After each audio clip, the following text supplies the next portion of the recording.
Day. Today is day 2 of our African Bank, Ekasi, and Beyond Youth Experience. And we are here to make sure that you are all capacitated to get those opportunities that you are looking for. Today you woke up because you want to make sure that you get those opportunities. Yesterday, I remember. Do you remember the hashtags that we were using yesterday? You remember them? So hashtag audacious. Hashtag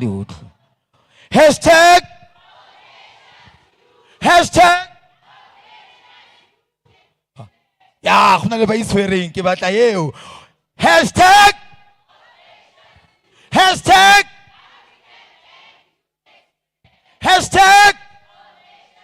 that's it.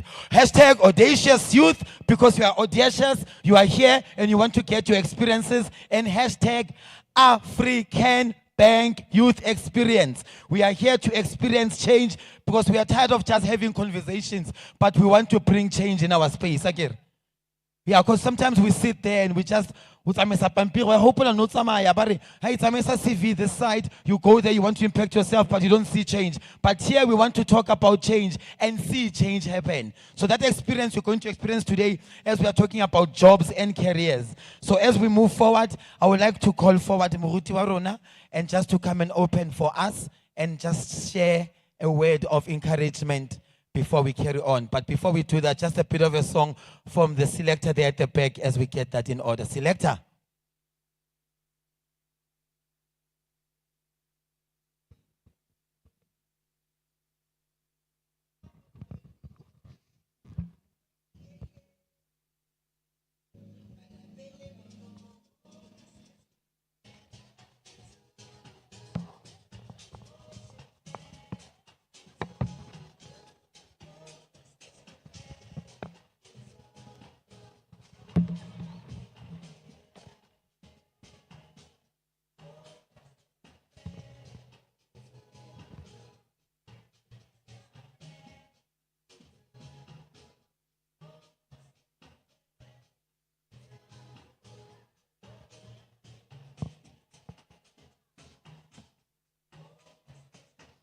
Yeah. So I want to take this time and thank African Bank for making this opportunity to happen for us. Don't forget, outside we are registering and we are able to open your accounts. We spoke about that. You can go outside, open yourself an account with African Bank. What that then helps you with, especially as an entrepreneur, you cannot run a business without having a bank account. You have the first and foremost first step if you want to become a person owning a business. Some of us are some of us you are selling. Learn to bank, learn to save money. I think the biggest problem that we need to alleviate amongst young people is saving. We like to spend weekend here, Toma, long weekend, take the plan to go and have a good time. But how would you everything? Other thing, you must live in your bank account. Some of you have got kids that are taking care of. Some of you are they are taking care of your families. So make sure that you've got something aside that you are saving for your business. So outside there is a blue tent as you walk out on your right-hand side. You go there, just open a bank account. It's very easy. They'll take you through the processes. And you have a bank account that you know at any given time that you want to start saving for your business, or you get money. They get down, it's like the 24, the 25 as you go into a rich day, but you're also able to then allow yourself to go into business. On your side, the side, you've got your lose. If you've got, and you want to rush, you can rush to the side. And if we have an emergency, those are the exits that we'll be using so that we know where we are going. Are we together, guys? We're together. Sure. So we're going to move on. We're going to call on the Reverend S.V. Mbuli. Reverend S.V. Mbuli, just to open the Ekasi and Beyond Youth Experience. Muruti Mbuli, if you are around, just to come and open. A round of applause for Muruti as he comes to the...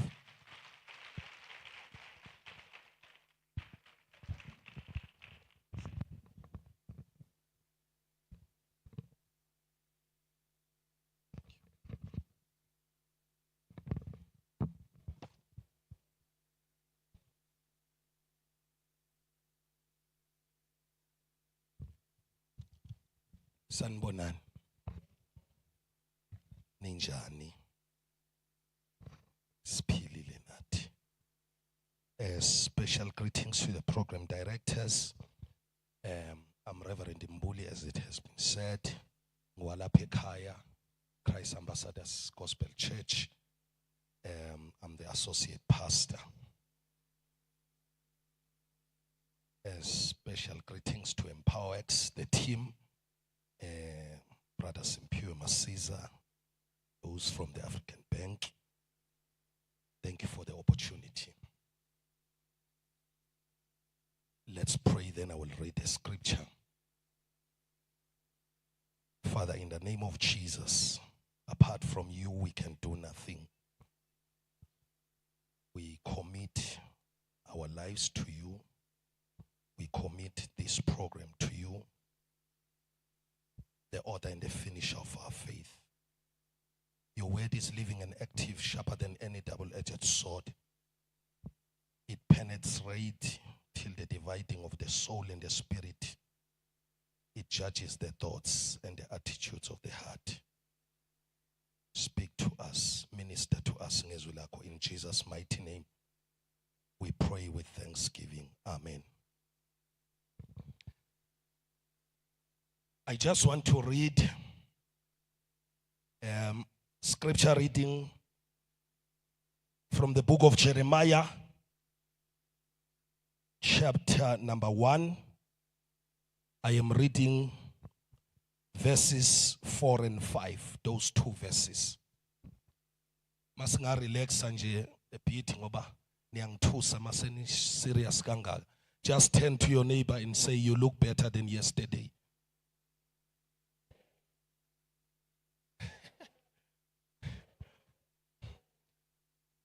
Okay, ma eklinela okwa right, ungahlala eduze komuntu ohlinayo, ujikela kwa left, uthi ngichazwa i-hairstyle yakho.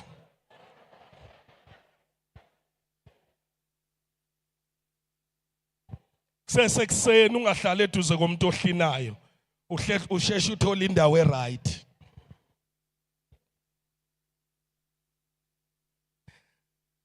The word of the Lord came to me saying, before I formed you in the womb, I knew you. Before you were born, I set you apart. I appointed you as a prophet to the nations. Before I formed you in the womb, I knew you. Before you were born, I set you apart. I appointed you as a prophet to the nations. This was the word of the Lord to Jeremiah, a well-known prophet in the land of Judah. He was born during a very terrible time in the history of Israel. Social injustices, corruption, the fall of economy, the fall of Judah. He was born during the time of confusion and frustration. But when God came to Jeremiah, he never spoke about the situation he was in. He never spoke about the circumstances. He never spoke about the confusion and the frustration he was in. He came to give him a pre-plan, a plan in advance. He says, "Noma uyithola kulesi simo, you are known by me. I knew you before I formed you in the womb."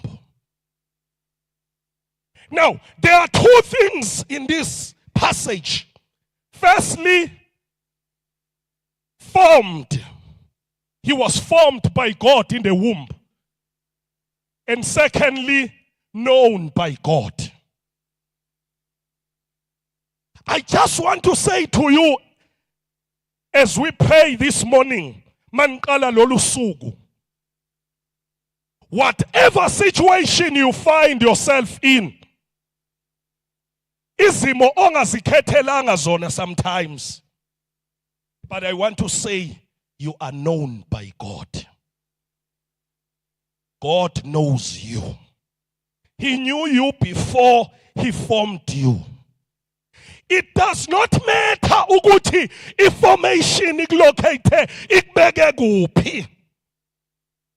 I always say, you don't choose to born in a poor family, but you choose to die poor. Dying poor depends on the decision you take. Esikhathini uNkulunkulu akuphe sona. So God was saying to Jeremiah, Jeremiah, in the midst of all troubles, in the midst of all confusion and frustration, but you are known by me. Turn to me for your answers. Turn to me for your life. Awukhethwanga Jeremiah ukuzalelwa kulesimo ozalelwe kusona. Awukhethanga ukuyithola kulesimo okuso. And above that, your situation, Jeremiah, cannot define you. You can't be defined by izimo, even ezenziwe ngama mistakes wakho. They cannot define you because they don't have a pre-plan for your life. It is only God's plan that can define your life. You cannot be defined by ikhaya ozalelwe kulona. Jesus was born as a king, but he was born in a stable, dark and dim. To say a place in which you were born does not determine your destiny. I may be born in a shack, but it does not mean you're pelele mkhukwini. Ngingazalwa umama who is selling apples and bananas sometimes abuye no 50 rand ilanga kade lishisa, avuke the following day I will survive because kunonkulunkulu who knows me before.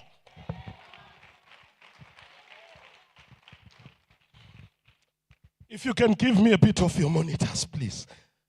I'm about to pray. Can I see your hands? Touch your neighbor and say, you are known by God.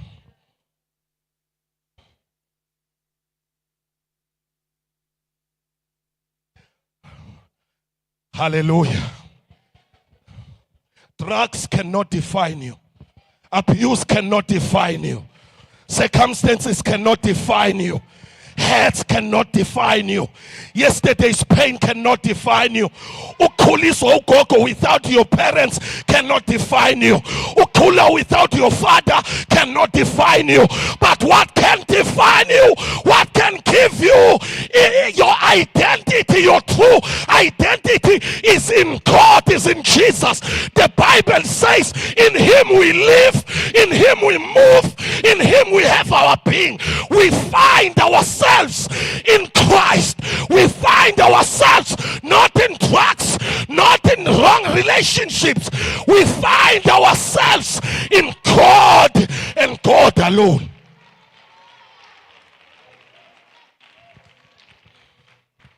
Our identity is in Christ. Our identity is in God. Here are my last words. When uzalwe ungumnqobi, you are a born overcomer. You were victorious in the womb. You outran your brothers and sisters in the womb.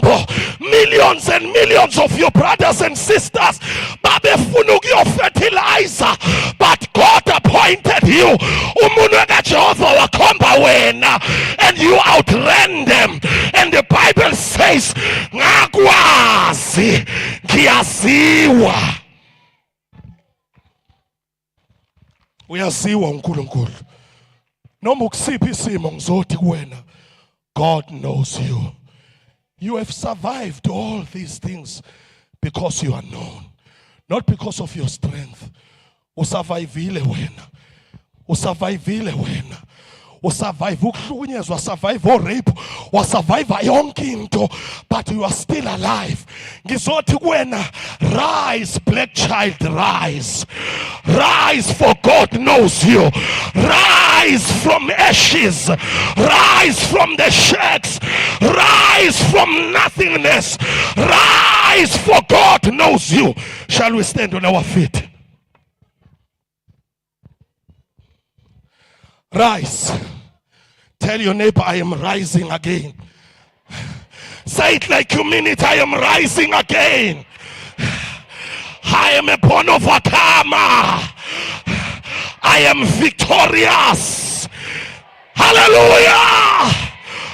Rise, black child, rise.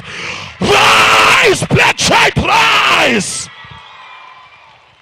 God knows your story. God knows your story. Ungaba indodana noma indodakazi ye-drunkard, but that does not define you. God knows your story.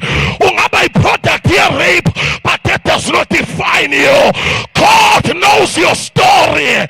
Uyakwazi ulala ungadlile, uyakwazi. In actual fact, you don't even need connections. You don't need connections. You know, we are living in the world of connections where we need somebody. Yes, of course, there are those people whom God will place in your life strategically. Like this event, it was placed in your life strategically. Make use of it. Make a wise decision. Rise up. Usukume phakathi kwenkunkuma. Rise from ashes. Rise from shame. Rise from nothingness. Rise from everything that was trying to hold your life back. Rise and overcome. Rise and overcome. God is on your side. He knows your story. He knows your struggles. You know, I've always said, when you go through the pages of scripture, you will find abantu abaningi abamnyama. Black people are on the pages of the Bible. It was not a European who helped Jesus carry the cross. It was a black guy. When Jesus wanted to escape Herod, Maria no Josepha abazange bamthathe bamuse America, they ran to Africa, for Africa has always been a country of refuge. So Africans, rise, for God knows your story. Let's close our eyes.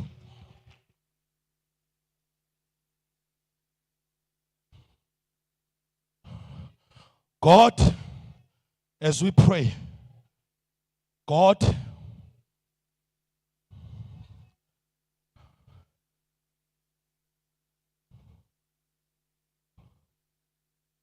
does not address you in accordance with your situation. He addresses you in accordance with his plan. And his plan is better for your life. Father, in the name of Jesus, bless your people. I dedicate them to you. I commend them to your love.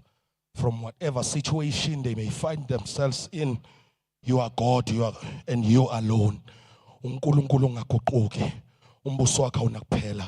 Bless them, bless every item and the program of the day in Jesus' mighty name. Amen.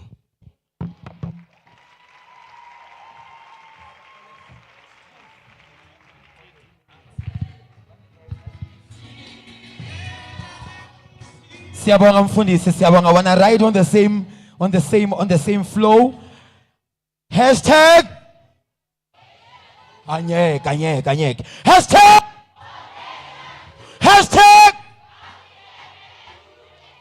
Nazo. On the same wave. I want to call up on the stage our musical item of the day, our entertainment of the day, the amazing, the beautiful Lucia. Guys, let's big hand of applause for Lucia as she come on stage. Sanbonan. Ni right? Guys, my name is Lucia Chakeni. I'm a singer-songwriter. I had the opportunity to be on a TV program called Idols. I made it to the top 5, and then ever since then, I've been riding on that wave.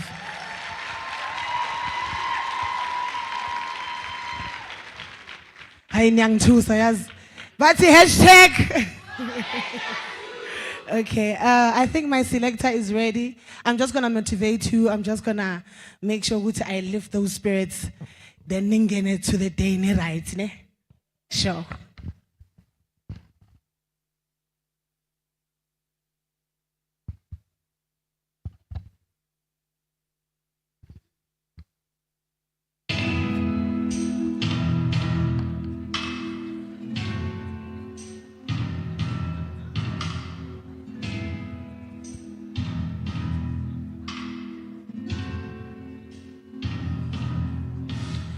I used to think that I could not go on, that life was nothing but an awful song. I never know the meaning of true love. I'm leaning on the everlasting arms. If I can see it, then I can be it. If I just believe it, then there's nothing to it. I believe I can fly. I believe I can touch the sky. I think about it every night and day. Spread my wings and fly away. I believe I can soar. See me running through that open door. I believe I can fly. I believe I can fly. I believe I can fly.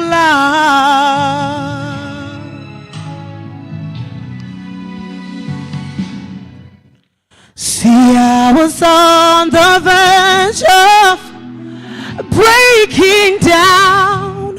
Sometimes the silence can seem so loud, and there are miracles in this life I must achieve. But first it's got to start inside of me. Oh, if I can see it, then I can be it. If I just believe it, then there's nothing to it. I believe I can fly. I believe I can touch the sky. I think about it every night and day. Spread my wings and fly away. I believe I can soar. See me running through that open door. I believe I can fly. I believe I can fly. I believe I can fly. 'Cause I believe in me. Oh, if I can see it, then I can do it. If I just believe it, then there's nothing to it. I believe I can fly. I believe I can touch the sky. I think about it every night and day. Spread my wings and fly away. I believe I can soar. See me running to through that open door. I believe I can fly. I believe I can fly. I can fly. I can fly. I can fly. I can fly. I can fly.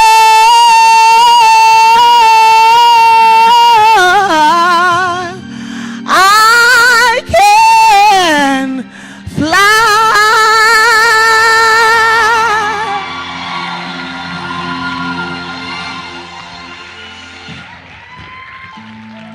Ngiyabonga guys. Please do sing along here.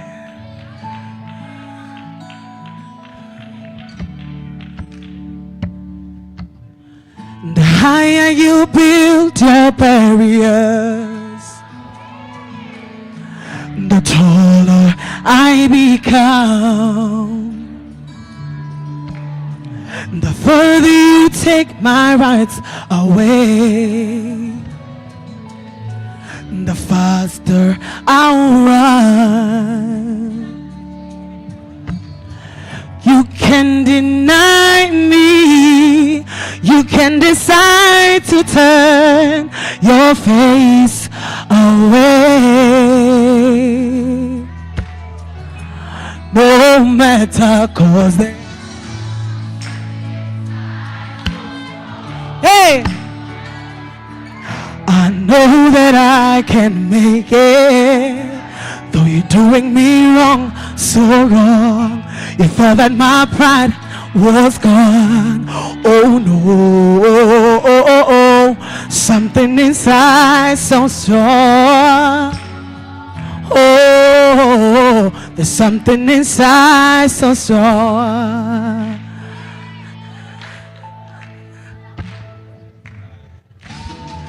The more you refuse to hear my voice, the louder I will sing. Hey, hey. You hide behind the walls of Jericho. Your lies keep tumbling down. Oh no. Deny my space and time.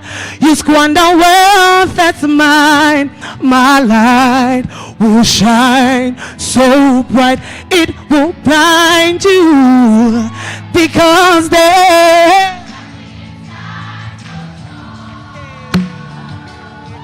I know that I can make it, though you're doing me wrong. Oh no, something inside so strong. Oh, something inside so strong. Brothers and sisters, when they insist that we're just not good enough, we're not good enough. Well, we know better, just to look them in the eyes and say, I'm gonna do it anyway. I'm gonna do it anyway. I'm gonna do it anyway. I'm gonna do it anyway. Sizo pigelela, sizo pumelela, sizo klinisela, helele. Sizo pigelela, sizo klinisela, sizo pumelela, angeke basiqede namhlanje. Something inside so strong. I know that I can make it, though you're doing me wrong, so wrong. You thought that my pride was gone. Oh no, something inside so strong. Something inside so strong. Oh.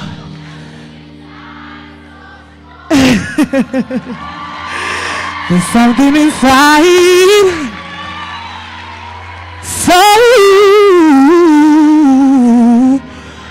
So strong. So strong.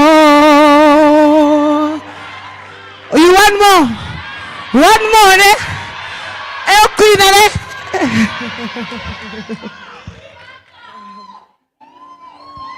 Hey, Nyayasmas.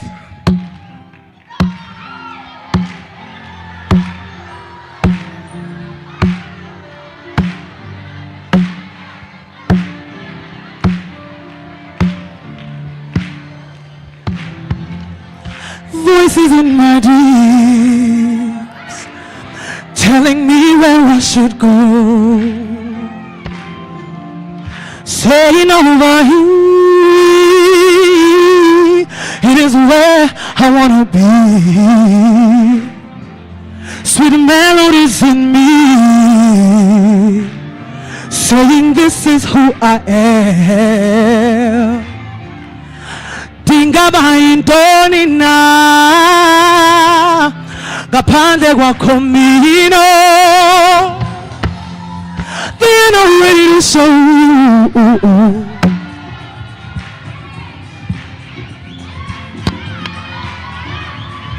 And I'm ready to show you.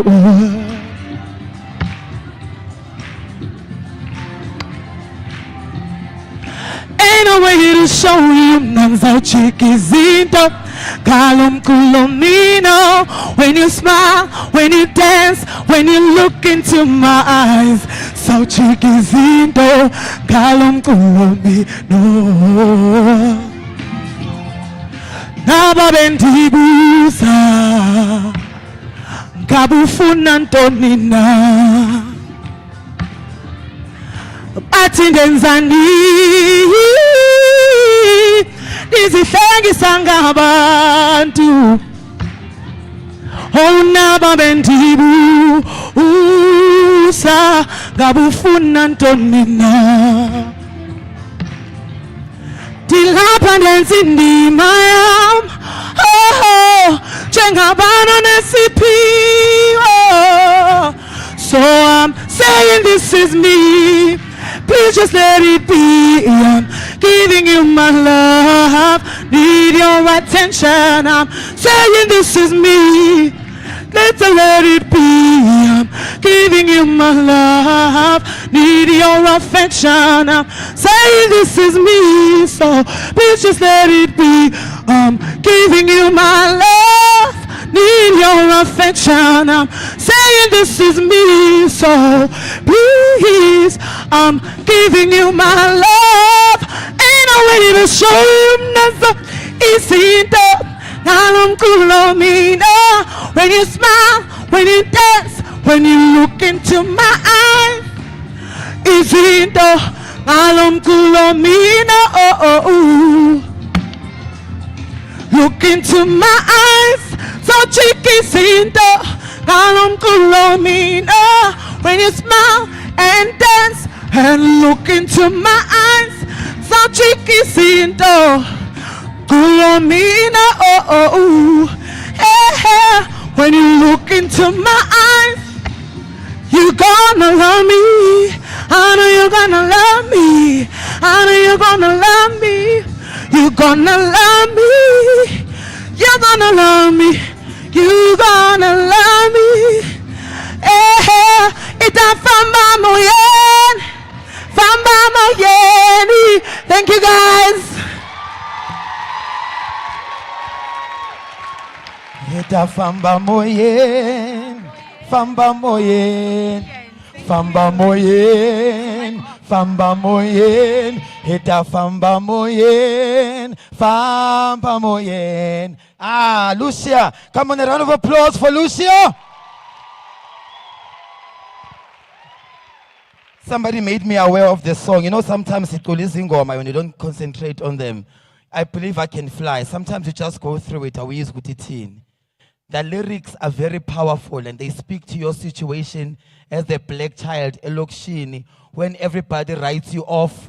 Pangasafunu was next. Bese that song reminds you ukuthi you can make it, you can rise above your situation. Ayoba.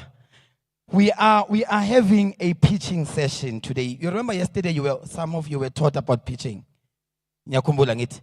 Yeah, you were taught how to pitch and how to go out and stand as an entrepreneur and speak on your business. So today we are going to be doing it literally on the stage. Yeah, sizo pitcher. How many of you are entrepreneurs? How many of you run businesses? Come on, be proud of your business. Ungabi namahloni ngebusiness yakho. Ukuthi uthengisa iskipa, ukuthi wenza amagwinya, ukuthi yeah, lo mkhere, that's hustling. Angithi uyi hustler. Yeah, be proud of your hustle. So how many of you run businesses in here? Yeah. So that's your hustle. So today we want you to come la phambili and tell us about your hustle.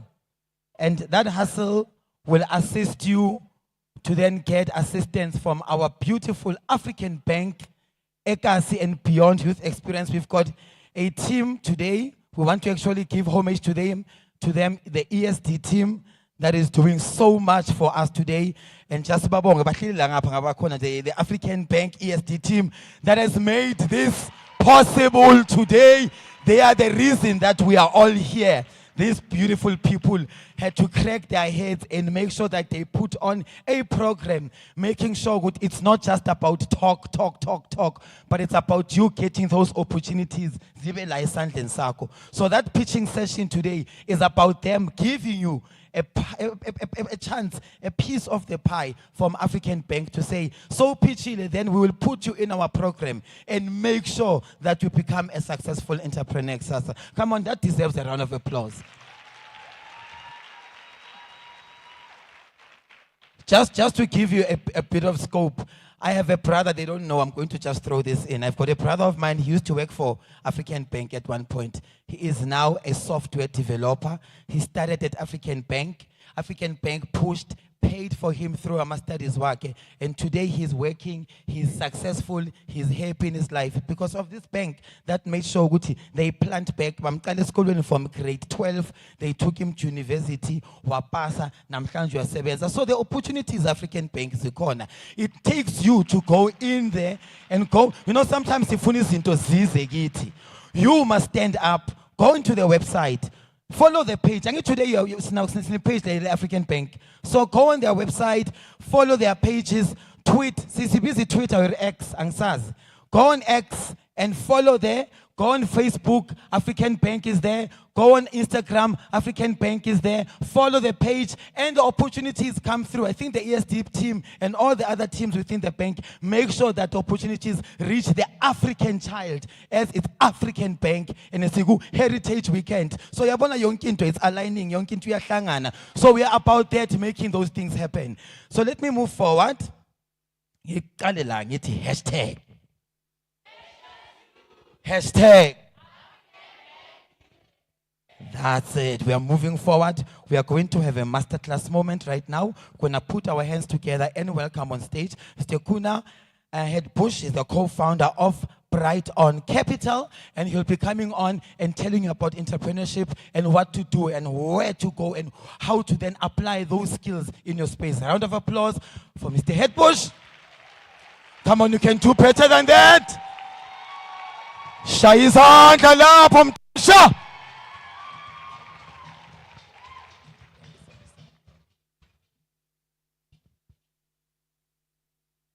Good morning, everyone. My name is Kwena Headbush. I'm from Brighton Capital, as has been mentioned. And what I've been asked to talk about today is funding and funding for entrepreneurship.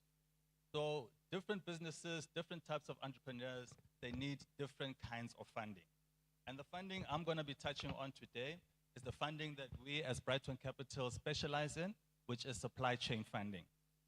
So I'll be going into our Quebec Growth Fund, and I'll touch on our credit, how we look at SMEs and how we do credit, and then also how we work as Brighton Capital and how you can access that funding.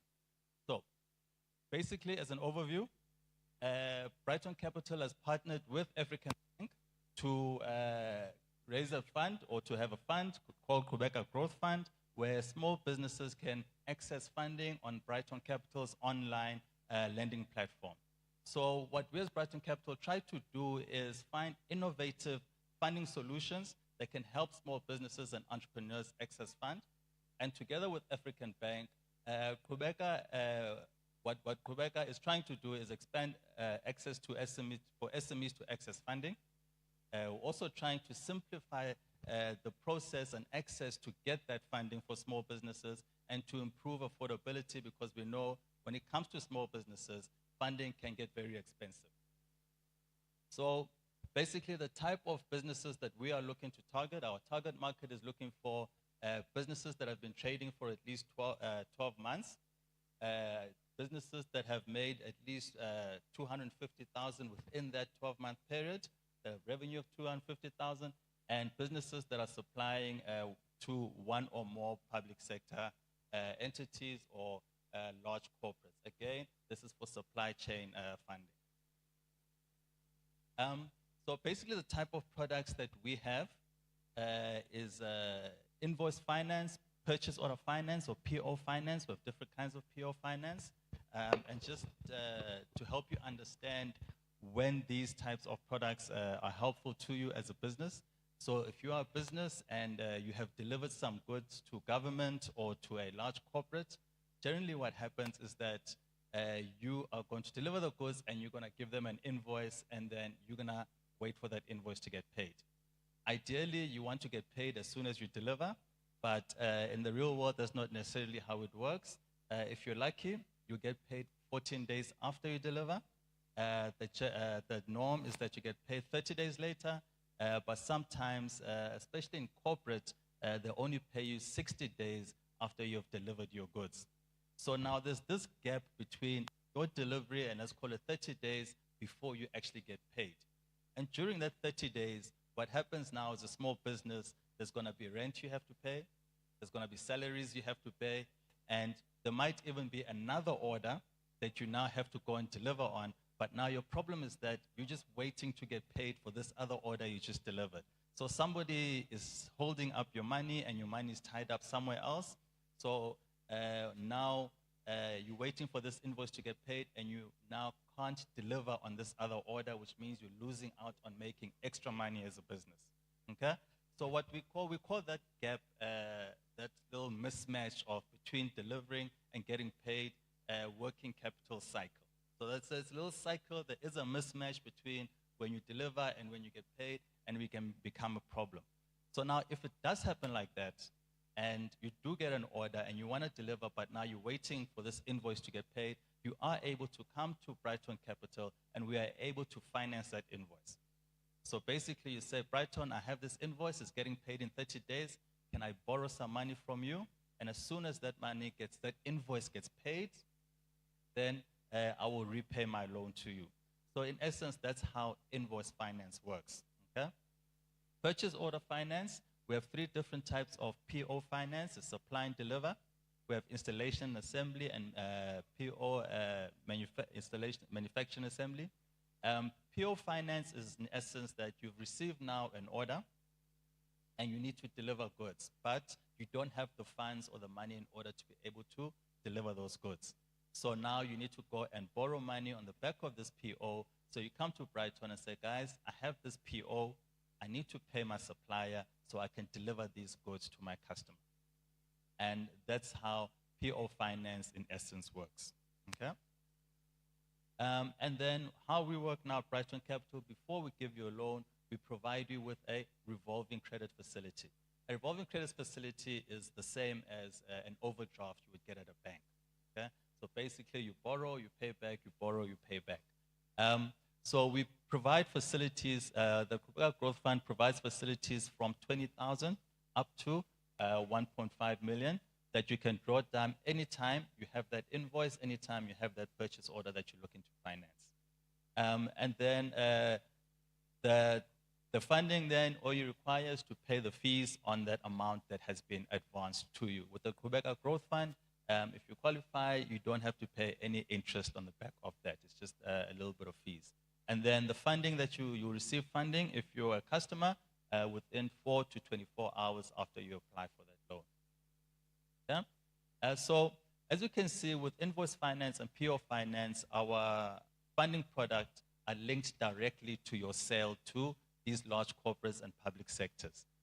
So with these type of products, it's made it easier for us to be able to ask for less information from our SMEs.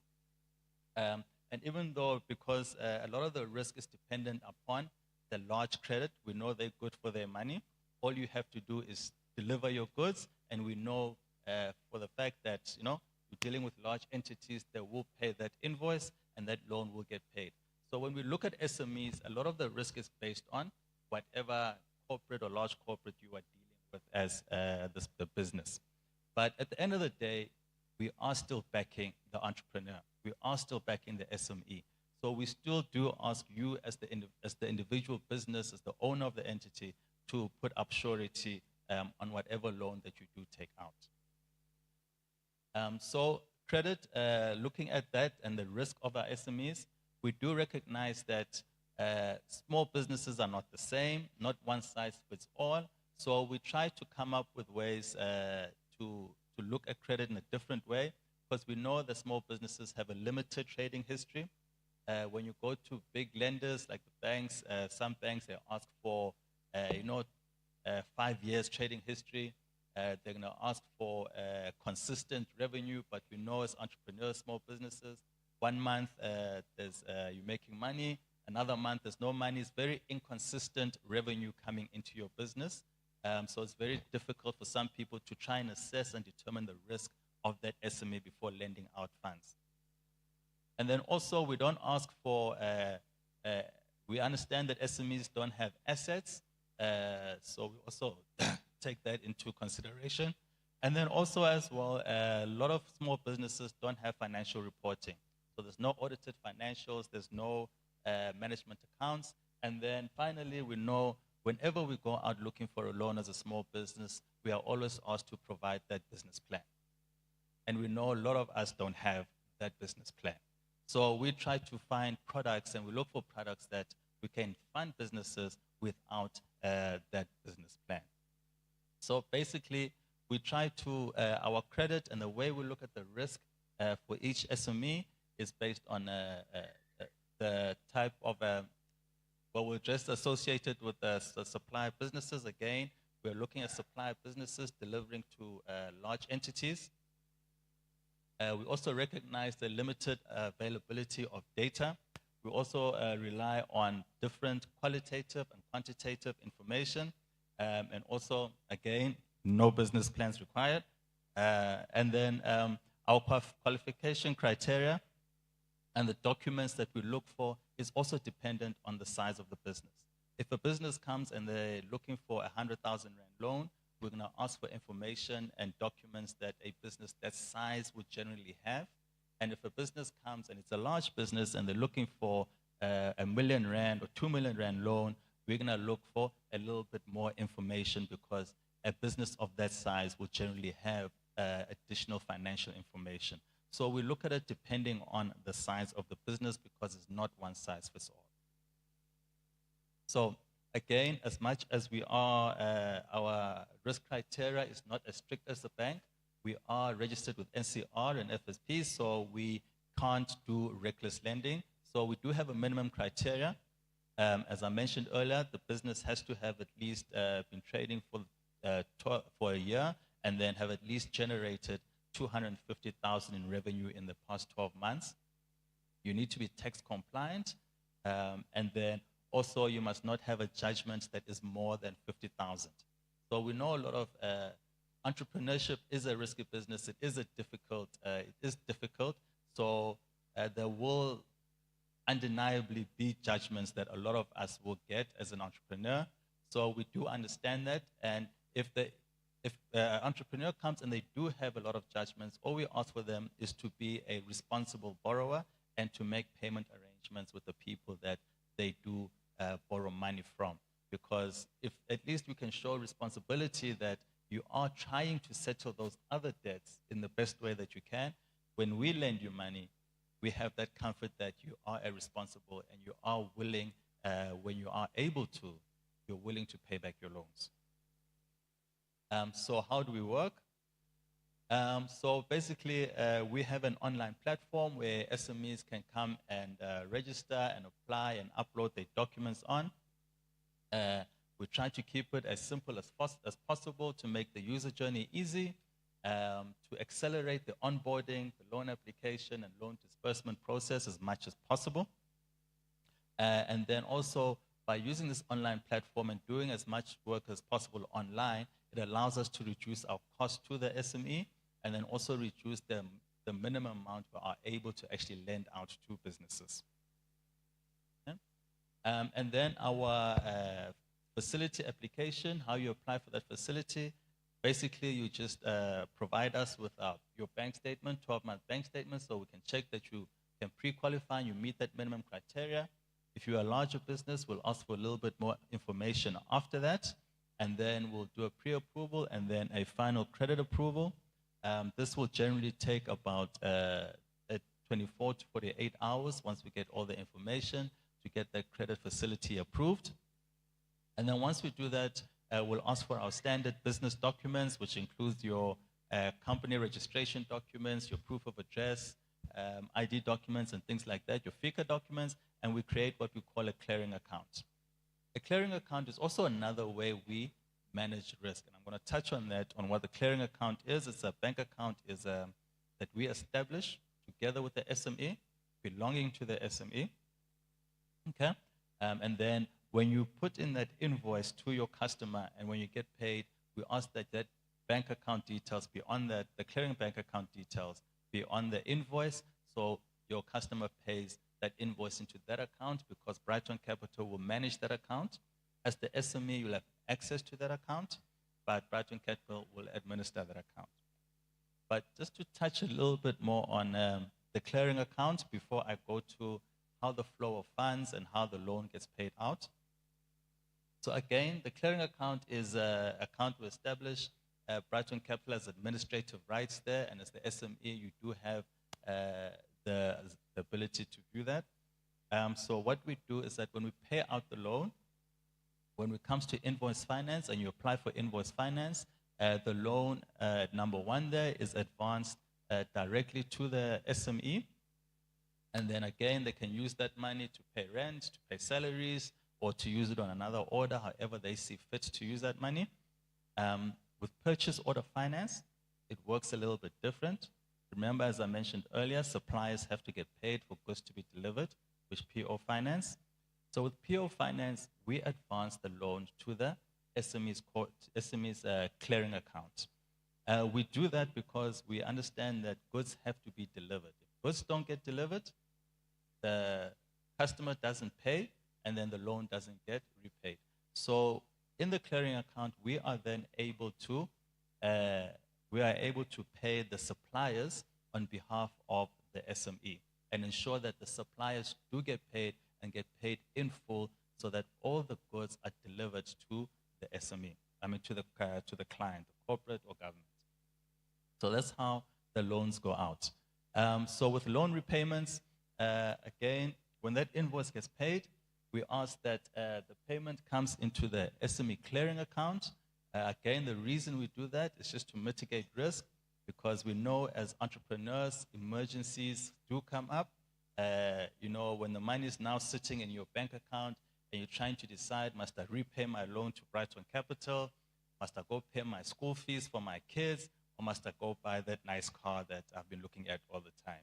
And it's kind of difficult as an entrepreneur, because we know a lot of us will go buy that car and then just not repay that loan to Brighton Capital. So the clearing account, again, it helps us manage the loan repayment to Brighton Capital, and then whatever residual or whatever profits is due to the SME will then get paid out to the SME in their normal bank account. Yeah? And then how to draw down and actually borrow the funds. Again, with invoice finance, all you need is that invoice, confirmation, a proof of delivery to make sure that, to confirm that the goods have been delivered, the PO, and then upload that. We will then validate that with your client and confirm when you're getting paid, and then we'll advance that loan. And then 30 days later, the loan gets repaid. It's as simple as that.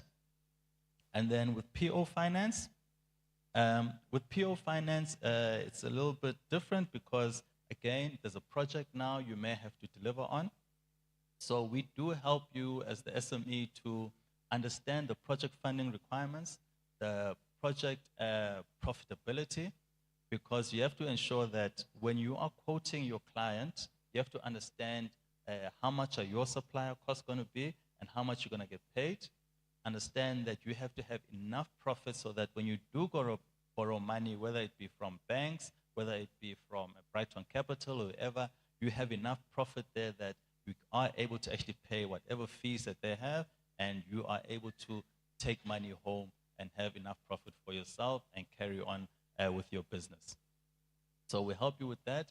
We also help negotiate supplier payment terms if possible, so that sometimes we can pay deposit and maybe the rest 30 days later. So we do help our SMEs try and manage those situations when it comes to PO Finance. And then also part of PO Finance, we help with project management of that particular project to manage supplier payments. When goods are being delivered, we collect the proof of delivery.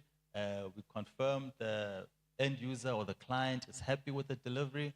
Then we have to confirm that the invoice is submitted, invoice was submitted correctly, and that it's going to get paid. So these are things that we do on behalf of the SME.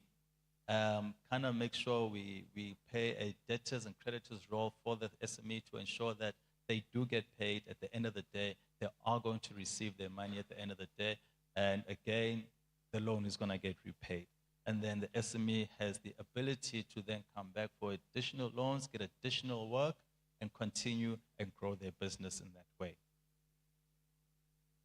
So here is basically just the project plan. It just goes through how we manage that project, checklist of the documents, and then the project plan as to make sure we get notifications when to follow up with suppliers, with clients, and the SME. And then our value proposition to the SMEs and why we think our SMEs like the Qhubeka Growth Fund. So we offer a range of working capital funding solutions that consider the SME's size. The SME can access anything from between 20,000 to 1.5 million through the fund. And then first-time clients are able to receive their first loan or at least get pre-qualified for a facility within 4 hours. And then on the back of that, actually receive that first loan, which in 72 to 96 hours. And then SMEs can select how much they're looking to fund. They don't have to finance everything that they do, or all the whole debtors book or invoices.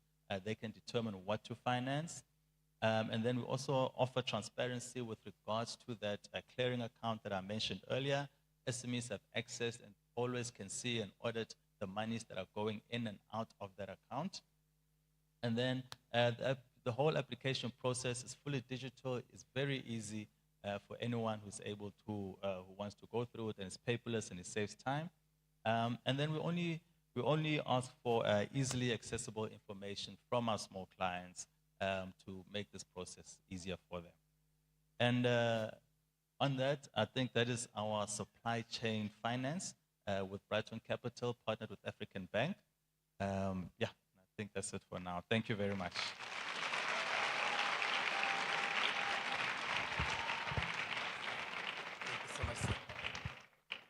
One more time, round of applause for Mr. Kwena Headbush. I think my takeaway from this is that these things are accessible. You just need to go into your space. Majority of now we have phones. If you don't have a phone, you can actually go and just find a internet cafe and just access this space, access the spaces that we have. I wanted to go back to our pitching before I get with my own little talks here. Remember, we said we need you to go out there and pitch, because you're going to come on stage and talk about your business. But before you do that, there is a table out there that I want all the entrepreneurs. This is the thing, my business people. Yeah, okay, but those business people that have got businesses, there is a table outside as you walk out.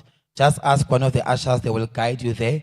You go down on what you say, and you need to talk about why you want your business to be successful. That's a pitching space, how to talk about why you are here, what have you taken from this space, and where do you see yourself in a space. So you're going to go out there.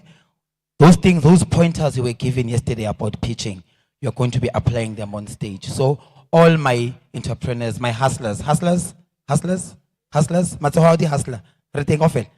That table out there, you go there, what is how your business, we just spoke about now. They just gave you pointers. You don't need much to get your business going. All you need is to make sure that your business idea is okay. Babakli, business plan. Am I wrong, Mr. Kwena?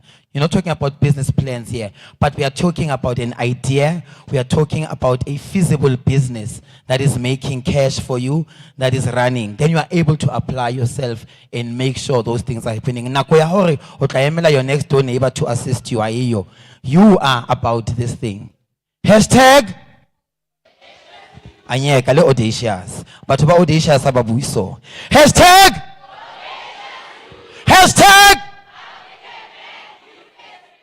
it's an experience, so I want you to get off that chair and go and register outside to make sure that your business is successful. One more time, a round of applause for Mr. Headpush.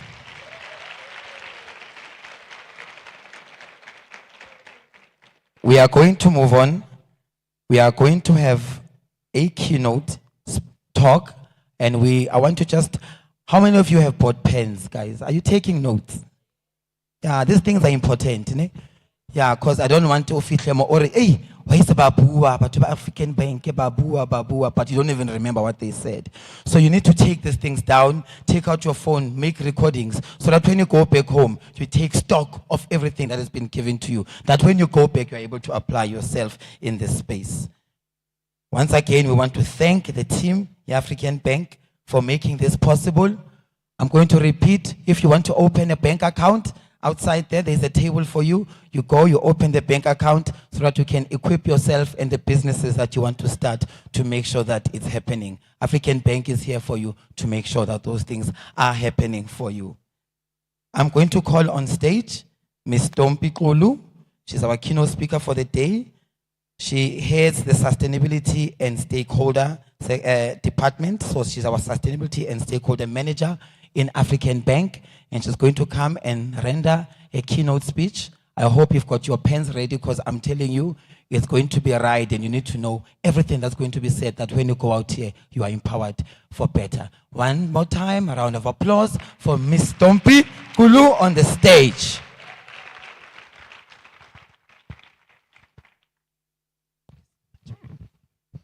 Sanbonan, Abshen, Dimacheroni, Ashe, Ahe. Bathi vuka mawulele. Kusekuseni bafowethu. Asiqaleni ngapha. Sanbonan, Abshen, Dimachoroni, Huyemware.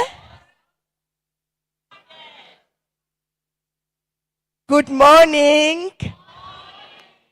Yeah, that's why in Bulsa Africans must give you a prat. Must seker maak, ne? Oh, yeah, ek sien hulle prat bietjie vlot Afrikaans so. Thank you very much. I just wanted to grab your attention. So I come from a very interesting environment. This is not a keynote. I mean, people like being formal. You see, I'm not formal, right? Because I'm an African. Eh? This is how we roll in African Bank. So all these people with high heels, pressure. That's not how we roll. You can go on our website. You'll see our CEO wears sneakers. Eh? The entire EXCO wears sneakers. Because we are always working. We are hard at work. We are not about those bankers who wear black suits, navy blue suits. No. We are in jeans, shirts, t-shirts. See our guys outside in the mobile branch. You'll see them, they're wearing their nice African Bank t-shirts. Don't you like our collateral? It's beautiful, ne? You'll understand why I'm going there. Because this bank was started by ordinary people like yourselves. 1964. 48 years, you still seated here. You are talking about African Bank.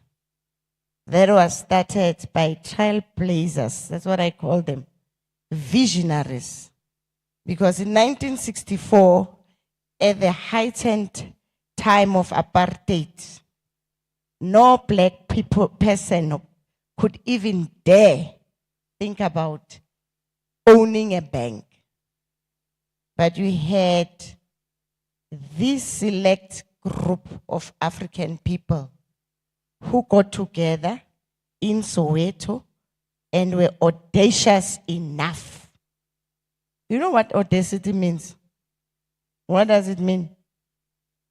Bold and brave, willing to take a risk. I like one word. Bold, brave. They say risk takers, courageous. They were nesibindi, right? Abanga 1964. There's those big trucks. Those of you who have seen, I know Kolama 2000, but you can go to the archives, right?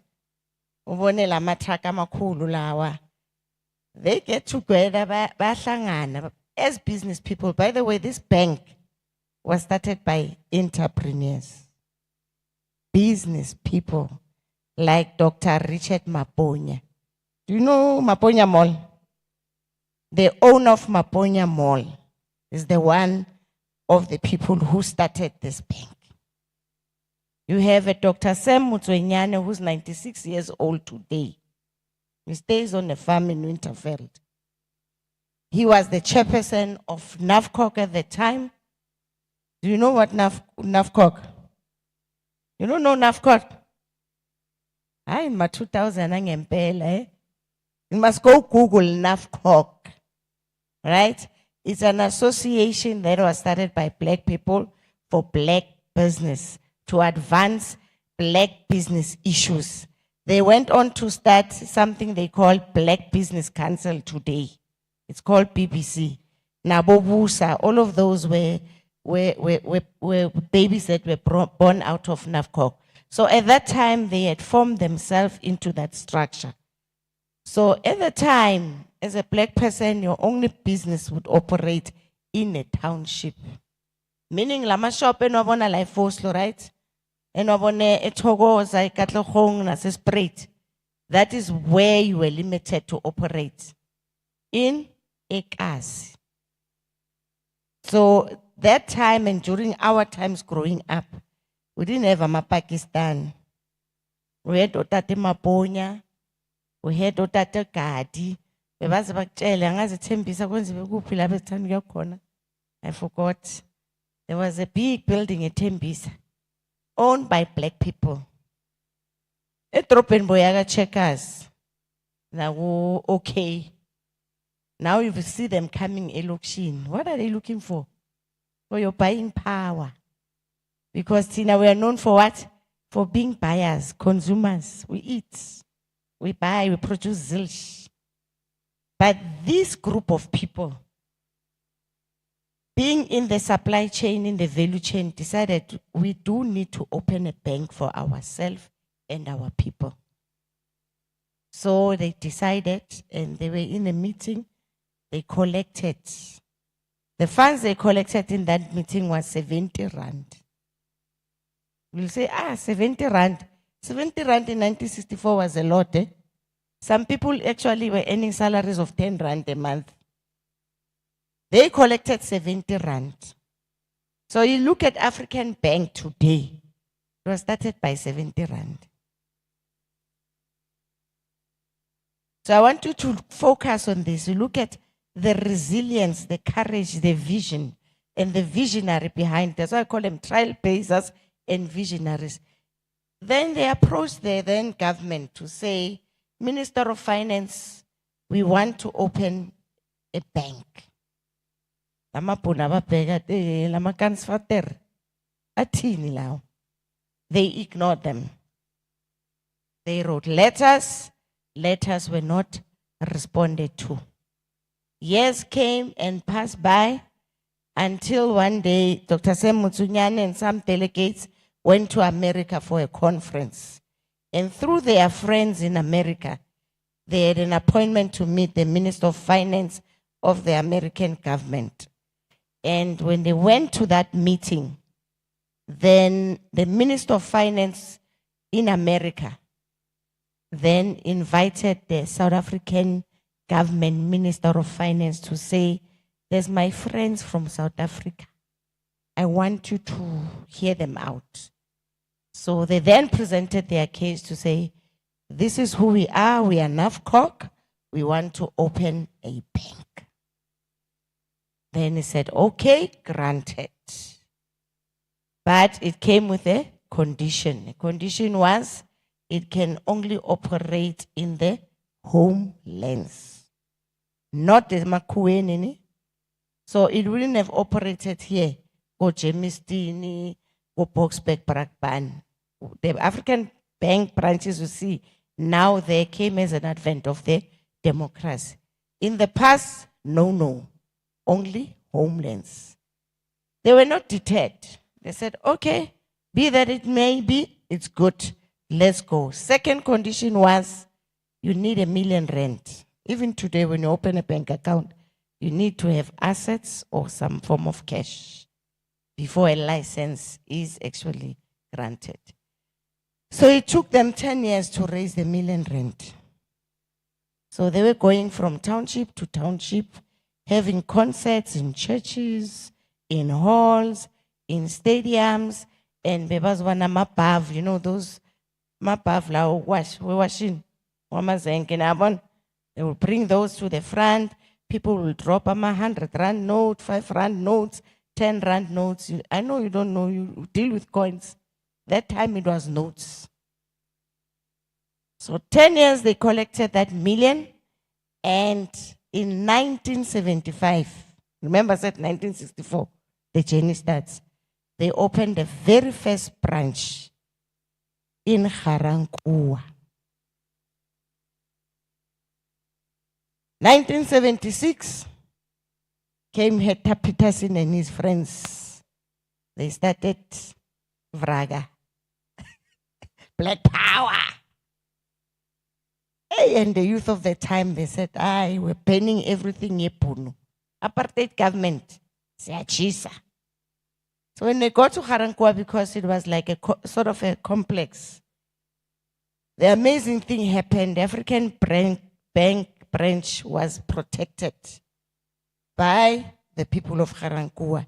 The very same youth of the time, they built a human shield like this. Stopped. They said, this one, you don't even throw a stone, you don't touch, because why? It's our own. They had the knowledge. They bent everything around that bank, but African Bank stood. So to this day, we are 48 years in the running. We are a bank that was formed by the people, that was formed for the people, that was formed to serve the people. Because when they were met in 1964, they said, we want to take our people out of poverty to affluence. So that bank that was formed 48 years ago went through a journey. It went through 2 curatorships. It's still standing even today. You can go check the history. There's no other bank in South Africa that has survived 2 curatorships. And through the process of the curatorship, it then was redirected to become a monolistic bank. Remember, I said it was started by entrepreneurs. So it ended up focusing on lending only because of the challenges.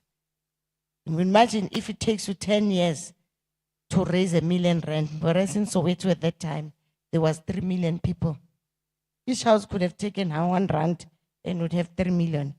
But the struggle of a black person caused them to take 10 years.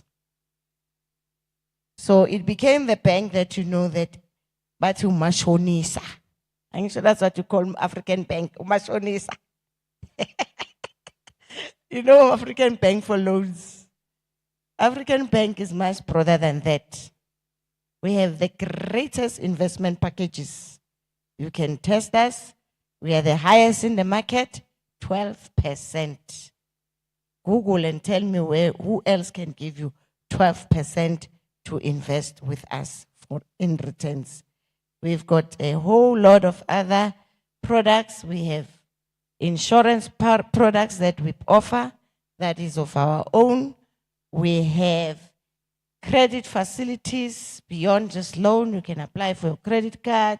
You can apply for, what do they call this? It goes, overdraft facilities if you are full-time employed or the salary that's coming to your account that is within African Bank.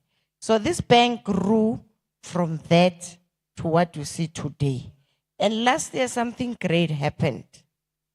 We acquired 2 banks. The first one is Green Road Bank. And the reason why we bought Green Road Bank was going back to the vision of 1964, being a bank that will service entrepreneurs. We bought it to rebuild our business banking arm. So the thinking of the current leadership was smart, was we're not going to start from scratch, reinvent the wheel. We'll buy an existing bank that is a mid-tier bank that is doing extremely well. You can Google Green Road, it's doing extremely well. Most commercial properties in KZN have been funded and are funded by Green Road Bank. Most manufacturing companies in KZN, big, not small, huge, are also funded by Green Road Bank. So as we speak, Green Road Bank will be rebranded soon, African Bank, as soon as the regulators sign off. We're just waiting for one signature from the Reserve Bank. Then the second bank we bought is UBank. I don't know how many of you know UBank. Someone knows UBank? Yeah, I can see some hands. It's a bank, black bank as well, which was formed solely to service the mine workers and the mining communities. So you'll find it very strong footprint in the Northwest, in the Eastern Cape, in Limpopo, Gobo Stoffbeck. You find it there. We bought the assets and the liabilities of UBank solely because there is similarities between us. 1, it's a black bank. 2, it focuses on a sector that we have interest in, that is the mining community. So with that bank as well comes products that are very interesting that actually complete our suite of products as African Bank. We have very interesting products that come through there for group savings. And it is Namoma Society. Hallelujah. Sinama Society. Sinaboma Sngwabani. Nama Society wama grocery rangish. What school fees, whatever the society is. So sine account esibiza or save together. That is targeted to service our group investors. Because we want to see our people saving money. Singai all the time go check us or Pick and Pay. I'm not saying you shouldn't eat. It's all there. We had the finance masterclass, right? That says you must budget. You must save. Saving becomes a critical part of your journey to creating wealth and financial excellence. So we have those, and we also know there's church groups that save together. We also welcome those church groups to come and save. We have the product through the acquisition that we have done with EU Bank. So most EU Bank branches by now have been rebranded African Bank. Some of them have been closed. And they are not closed because they are non-performing. We are looking at, let's say, here, Alberton, we have African Bank branch and the EU Bank branch. So we'll close one and have one bank so that we make sure that we maximize. In some areas, we'll close both branches and get a bigger space so that we are able to service the clientele in that area. So from area to area, we then look at the client base. So if there's a huge number of clients, then we build what we call super branches. So we'll then collapse both the existing UBank and African Bank branch and open a bigger African Bank branch to service you. So for those who are in business, they will go through our super branches, and when they get to super branches, you'll be able to connect to your business banker through the facilities that will be on the site of the branch that will connect you to your business bankers. So we are saying as African Bank, we are here for you, for we are the bank for the people, by the people, serving the people. So as we are here today, we are here to encourage you to say, as entrepreneurs, existing, aspiring.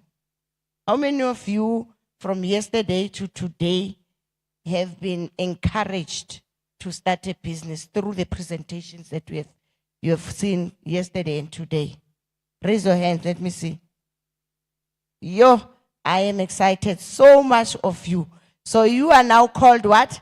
Aspiring what? Entrepreneurs or business people. So you are also encouraged to go register outside, right? Because where you are seated, you have an idea, isn't it? So the pitching is not only limited to existing businesses, right? It's existing startups and aspiring. Because Umamlizi here is looking for all of you. She's responsible for that in the bank to ensure that the people who are going to pitch here today and those who are going to be selected to be part of our enterprise supplier development program. It's a 12-month program that we have partnered with 22 on Sloan, who helps us to deliver the program. And it requires commitment. So don't be just excited and come and pitch here. Like one lady from Foslo. She came, she pitched in March. As telling in Kukuzake 100. And the mother is complaining. And the panel selected her. Now she's not pitching. This program is not for free, we pay. So be sober, don't just come here for the fun of it. If you really need to be fast-tracked, you really mean business about your business, please come and pitch. Don't come and pitch and you just want to be famous, to be known that you were attending the Ekasi Beyond Youth Experience. We want the real experience beyond the 2 days. So as African Bank, we're interested in the real experience because we are saying the journey doesn't end here. Those who will be selected, we're still going to work, 12 months and beyond with them. So that is what we are committing for. So it's not just one of those events where you just come and eat for 2 days. We want results. There's take-homes for you. There's also take-homes for us. But beyond that, we want to see the dream of the visionaries of this bank, who started the bank to move our people out of what? Poverty to affluence. And research has told us that countries that do well can go research. There's a case study of California. When Schwarzenegger was the mayor, he started this program. He focused on building small businesses. Because to start a business today, you are a one-man show. You go through the enterprise program of African Bank. In 12 months' time, there is 5 of you in your business. There's now how many families that are serviced by this business? It's 5. Fast track, 3 years down the line, there's 10 or 15 of you. Government cannot do it for everyone. You had the premier yesterday. He spoke about 6,000, 7,000, 5,000 jobs. How many are we in South Africa? Plus 50 million. The rest of the jobs are going to be created by people like you seated here. So nyati. And being a business person, it doesn't require amahloni. If you are shy, you're worried about when I go and sell amagwinya ekoneni, what is my neighbor going to say or my friend going to say? What do they say when you don't have food to eat? Or you don't have money to buy clothes for yourself? They will always talk. So ngono benzeni bakhuluma when bank account na iyakhuluma ithi ching ching ching ching. Nabakhuluma ujabula wesa uthi hey mabakhulume samo le bank account it. Angisho. There's a Facebook page that I follow. It's called Ekasi Hustlers. Those people are doing amazing things. Last week I saw another lady who was pushing a trolley, some self-made trolley. She bought a H1 last week. 18 months persistence in the game. So I say to you, if she did it, why can't you did it? So you can did it. So with those few words, I just want to say to you, we welcome you. We are fascinated. We are so marveled when we stand here from our business unit that looks after the transformation unit. This is what gives us joy. I don't get joy when I get paid at the end of the month. But when I see you come and pitch here and being in our 12 months program, and at the end of the 12 months, you come and pitch again and you get a grant to further your business. The last year's group, 5 of them got 200,000 reinvested into their business, not a loan, a grant to further what? Develop their business. After going through, intensely committed and vigorously in their business. And it's not small business. I'll just mention 2. One, it's 2 ladies. They package products. One of the products they package is honey. And they distribute into food lovers. And where else, Venina? It's food lovers and Discam. The others, they've developed a system for the taxi industries, an asset management system. They are reinventing the entire taxi industry in the Rodiport area. Those taxi drivers or taxi owners are now coming together through that system, being assisted by this small business company to build their own system, their own business system, and automate and bring technology into the taxi industry. And they are also going to buy together the kumbis. And they're no longer buying to own, they are going to list them. And as African Bank, we have come full force behind them to assist with what? With funding. Because it's innovation. It's something that talks to us. So if they did it, you can did it. So be audacious. Iba nesibindi. You can only race with yourself, compete with yourself. Ngoba ngeke compete no Usain Jones uyokushiya. So compete with yourself, set your own record. Ukhumbula ukuthi Usain Jones yokwenzani uyokushiya nedust. Set your own pace. Be audacious and enjoy your session. African Bank, you audacious. You audacious people, our kind of people. Should I nibugeli advert yethu? Itini? You audacious people, our kind of people. No, siyabonga. Enjoy yourself. One more time, a round of applause for Miss Stompie Kulu.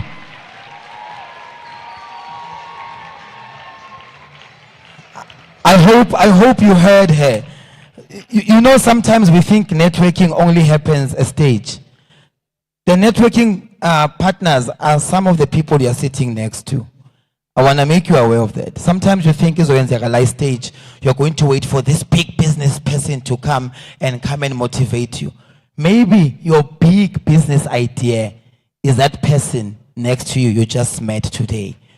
So it takes you to be daring. I need to say audacious. Now I was listening, guys.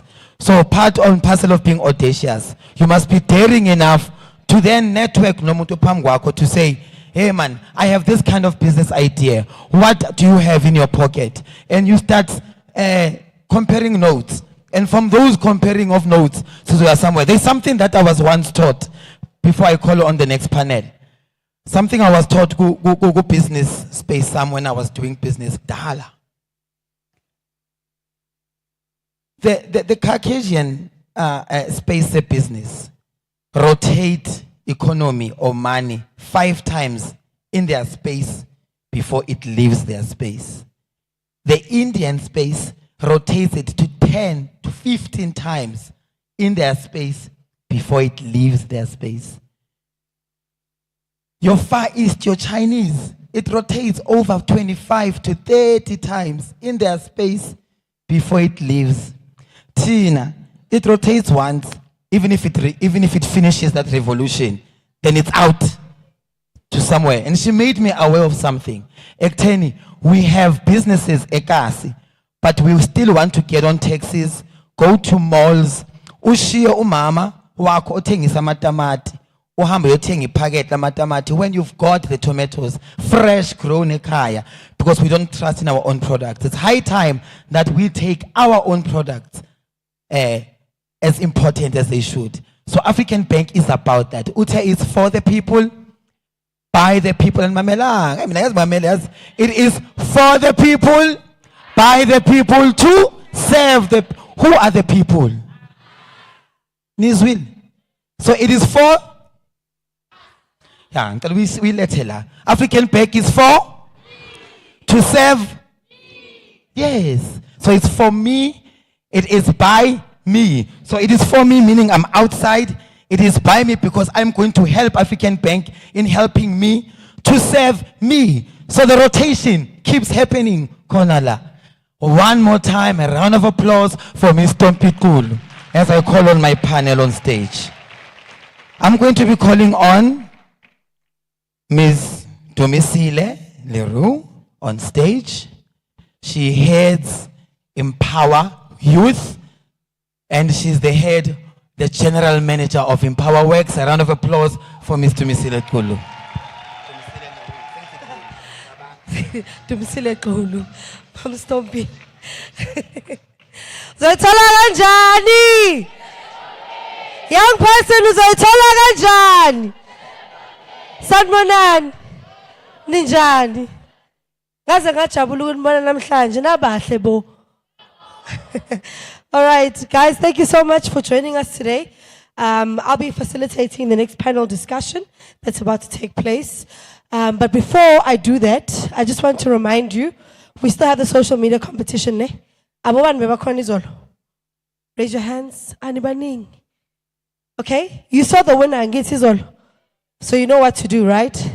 You have to like, you have to follow, you comment, you tweet, you share, all those things throughout the day. And if you're the person that's standing out for us, at the end of the day, we'll call you and you'll get your cash prize. Okay, but if you are going to enter the competition, make sure you go to the African Bank stand outside, open up a bank account, because we're not going to give you cash, we'll load the money onto your bank account.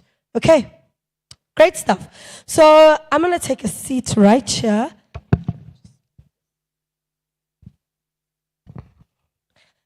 And what we're going to be talking about now is opportunities within the finance industry. But to join me for this particular conversation, I've got representatives from different entities that will come speak in their different capacities around what are the opportunities that exist for young people within the financial services realm. I mean, we've moved into a rapidly changing world where we've got innovation that's meeting tradition. So where are the gaps for youth? How do we fill those gaps? And what are the scarce skills that are required from us as young people to be able to gain opportunity within the financial sector? So how many of us here are numbers people? So if you love numbers, you're the person in maths that's always leading. Let's see. One person in the room. Who likes the numbers? Okay, there's a few hands coming up. So this conversation is going to be very relevant for you. And I hope that the rest of you that aren't really aware of what's happening within the financial industry will then be exposed to information that can actually unlock a potential interest within you to actually tap into that industry. All right. So can I please call on Ms. Nosipho Makanya. She is the chairperson of the Bank SETA. Let's give her a round of applause, ladies and gentlemen.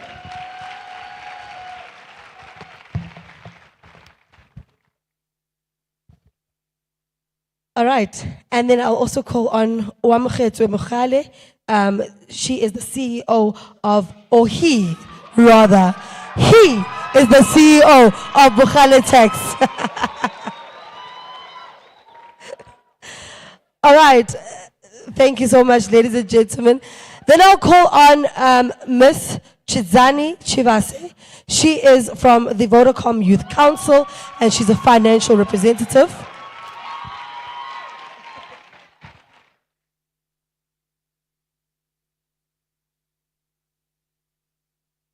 Next up is Mr. Godfrey Masingwanye, and he is a program assistant for Facet.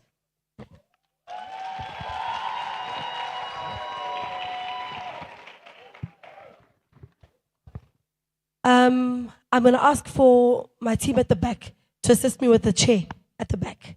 We've got an additional chair. We're going to need more space. And last but not least, I will introduce Umureki Wanamhlanje Naizolo. Miss Elizabeth Ramashala, she is the Senior Manager at African Bank for Transformation and Sustainability. So this is the person that really made it possible for us to be here today. So no,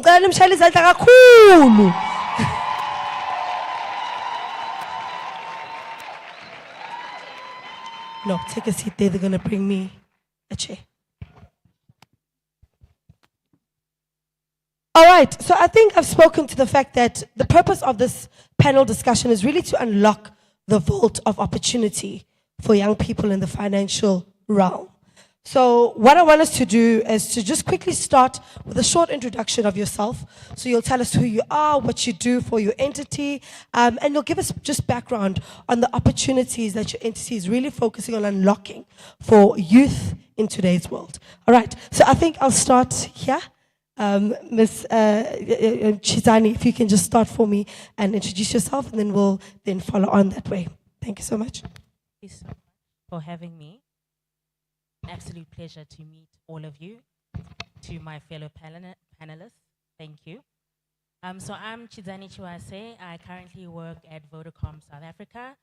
I am part of the Vodacom Youth Exco, and I represent the finance fraternity. However, I do have my day job within Vodacom, where I look after the customer value management area for prepaid. So in terms of the opportunities that my organization is actually unlocking for the youth, I would actually say it's the youth council opportunity. So it's actually been running for a couple of years, and each year they have, or they select a group of youth individuals. So ladies and gentlemen that are under the age of 35, and basically they represent a member of the EXCO. So I represent the finance director, and the finance director is actually my mentor. So that would be one of the opportunities that I think they unlock. So they allow us to actually get exposure to the executive levels. I've always had a passion for finance. I don't have a traditional finance background, and I thought that this would be a nice way of actually entering into the finance industry. All right, thank you so much. And let's move on then to Mr. Godfrey. Okay, thank you very much. Good morning, ladies and gentlemen. My name is Godfrey Maswanganyi. I'm from a center called Facet. What we are basically doing at Facet, we are looking after the finance and accounting services sector.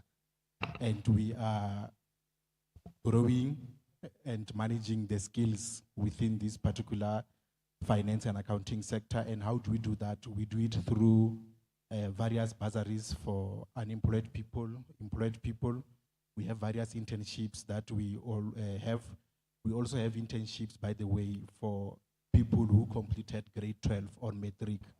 So if you are currently in grade 12 and you want to take a gap year next year, please come to us. We will give you a very nice internship program where we will place you with any company in South Africa from the big 5, including the banks and any accounting and audit firm. So basically that's what we're doing at Facet, and then you can Google us and follow us on all social media pages. Thank you. Thank you so much. We'll go on to Mr. Mr. Mokale, thank you. All right, thank you very much. Dumelang. Absheni goeiemorgen. Good morning. My name is Mr. Oamokhetso Mokhale. I am the main shareholder and director of an entity called Bakhali Business Solutions. I hold a BCom from the University of Pretoria. I've got a law degree from the University of Pretoria.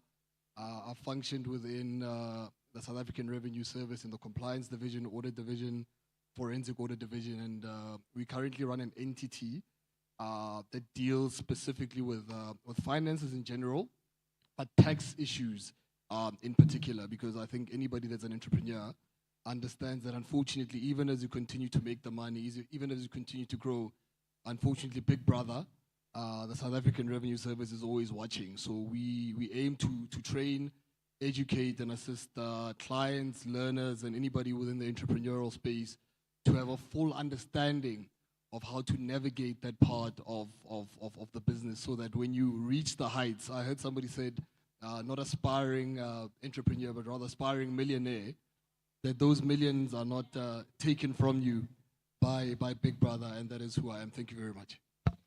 Amazing, thank you, Mr. Mokale. And then moving on to Ms. Makanya. Good morning Guys. to the audacious youth. It's nice to be here with you guys today. So my name is Nosipho Mia Makanya. I'm currently the chairperson of Bank Sita. I'm sure the guys who were here yesterday, you saw our gazebo. It's outside. So what we basically do is very similar to my colleague who's from Facet, where we are a government entity where our main focus is skills development. So everything we do when we wake up, we are focusing on developing skills in the banking and alternative banking sector.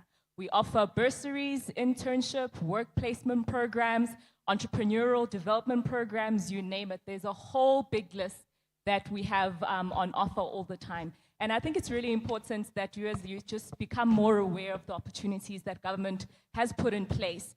We do see a lot of access to these opportunities, particularly to the people in the metropolitan area. So people inside Joburg, in your Pretoria, in your Cape Town areas, but it's very important as well that even if you hear Ekasi, that you are aware of these opportunities, because we do offer them here. And it's all about just having that knowledge and putting through your application so that you can get more information about how to do it and then accessing the finance space. Thank you. Thank you so much. And then lastly is going to be Amorik, Miss Elizabeth. Sanbonani. Hi guys. Sanbonani. Iguphi energy yasefosloras. Ngingicelele nengoma for that matter. I said, DJ, please play them a song this morning. My name is Elizabeth Ramashala. I'm a senior manager at African Bank. I look after an area called Transformation and Sustainability, and Enterprise and Supplier Development is one of the programs that are in my portfolio. But we've really gone beyond enterprise and supplier development, and that is why today you have the likes of Ekasi and beyond that really focuses entirely on the youth. So there's a number of things that we are solving for by being here. Number one, to bring awareness into communities, into the types of programs that we have, because people don't necessarily know of the types of things that we do unless we interact in this fashion. And sometimes you look at a bank and you think it's so far away. Kanti, this one is the bank for the people, by the people, to serve the people. And that's why we are here today to say, how do we help the youth from a socio-economic point of view, and how do we bring these opportunities? We are very realistic to the fact that as African Bank, we will not solve all the problems of this country. And that's why we collaborate. And my message to all of you as well, I like what the MC was doing this morning. He said, look at the person next to you, specialize ngani. Because some people are not good doing it on their own, but we must start collaborating. If there's one thing that I had learned from Indians as I was growing up, is that my Indian, abambane kanje.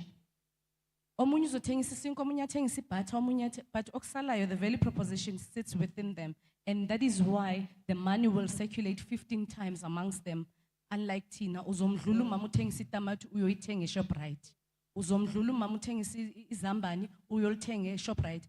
Awumind nokukhwela neTaxi to even have a cost before you actually buy that vegetable.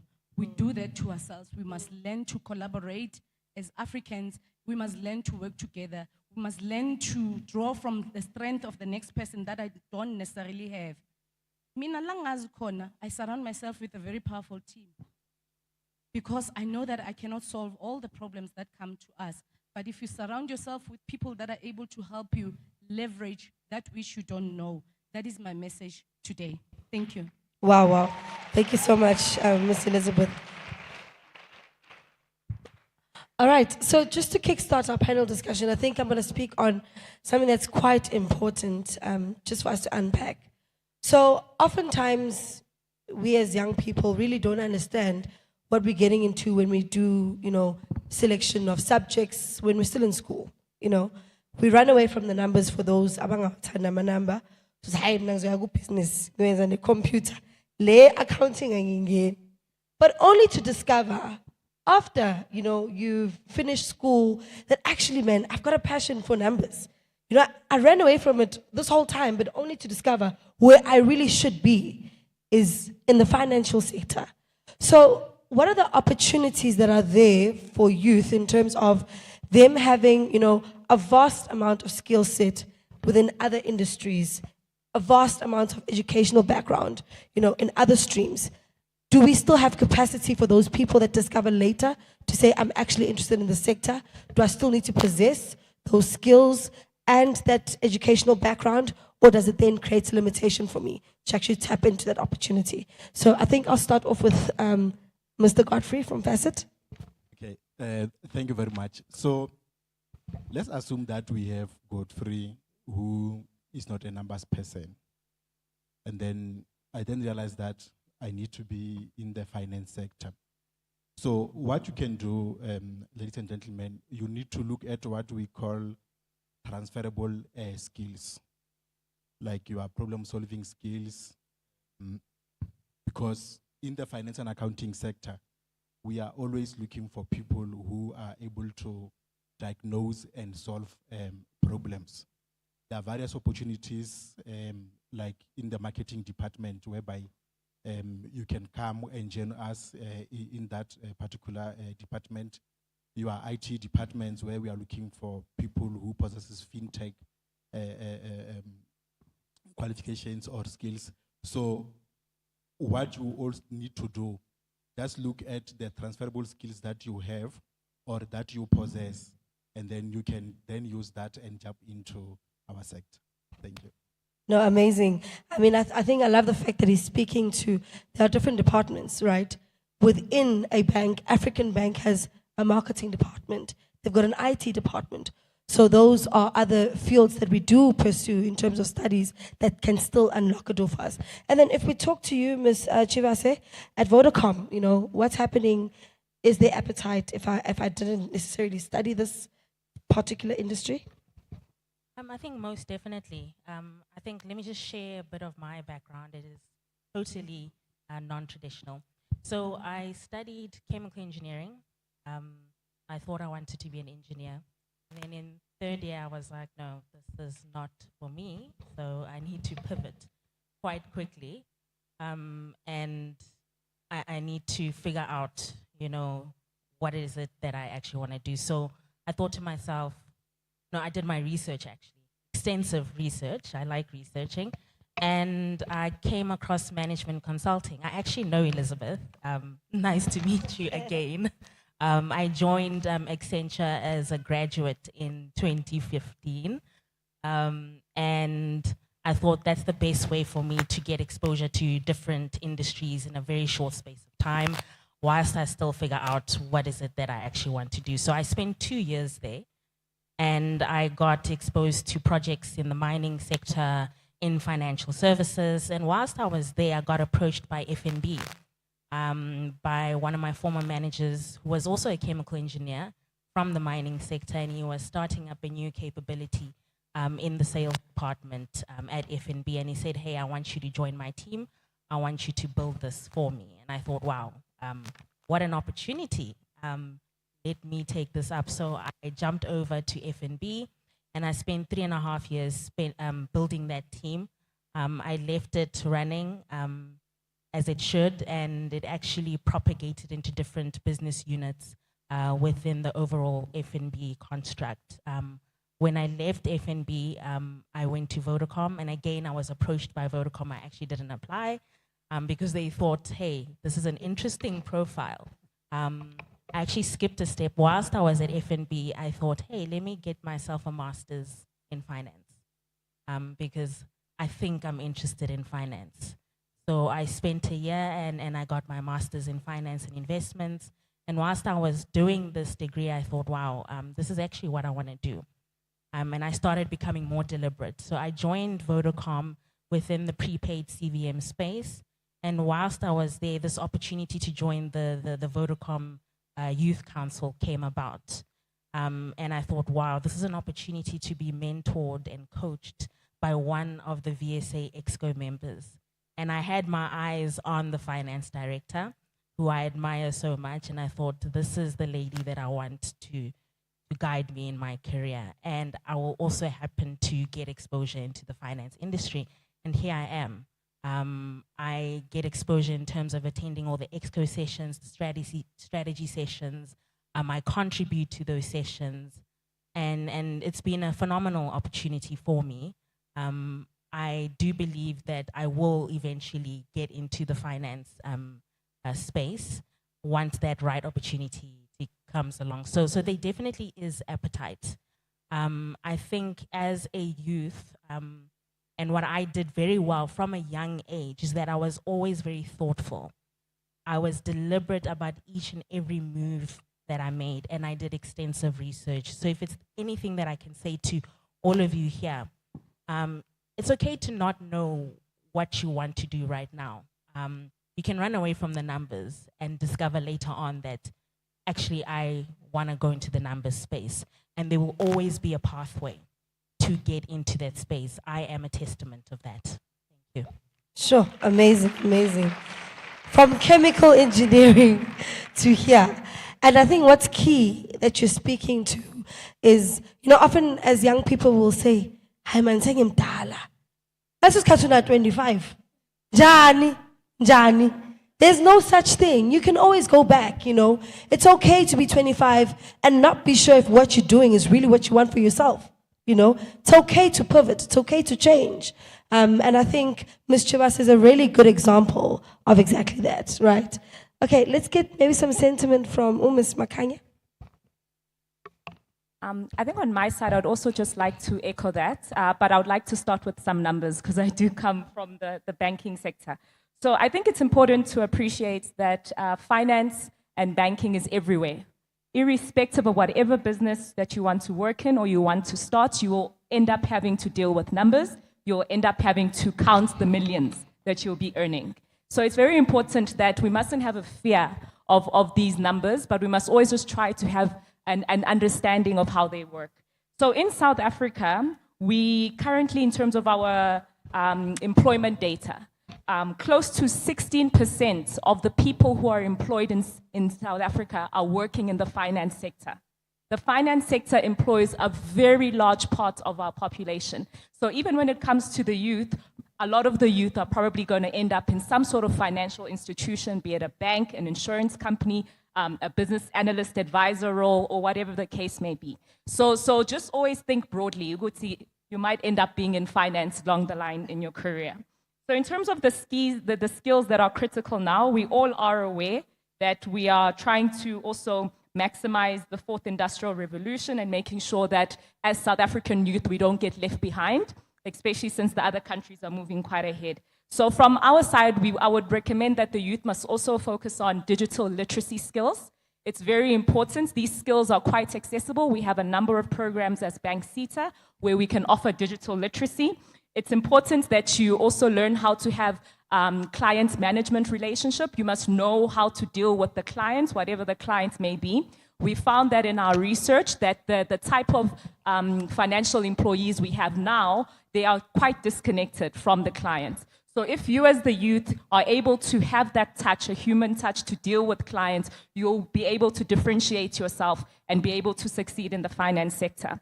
The other area that is quite big right now is to the creation of digital banking platforms. So we do know that a couple of youth who especially play around with apps, there is that opportunity where you can either now introduce some sort of payments apps or some sort of digital platform through your smartphone. And it's important, going back to what I initially said, to just have that digital literacy. The other area, if you are inclined, there's a lot of regulation that comes with being in the finance sector. So if you can focus on, be it certificates or diplomas that speak to compliance and regulatory compliance, it's a very big game changer. They are looking for these people in numbers. They are also looking for people who are risk managers, people who can deal with cybersecurity, people who are interested in learning about robotic technology.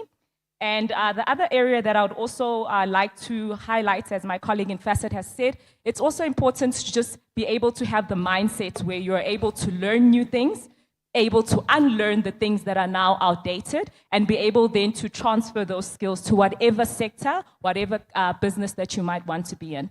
So I think I'll stop there. Thank you. All right, thank you so much. Quite important. You can never get away from numbers. Namanje, if you open your bank account or if you've got money in your pocket, when you count, that's financial literacy. You literally are going through numbers every day. So we can never get away from it, right? So what's very important, and that's going to be the next topic that we talk about, is those scarce skills, skills of the future. And we're talking cybersecurity, compliance, robotics. Those are things that we should be looking into as young people, and that's where the gap within the sector actually is. Ms. Elizabeth, sentiment from your side?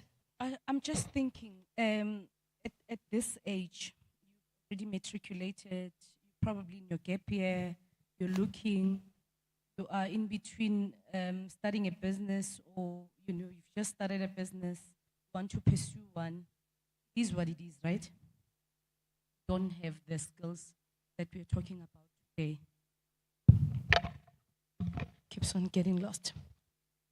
So here's the thing, coming from an elder person who's wiser. In this life, for me, it's really about opportunities. You knock on doors, and a door gets opened. Because for some of us, we must really tell you, it's luck, pure luck. I came from a teaching background. I don't know how I ended up where I am. I was in consulting. I was in financial services. Hey, I've been in these banks. Hey, I've rotated all these banks, but I'm at my happier place. But I think what is most important, especially for you guys, the youth, I'll tell you a secret, dear corporate, what are they saying about you? They say you're not patient. Number one, they say you want instant gratification.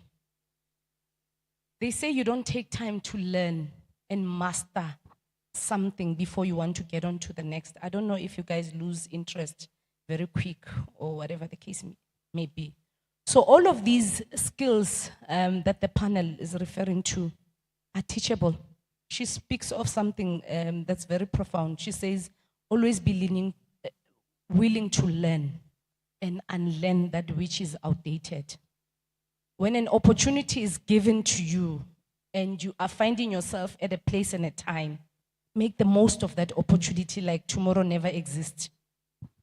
Because who knows, that could be the moment and opportunity that's really grooming you to be the next CEO or whatever that your destination is headed to. So be patient, learn and unlearn. That is my thinking and the message that I want to leave with you today. To say, Abantu abasha, please guys, be the best of whatever that you're touching. Mangabe ugeze glass, igeze like no one else has ever done. Be known for something.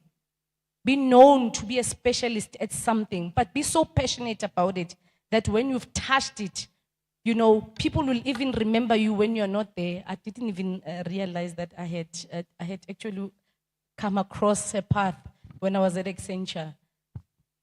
And I hope I've given you a good experience because all the graduates actually came through me at Accenture. So guys, please, if you're going to start a business, focus on that business.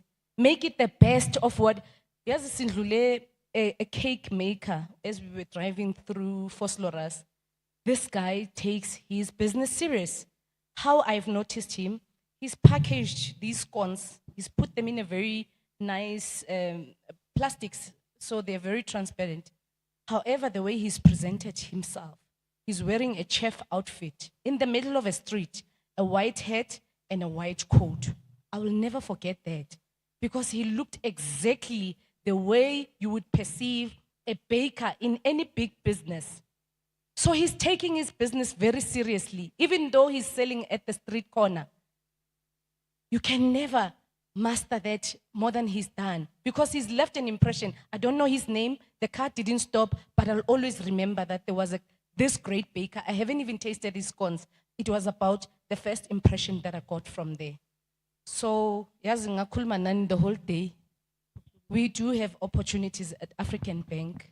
We run an internship program with an organization called YLET. Please go into their website and register yourself if you're looking for internship opportunities. We've partnered with the likes of 22 on Sloan, Gibela incubation hubs, so that they can help us to help our youth address entrepreneurship issues and unemployment issues. So at the back of my head and at the back of my team's head, we are always trying to say, how do we solve for youth and how do we solve for entrepreneurs? Thank you. Thank you so much. Okay, so that's about 2-minute noodles, ne? Basically. It's from the microwave. See McDonald's driveway, 5 minutes. Says cartel. So we need to change that, right? We need to be a generation that really unlocks opportunity for ourselves, and we need to do this through research and empowering ourselves. So there's online courses, guys, that are free in black. Nisho. Nayazi Ellison, Empower Yourself. Mahala Scott Free. Literally covers all the industries. If you're interested in the financial sector, you can go do a course on Ellison. If you want the certificate at the end, that's what you'll pay for. But you can do the study scot-free. All right. So empower yourself. LinkedIn has courses. Are you looking that up or WhatsApp, Nagu, social media? But anyway, let's move. My last speaker, Mr. Mukhale, your thoughts please on this topic? All right, thank you once again. I'm going to try and just combine, I think, all of the things that have been mentioned because every single one of them is important in its own light. But for me, the starting point is always understanding the value chain of what you're trying to get involved in, right? So if you're trying to get involved within the finance industry, a simple starting point, for example, Bafetu, would be maybe to not read the Sokala Duma every week. I read it, I enjoy it, but perhaps read the Financial Mail. Because then you're able to understand the trends, you're able to understand where the economy is moving towards, what industries are flourishing, what is happening within the economic factor. The second element that's very important for me is what my colleague here said right at the beginning. Understanding that you might not necessarily have a natural inclination towards numbers, perhaps. Maybe you didn't get a distinction for higher grade mathematics when you still had higher grade and so on and so forth. But you might have a PR ability, you might have a communication ability. My lady on the right was saying that she's a teacher, naturally, in terms of her original profession. But she was able to leverage that transferable skill and use it to enter into the financial sector. So I might be good, for example, at public relations. Why not become the public relations manager for an African bank? I might have an innate ability to deal with computers and technology. Why not enter into the fintech and cybersecurity space, for example? So don't limit your mind towards thinking about finance only in the context of accounting, only in the context of actuarial sciences and so on and so forth. The next element, which is very important for me, is understanding the industry. I mentioned understanding the value chain. So currently, Time Bank, for example, announced a couple of weeks ago that they now have over 7.4 million, subscribers. I'll call them subscribers. I don't know if I can call them clients because there are really no branches, but they have 7.4 million clients in that particular context. That says to us the fintech industry is going. They're going to need people with skills in cybersecurity. We've got what we call sustainable banking, something that you need to go and read about because South Africa is part of an accord in line with the United Nations where we've tied ourselves to say, listen, not only will we make money, but we're going to make money in a sustainable manner. So read and learn about these sustainable elements, data science, technology. So for me, if you take a combined view and you understand the value chain, you understand the industry, you understand your skills and you're able to reflect and get as many transferable skills as you can acquire, then you can succeed in the financial industry because the financial industry is not one thing. The financial industry is not one thing. And if you can keep that in your mind, the financial industry is not one thing, then there's no reason why, as young people, you cannot flourish and succeed within this industry. It's not one thing. There's space, there's gaps. Now, before I move on to my next question, my colleagues, I'm gonna wish I had a bleep button. Because every time you mention one of our competitors, I just want to bleep. So please, right? A bank for the people, by the people, serving the people. Thank you so much, African Bank, for having us here. Now, we spoke about, the skills that are required in future, and I think Ms. Makanya did it very well in introducing that topic already for us.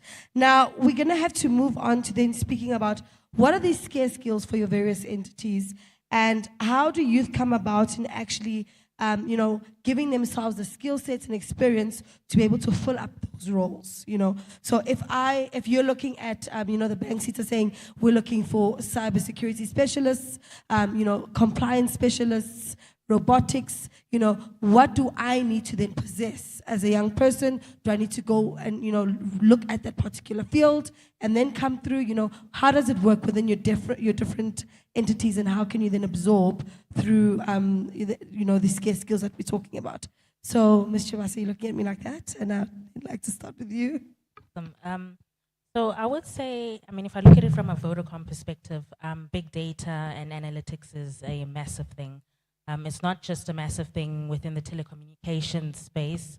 I think in each and every industry, big data and analytics is something that's, all the rage now. If you look at the customers that we're dealing with now, they are transforming. They're becoming more demanding.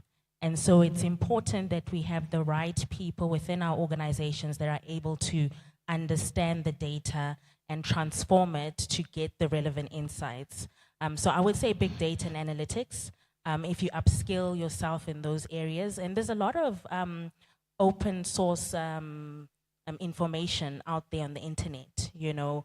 There's the likes of Udemy. They've got a lot of free courses there.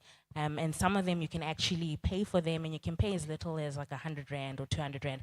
I know that I also use Udemy if I need to upskill on something. You can also go onto YouTube and find people that are willing to share and teach you relevant skills.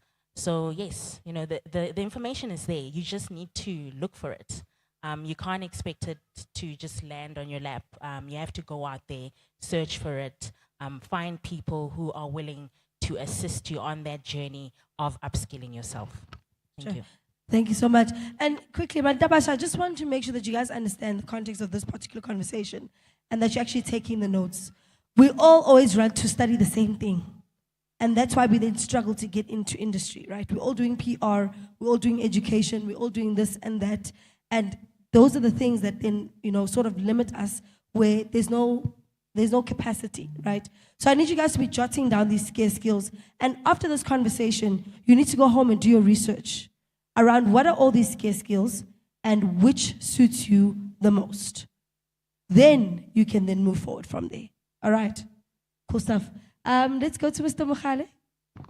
All right, just to echo what my sister just said on the side, there's a huge demand in this country. I think we all read the newspapers, and we've had certain commissions, I won't mention any names, I promise.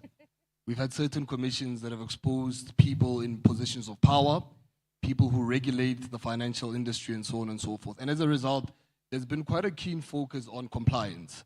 And the beautiful thing about compliance is that it lends itself to many careers. So compliance, you know, you've got lawyers that are involved in compliance. You've got accountants that are involved in compliance. You've got people within the communication space, stakeholder relations, etc., who all contribute to the compliance space. So if you can educate yourself, and once again, I'll use that word, just understand the full value chain. What do I mean by value chain? Understanding what it takes to get a client through the door, serve him, offer him services, and get him to a point where he's grown and elevated himself with the business. If you understand every division within African Bank, every sector and every element, you realize very quickly that in order for them to move up from one level of banking to the next level of banking, compliance serves as a foundation. So I would advise personally anybody that's struggling and wants to get into the commercial and financial sector to seriously consider the compliance portion of things. Because I think for the next 10, 20, if not 30 years, there's going to be very big opportunities opening in that space. Compliance, guys, compliance. Ne? All right, let's move to Ms. Elizabeth from your side. I tend to agree with you there because we always focus you know, we're always looking into digital and IT skills. But the conversation earlier that referred to a combination of skills is what makes a business to be sustainable. From your leadership skills, for example, your people skills, because with all this constant change, the one thing that does not change is that there will always be a requirement for soft skills in dealing with people and people issues. But there's also a greater need from a risk perspective as well. So the financial industry is also looking for risk people who are going to help us manage risks in the financial industry. And yeah, the sky is really the limit because each and every skill within the financial services sector is really evolving every year as we try to adapt to new changes and new trends. So, you know, today, the skill that we are looking into, or the skill that was a hot skill 2 years ago, has actually become very redundant. And that's why it's important that wherever you are, as an individual, you look for those opportunities that have been referred to in terms of how you refresh your own skills as a person, because it doesn't matter where you come from from what part of the business that is a requirement from a financial services you need to refresh, go back again, learn, and unlearn that which is redundant. Thank you so much. So we've got data analysts, we've got compliance, we've got soft skills, we've got risk analysts. Okay, those are some scarce skills in the finance sector. Now, I don't know where this one falls, my colleagues. This one is more of a requirement. Ne? Yesterday we had a conversation, around, just being honest with yourself. And one of the speakers here spoke about how, in her own words, naki bodile when it comes to my financial status. But however, whatever that I want to embark on, I actually put my business forward, whether it be applying for a house or whatever financial needs that, she's looking for. There's this thing in the financial industry where you are taped if ubodile, ukaskeni. And somewhere in the point in this conversation, I'd like for someone to just cover that part and give everyone here clarity to why are we taped if sibolile. I mean, I'm looking for an opportunity to unbody myself, but I'm blocked, So let's just talk about that. If someone can touch on that a bit as we speak. But if I can move on to maybe Ms. Makanye, can you take us through your thoughts on this element? I know you introduced, but maybe just to say, how we can comfortably get into those roles. Sure, that's fine. I think it's also, I'd like to just first introduce it. So earlier on, I mentioned that close to 16% of the people employed in South Africa are employed in the finance sector.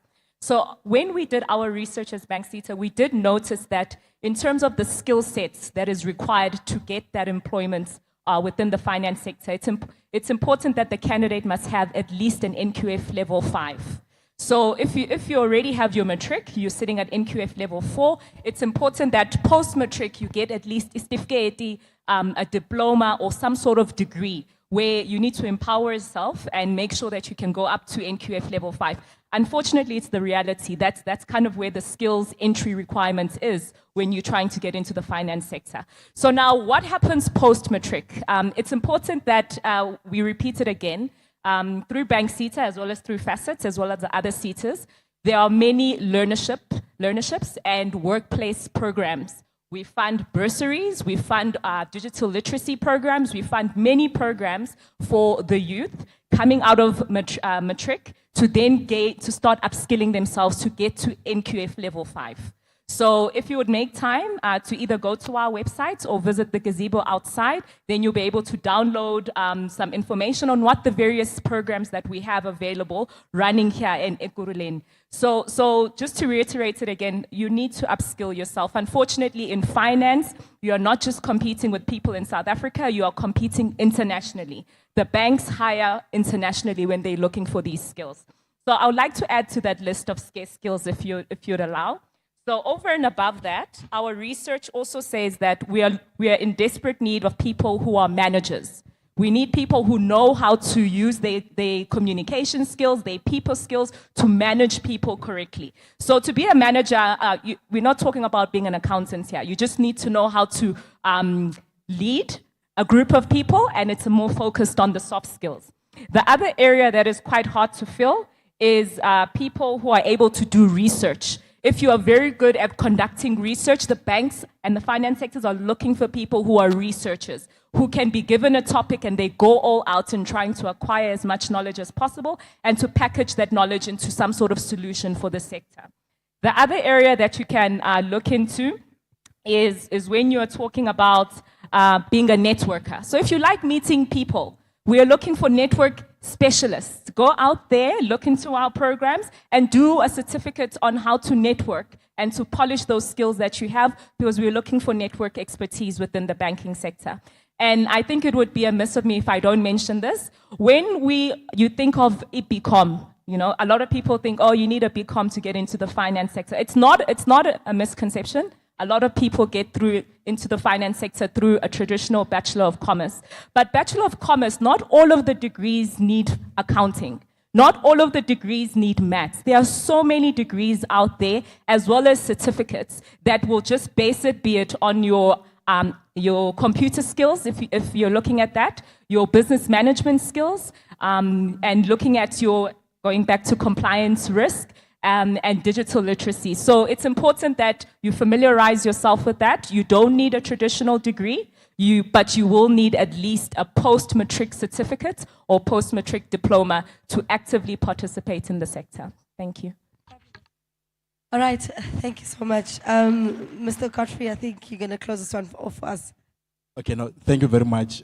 So from the finance and accounting sector, number one on our list is external audit. We are looking for such people. We are also looking for accountant in practice. You are tax professionals. My colleague next door, he can also attest to that. And then we also looking for investment analysts. But then there's something that we are doing as Facet in terms of how you need to get these opportunities. We have what we call a comprehensive cover. And I'll just be brief. What we are doing at Facet, in order for us to make sure that we end up having this, or people of this caliber, we cover what we call maths, English, and accounting from grade 9. So we train you when you are in grade 9 until you are at grade 12. After that, you are guaranteed what we call a Facet bursary scheme. We give you a bursary, and then once you are done with your bursary, you then come back to us. We then give you an internship program. So why are we doing this? We are doing this so that we can also track our investment from grade 9 until you get your degree, be it you want to do honors or masters. We also cover that. And once you get employed, we will also fund you to continue studying. So please visit our website. We are also on TikTok and Twitter. Thank you. Can I just thank you for that? Remember when I said Nina Nyachaha, ne? So here's the trend. You get into an internship or a learnership. Before you pay, you get another opportunity to be on another learnership, get difference 100 rand. You jump on to the next learnership. That's what they're not telling you. The 2-seaters and blacklist. Yeah. Because you don't finish the program, and there is an intent behind the design of these programs so that you complete it and then they get into the next phase. Opportunity even at corporate level, there's an incentive from government to say, if you absorb them, we give you BE points. Go to 12 months so that we can get our BE points. Ni jumpela on to the next, ne? For a difference 100 rand. Seniors moshel. Kanti, basic pegi, let's see, you know, when she finishes this program, we actually want to absorb this person. Simkashe full time. Manje guys, ngicela nibe patient so that we finish these programs. We do what we need to do. Sinpegile. Hayi ukuthi asinibhekanga. Asilali nathi ebusuku. Ayisiphathi kahle into ukuthi anisebenzi. It keeps us awake at night. We are always thinking of what can we do for our people. BEE stands for Broad-Based Black Economic Empowerment. I learned this many years ago that B stands for black, and therefore do it or don't do it, because our black people still need opportunities and so guys, allow us to do what we need to do to empower you, but work with us as well. Thank you. Sure. Brilliant words there from Ms. Elizabeth. Guys, just one more thing before we take your Q&A. So if you've got questions, please just quickly jot the question down. Must be crisp to the point. Ne? Thesis or a paragraph. So that we can get straight to the point. Ne? So while you're quickly doing that, I just want to just share sentiment around the CETA part. So we've got institutions that are sitting with us here today. Vodacom, African Bank, we've got Mohale, Tax. So what are the CETAs doing for young people? Okay, you guys know we've got 21 CETAs, right? And specifically here we've got the bank CETA and we've got Facet. So CETAs provide us with training. All right. So if you guys are interested in any stream, all 21 CETAs cover different sectors. If you look up those CETAs, they provide you with training opportunities within those streams. And moreover, most of the time, once you complete the training, they actually assist you with job placement. So go to Bank CETA, go to Facet, Finance and Accounting Sector Education Training Authority. Those people there are the ones that will provide you with the training that you require to be equipped for all these different sectors.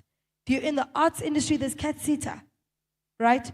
If you're into media, there's MIA CETA, CAT CETA also falls under there. All 21 CETAs cover all the different sectors and industries. So make sure you're using this time to research those different CETAs so that you're able to get into training to empower yourself. All right. So, colleagues, I'm going to ask the young people to give us questions. All right.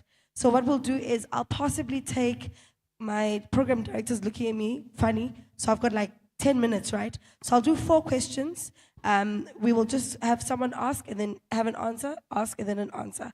All right. So let's see if you can help me now to identify the hands for questions. If we can have a raise of hands. 1 that side. There's 1 behind you, that's 2. There's 3 over here and 4 over there. All right, I'll squeeze you in at the back, then it's done, it's close. So my brother here, there's a lady there, and I think it's a lady at the back. We'll take 5. Okay, so can we start that side? Please ask your question straight and also just say who you're directing the question to.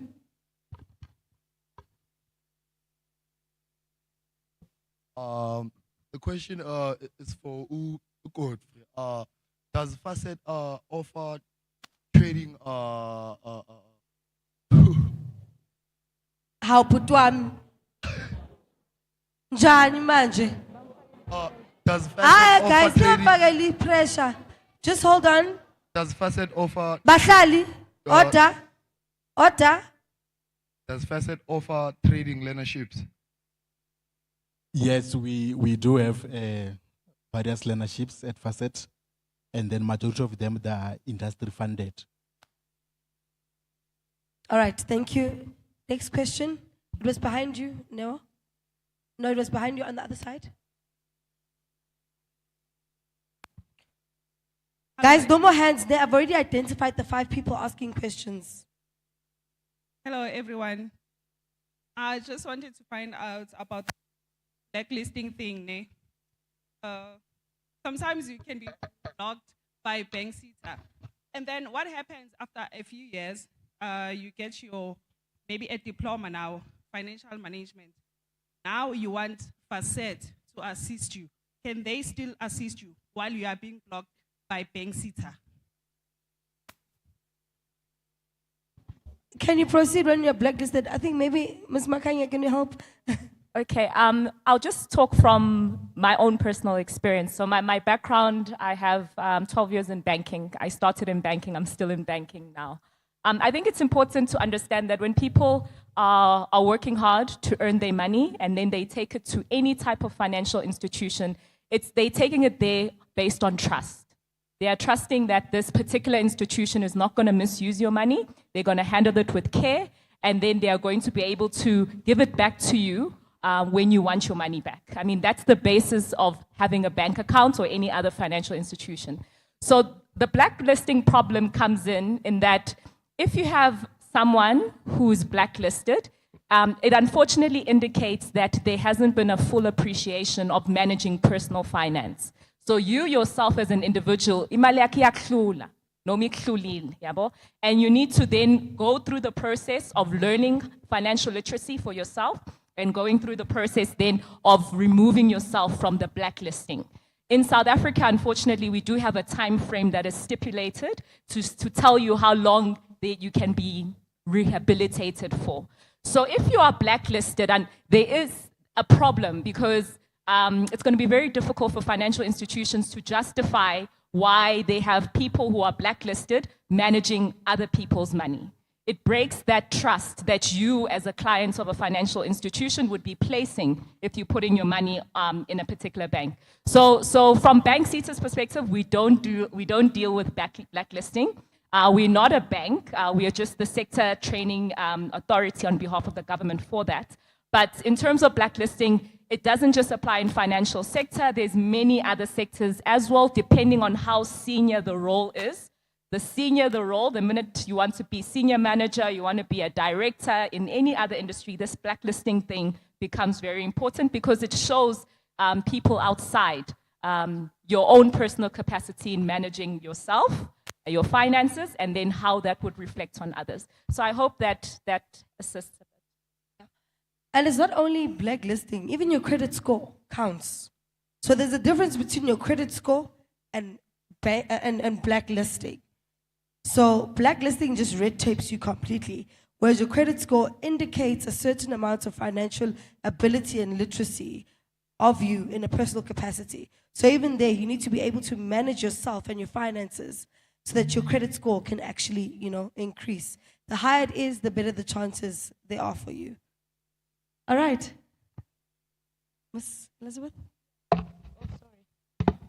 I think you will also notice that in the program we've included consumer education, because for us, we can talk about all these opportunities that are available, but ultimately, when you do apply for any of the opportunities that we are talking about here, and you have not been conducting yourself like you should financially, some of those opportunities you may not be able to reach or access. The reason we bring you consumer education is to say, guys, even if you are lucky enough to be in one of the programs and you win $1 million for goodness sake, or you have an opportunity to win an amount or substantial amount of money, you don't start with a BMW. You start with saving and investment. And I know it's a topic that we don't like, but it's our reality.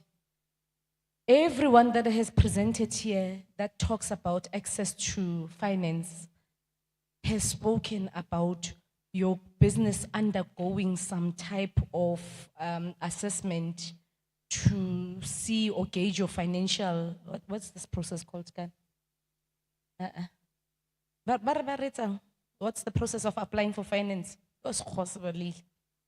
Anyway, the process of going through finance application and being assessed, you will be looked at as an individual and an owner of that business and your credit profile, and your credit scoring. Therefore, we cannot emphasize the importance of conducting your finances well enough to say, otherwise you will not be able or eligible to access any of the opportunities that we are referring to if your self-conduct does not show. Even if it's saving 5 rand every day, it's something, ne? Because it starts showing institutions some type of behavior or some type of relationship that you're actually having with money.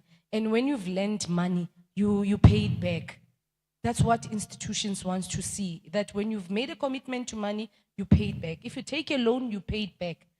If you apply for finance, you stick to your commitments. If you open that account, you at least pay something back every month to show that you're a responsible person, and that's what we call responsible lending in the banking and financial sector. Thank you. Thank you so much. If we can just move to the next question quickly, press for time. Okay, we're there, no stress. Hi. My question is directly to Mr. Godfrey. I just wanted to ask if what really happens if, like, I heard you saying, like, if a student is still doing matric. Just please hold the mic closer to you. Like a student is still doing matric and is planning to take a gap year next year. So what happens if, like, a student is, like, currently upgrading? Okay. So our NSC program is for people who successfully completed matric. And the reason why we are doing it is so that you can get the feel of how it is to work in our sector. So if your matric is not deemed to be completed, unfortunately, you will not qualify for that particular program. Thank you. All right, thank you. Last 2 questions quickly, guys.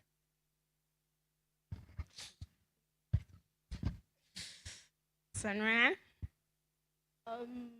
I wanted to ask that what if we were doing different subjects at school there, and then maybe we are at the school and then so interested in finance in school? What are the qualifications you can do what can you do ukuthi ukwazi ukustudisha i-finance? Okay. Do you want to take that one, Ms. Chibase? So I think Guys, please settle. I mentioned earlier that it doesn't matter what you studied. You just need to know the destination you want to reach. So I would say research is important. You don't know what you don't know. So yes, you didn't study mathematically inclined subjects whilst you were still in high school, and now you are trying to decide what you want to study. So research is important. So yes, you can go into the BCom type of degree. You can go into engineering. I went into engineering and pivoted into finance. So the path is not a straight line. You can go from any angle and still reach that destination. You just need to identify that opportunity. And of course, each situation is unique. So the context is important. Looking at it from your perspective and also getting the guidance from individuals around you, finding the right people who can guide correctly. Okay, thank you so much, Mr. Base. Last question. Sanbonani, Ninjani, Sapila. I'm from EU Desk, LI Police Station, and I have a question for, if I forgot the name, but Mr. Wamasud. I just want to ask. Mr. Mukhale. Yes, Mr. Mukhale, thank you. Thank you. I wanted to ask, Guti, how do you keep your looks sharp?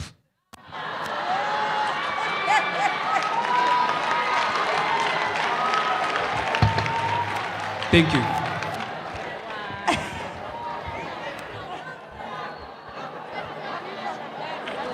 My brother Siabugas Kezemos.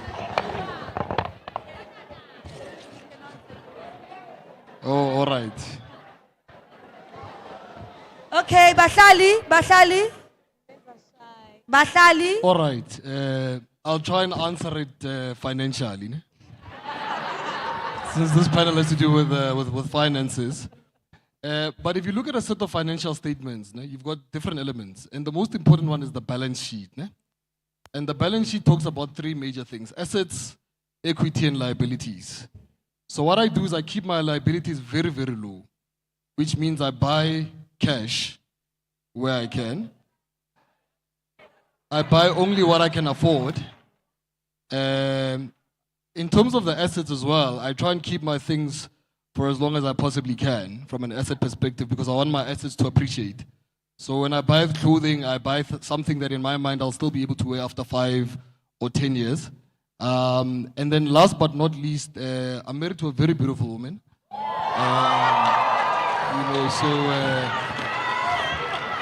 So that is the equity component. You know, there's a vested interest. I need to look good to keep her happy. So yeah, I tried. Equity component.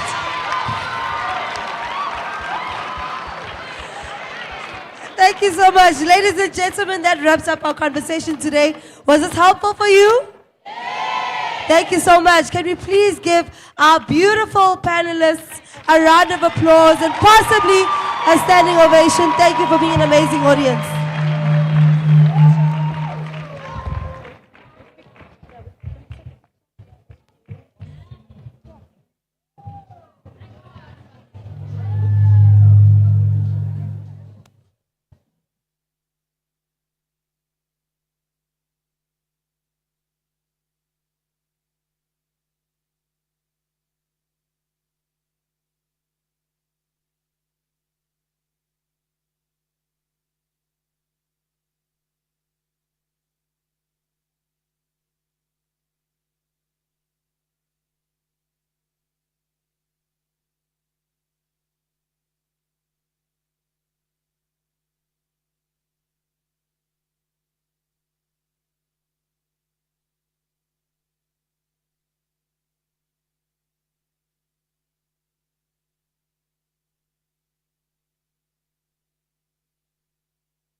Fosloras. Reteng, kaofela. Rahul, are we getting information? Are we sponging off all the information? Yeah, this is our opportunity. Ne? We're going to be empowered. We're going to be able to make ourselves look better and have a feel of the account that we are about, whether it be your business, whether it be your personal space. Take care of your equity, your space, and your assets to make sure that you're a success. We can't go back to our parents where we've got better opportunities to empower ourselves, so we must be able to think differently and do things differently. There are things that they touched on today. They spoke about not being redundant. Ne? We can't go and study general management. We can't go and study, you know, you must, HR. Please, let's go deeper into HR. There are bigger levels in HR. HR is not just that HR. After COVID, our lives changed, you remember? Yeah, some of us that used to work in certain industries, those industries were wiped off just because of how the world functions today. Some of us work at home and it's how the world functions now. You have meetings on your virtual space. You've been working with these people for the past 5 years. You've never met them face to face because that's how the world functions today. So if you're thinking, how African Bank, that's not how it works anymore. Today, African Bank wants you to be able to be self-sustaining and to be able to make decisions on your own. And that's what they are looking for when they place you in this pitching that we're going to be doing later. They are looking for people who are audacious. Hashtag. Yes, that is you. So they're looking for that audacious young person who's going to be able to step into that program, 1 year, 12 months, and be able to then apply themselves. They want to see if you are accountable, so that when they invest back in your life, they can see that you are about that. So come on, one more time, a round of applause for our panelists as they empowered us in the financial space. So we are now empowered. We understand the finances of things. We are going to move on and understand the entrepreneurial space, kokas. We are going to have a chat right now. Somebody's going to come up on stage right now and tell us more about okokasi, ubuti, business ya how, maybe uthatswa ditegi, mokasi. And how do you then go about networking and doing all that within that space? So I want us to put our hands together and a round of applause for Mr. Bulelani Balabala. I'm sure he's around here somewhere. He's going to come up on stage and empower us on that space. One more time, guys. A round of applause for Mr. Bulelani.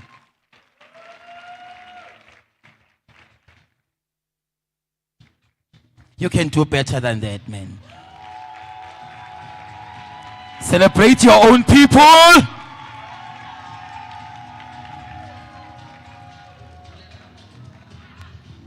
Hola sharp kunjani? Foslo, hola sharp kunjani? Ni grand. Ni sharp. Hola African Bank. Hola ma corporate. Hola ma professionally. Igama ubulelani yabo. Buya kwelinye ikase bathi Thembisa. Nayicaba ithembisa. Nayicaba ukuthi ithembisa ikasi lamakasi. Nayicaba ukuthi ithembisa ingcono neFoslo. Ayeke ningitshele ngiyadlala. But today I have the opportunity of just talking to you from an entrepreneurial perspective. Let me ask a couple of questions. As nganywane keshwala, nganywane ka lo buzile ukuthi facet na trainer na. Because as HIV esikhathini esibhaya siza kulezi zinto sizi attend sishaye ngathi sizwile. Mara uthola ukuthi masowuphuma yi le information le bebayikhuluma iyakubhayizisa. Yabona? Manje ugcina ungasabuzi nabantu ukuthi bebathini la ngoba usaba ukuthi bazocabanga ukuthi bongalalelanga. So which is why it becomes very important ukuthi yabona mawusendaweni uzenza ibhari. Because yabona mawuyibhari uzoba iclever. You understand? No, kumele ube ibhari. Because yabona ama opportunity grand aza kubo bhari. Because azubhara ubuza ukuthini, ubuza ukuthi okutrainwa njani. I-training iqala nini? I-training ngobani isikhathi? Ngazwakala at least maybe ngibambela ibag mawuphuma la ngokhe nawe transini kumake sure ukuthi at least safe so that ukwazi ungaya more information. Marazi and sister ashazina ngifuna ukukuhlupha man yazi anyeke ungaye nenamba yakho anyeke kuhluphe mara just ngizokufonela ngale ndaba ye-training. Yabona ibhari seyithola ama-opportunity abo clever basalela emuva. Yabona kufana lale ngoma lebe bayadlala mabangisukumisa ukuthi uzoyithola kanjani mawubloma ekhoneni. Grand uzoyithola kanjani mawubloma ekhoneni ungatune fokol. So ijive ukuthi esikhathini esiningi we've got all the opportunities akhona sinamabhelas khona my sister bekayibe karinga ukuthi sinamabhelas sithunani ngamabhelas in terms of the internet nani ngithi. So you've got this phone but you're utilizing this phone for all the wrong things. You're wasting time. You're wasting time because sometimes akho na makhulele kaso utubheka ngayi indlala. Utubheka ngayi indlala. Utubheka ngayi akunama opportunity. Utubheka ngayi igqobi. What that then ends up doing to you is it sort of closes off your mindset. Because angithi manje yonke indawo kunegqobi. Then ngaphezu kwaloko mawutubheka isituation endlini akunagawulo. Auntie or your uncle or whatever the case is unemployed or is unable to access opportunities. But ungena kule internship ikubhayizisa ushaya amadodayi uthi yazama ukuncenga mara kuncengeke because you know having been in business for the past 17 years one of the things that I picked up is it's not necessarily that there's a hunger in and amongst young people to want to participate in opportunities. The biggest challenge is because your mind is an EQ and an IQ thing. Because your mindset is shut off from the work stream or the work environment, when opportunities come, your posture. Yabona posture ukuthi umenja opportunity mayiza. When opportunities come, the challenge is that your posture about the opportunities is such that it seems to the employer or opportunities that you're not interested. But you're very interested, mara into ukuthi bowuchunane ngalesikhathi leso unemployed. Yabona ngiyangitshela amajita esikhathini esiningi ukuthi yazini noma unganasipani jo ijive esikhathini esiningi ukuthi nina ne-ego. Because grand if wongana ego boyo wash trans kamakhi. Manje ijive yakho ukuthi anyeke wash trans kamakhi because next door khona icherry khona umjita who's the same age as you. Mara bazothi. Mara at the same time ucomplaina ngedata ucomplaina ngama-opportunity kuvela isipanyana edrobheni awuna-new gear cap mara nayo i-new gear cap ikliphu eblome ngayiyi wena uyazidrobhela ngokwakho. And on top of that ukuthi uhlezi endlini awuchuni ifokol, what does that end up doing? It blocks off your mind. So noma into kuyi-opportunity awusayiboni njenge-opportunity.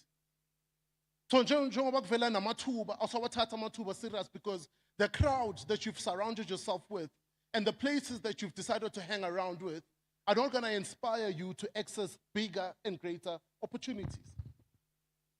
Ayabona jo njengoba bengishilo ngikhulele eThembisa. But 17 years ago, I started my first business formally. My highest grade is grade 9. Ayangishaya high school. Abona kusimo umjito slam. Ayangishaya high school angidonora ama maths. I left high school, went to an FET college, young Baizisi FET college, ngabloma endlini for about 2 years or so. Khana sekuvela indaba yokuthi no man khona into bayibiza ukuthi entrepreneurship, yabona. Ngancenga ngibhayisa izinto ngithola inyuku, ngibhayisa izinto ngithola inyuku, ngibhayisa izinto ngithola inyuku. Mara ngithi ngoba ngikho yini ngibhayisa izinto ngithola inyuku ngiyayibox. Angazi if you understand ukuthi yini ukubox. You understand? Because angithi kumele ngikhulume le language le ezwakalayo le. Mangithi inyuku yangena ngiyayiboxa because angithi manje khona nalento ukuthi it's the first time ubona i5 drat. So akazi uyibona i5 clipper jo. So much you feel like uyinja ngiyayiboxa. After a while you start to realize ukuthi yazini I'm caught up in the same web. I'm caught up in the same web. Izinto azivayi, nothing is moving and nothing is growing. And the reason nothing is growing is purely because of how you see yourself. So there's two types of yous. There's the you that is sitting on this chair right now. Then ikhona lo munye you, sometimes uyamveza, sometimes awumvezi, yabona ngoba ngithi usaba ukuthi abantu bazothini. Mara khona lo you lo sengqondweni yakho ukuthi sometimes unokuzi-imagine ugqoke le rogo ufuna ukuligqoka, uvanga le trans le ufuna ukuva ngayo, uspana le span lesesigrand, na uphila grand. Akekho umuntu ongafuna ukuphila grand. Sonke sifuna ukuphila grand angithi. But umehluko between where you are right now and you getting to where you need to go, it's all about what you do. Between where you are and where you go, the difference is what you do. So bengicaba grand ukuthi angithi angikho slam. So the only way for me to be slam, bekumele ngitshune izinto eziyi-2. Bekumele ngiskima amajita slam. And then the second thing I needed to do, bekumele ngicale ukufunda.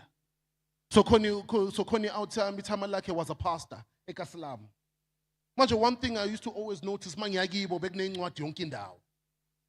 Then I took that as an opportunity to say, I'm finalizing ngibuleka incwadi, ithi ngicala ukufunda. Angazi nokuthi bathini, lesilungu lesiyangibhayizisa, but let me start reading. Why? Because you need to understand something about life. We start businesses or we even search for work opportunities based on our level of exposure. Now, let's unpack your exposure. Exposure, either you've traveled to places, you're exposed to things. Exposure in the form of reading. Exposure in the form of what you consume. So yabona consume isibaya, which you would say, maybe mina angazi ngani, but yabona mina ngibheka isibaya, yabona nginama inspirations ukuthi maybe nami ngaba umpiyaki. Angibi nama inspiration ukuthi ngayospana African Bank. Angisho ukuthi entertainment into wrong. But yabona makhule situation la kunendlala khona, something must change. Awazi ukuthi ungayenza izinto ezenziwa abantu abagrand wena ungekho grand. Awazi ukuthi ungatshuna izinto ezenziwa abantu abagrand. Kahle kahle ijive ukuthi wena ucomputer nabantu abasharp uzosalela emuva. Then I had to realize, ukuthi yazini, there's this thing called entrepreneurship and I'll start. But I couldn't start because I didn't know. Part of knowing is I needed to hang out with the right people and access the right information. The elementary information, the basic information I started to access was starting to read books. Books about anything. Then after that, I then decided, Jazzy, I'm going to start this internet cafe at Tembisa. Well, this internet cafe started, I got my wardrobe doors from my back opposite neighbor. Umaki beka renovate, ngamcela iminyango yama wardrobe angaya, ngashaya amatafula ngaya lapha eScore. The Score was used to be a supermarket. Fana nama Usave, bangaya ama-crate, those were my stands. Ngaya esontweni, there was a local pastor, angaya itule eziyi-20, angaya nama-carpet. Yabona la ma-carpet wahlangahlanganisayo. Angaya ama-carpet, khona enye out-term, bathi uMakhasa ngishange angiboleka i-computer. Khotmani yami angaya i-Pentium 1, yabona nini i-Pentium 1 necavi nini. Omunye umjito wami angaya i-Lexmark printer. Omunye umjito wami angaya i-HP printer. But kunenkinga ngithi. Number one, we don't have the infrastructure, internet at all. So Telkom didn't have an ADSL exchange in Tembisa. The second biggest thing is angikwazi nokuspanisa computer. Mara yazi ngasitshelani. Ngasitshela ukuthi lento lengizoyichuna. So with everything you want in your life, everything must start with intention. I want intention, sometimes like amal nokusbayizisa, but all it means is mele lento le uqale ngokuthi uyayifuna lento. Yabona mangaqala ngokuthi yazini inyuka ngiphathanga, education anginayo, abantu abacava lento angibazi, in angiyazi anyeke uzuqala. Mara mangaqala usitshele ukuthi lento le ngizoyichuna. Yes, I want to be a marketing manager at a bank. I want to be the head of compliance at a bank. I want to be the head of marketing at a bank. You start with your mindset there, and then you work your way back to, as in, because ngoba sengisitshelile angithi sengisetile. So I can't fail myself because kudala ngisfaila. So the next big thing for me to do is make sure ukuthi lento ngiyayifoster iziyenze. Marijive ngokuthi uyayifoster iziyezeke ukuthi wena makumele ufoster iziyezeke you give up. Baba kufaka esipanini bathi cova nayi internship ucomplaina ngemvula nje. Baba gama opportunity usitshela ngokuthi amagesi yohlala ingekho jo. Igesi yohlala ingekho mara yazini into zohlala ikhona. Khona umuntu ozoyifuna le opportunity more than you. And lo muntu lo makayifuna le opportunity more than you yazi kuyenzakala uzokugudluza. Kuthi ukuthi wena uyohlala uthandazela ama opportunity cho. But mawuthola opportunity udlala ngeopportunity. So it starts with intention. You gotta ask yourself every day, yes, ngiyakhala ngendlala, but do I really want to do something to change the situation? Because if you really don't want to change the situation, then you can change it. So when I started, and my highest grade was grade 9, and I was raised by a single mother who was working part-time jobs, and I don't have any educational background or financial background or any support. Ngiyaqala ngiyahereza, ngibhayisa amapaloni, ngibhayisa ama-cheese, ngibhayisa ama-pencil, ngibhayisa ama-textbook, ngibhayisa incwadi, ngibhayisa noma yini, Joe. You know, when I'm starting and I'm doing all of those things, it doesn't seem like 17 years later, I'd be sitting on some of the boards I sit on, I'd be sitting on some of the committees I sit on. It doesn't seem like that, right? Because obviously, mawuqala anyeke ibe fane naleyo nto and anyeke ibe njalo. Ijive ukuthi when ufuna ukuqala upope no, uqale no, upope no, it won't happen.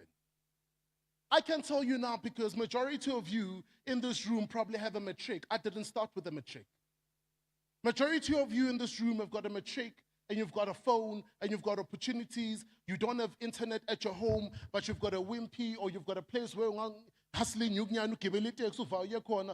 my wife or mahala, Spanish opportunity. Ijive ukuthi wena uyavilapha. No, kumele ring ivara ngithi. No, asingaringi izinto because ijive ukuthi uzoza yi. Uplome yi uzenza ngathi ufuna opportunity. Yabona, ibe ngathi manje waste isikhathi se-African Bank. African Bank manje se-invest isikhathi nemali ukuzodevelopa wena. Ukuthi bekumele ngabe kube nomunye umuntu ongcono ozohlala kule sitho oyifunayo opportunity. Inkinga ukuvila. Because sonke la in this church, in this building, siyazi ukuthi kumele senzeni. Ijive ukuthi the reason why singazenzi lezo zinto is because sojwayele ukuphila the way iphila ngakhona. So the only way you are going to change your family situation, your own personal situation and where you are, is really by working extremely hard, Joe. It's asking the questions that seem stupid to everyone and asking them over and over and over again up until you understand them. Every opportunity I said yes to, I didn't know. So nyangena lapha ngithi yazini, can I do the garden for you? Let's say when I do the garden, I meet this receptionist, I want to do the garden for this corporate, and then the corporate says, we don't necessarily need someone to come to the garden, but are you familiar with networking computers? Networking computers. My sister ngibona ukuthi ngiyabhayiziseka. Networking computers ngiphinda kayi2 athi no yabona uma uyenza ama computer ukuthi communicator. Ngithi hayi into zami ke lezi. Athi kimi no problem. I'm going to make sure that I link you up with the head of IT or whatsoever so that you guys can talk about the technicalities because yabona namputhi lezi into angizazi. Ngithi awungaharisi sir uringa nempetha no yimo umjidokre. Angiyacava ukuthi mina ngazi ngekasi. Mangekasi ngiyazi ukuthi ekasi jo khona umuntu osipanela ama-IT what. Yazi ngiyothunanda. Ngiyara ngiyoncenga. Because ngiyazi ukuthi mangayada ngithi ngicela ungisiza ngeke angisize. Because you need to understand one thing. No one owes you any help. No one owes you opportunities. No one owes you anything, Joe. Lendlala lo bhekana nayo indlala yakho, Joe. Yabona le entitlement lesinayo ukuthi why bangasithuneli, why umasipala ngasithuneli, why African backing asgayi, why in asgayi. Joe, there's 60.1 million people in this country. 25 million of them are on social grants. Manje usazongena ngabo why awume kancane Joe. Awume kancane Joe. Awume kancane. Tuna something mfethu. So manje mangena la ngiyasitshela mfethu ngithi azini, I'm going to make sure that I ask people to find who this IT person is. Manje mangihlangana naye lo Grootman, well in my case bekuyi Grootman bathi uNkosana, he worked for IBM, right? Mangithola lo Grootman yami, mangithola lo Grootman enkasi ngithi Grootman yazi ngicela ukuwashela imoto.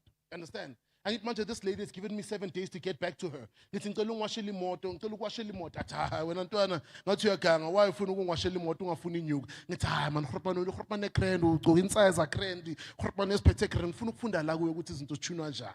Manje kumele ngimtafule ukuthi angifake asengenile sengiwasha imoto sengiyazi ukuthi sengingenile no. I washed the car on Monday. Sorry, I washed his car on Monday. Ngiringa naye Saturday, ngiwasha itrans Monday, ngiwasha itrans Wednesday.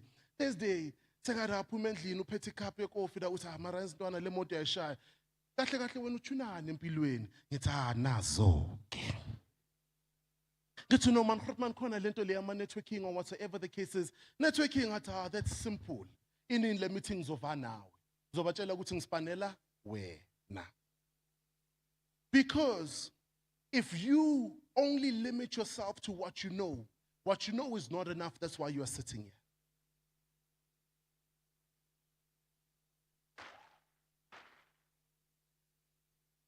You can't limit yourself to what you know. It's not enough. Ubuclever sibheke ngale komnyanga ngithi and masiphuma asibucovi because abotleva basalele emuva. Masiphumela ngale ungena kuwo wonke lama exhibition stands, ungena kuwo wonke kulama opportunities, ubuza wonke imibuzo, wonke ama competition, all the questions that you can. Angithi manje weekend. Abanye mabaya kuma delicious, baya kuma opportunity, baya kuphi, baya Bahamas, baya wherever. Wena who yira. You understand? When you're blomava, you're bloma computing. Mangana nyugu, you're mogoli nyugu, au yubolegi nyugu. Yabon, your tendara is izandla zako, gututoli nyugu, whether it's 50 rand or 40 rand, utati ego, uibega SID.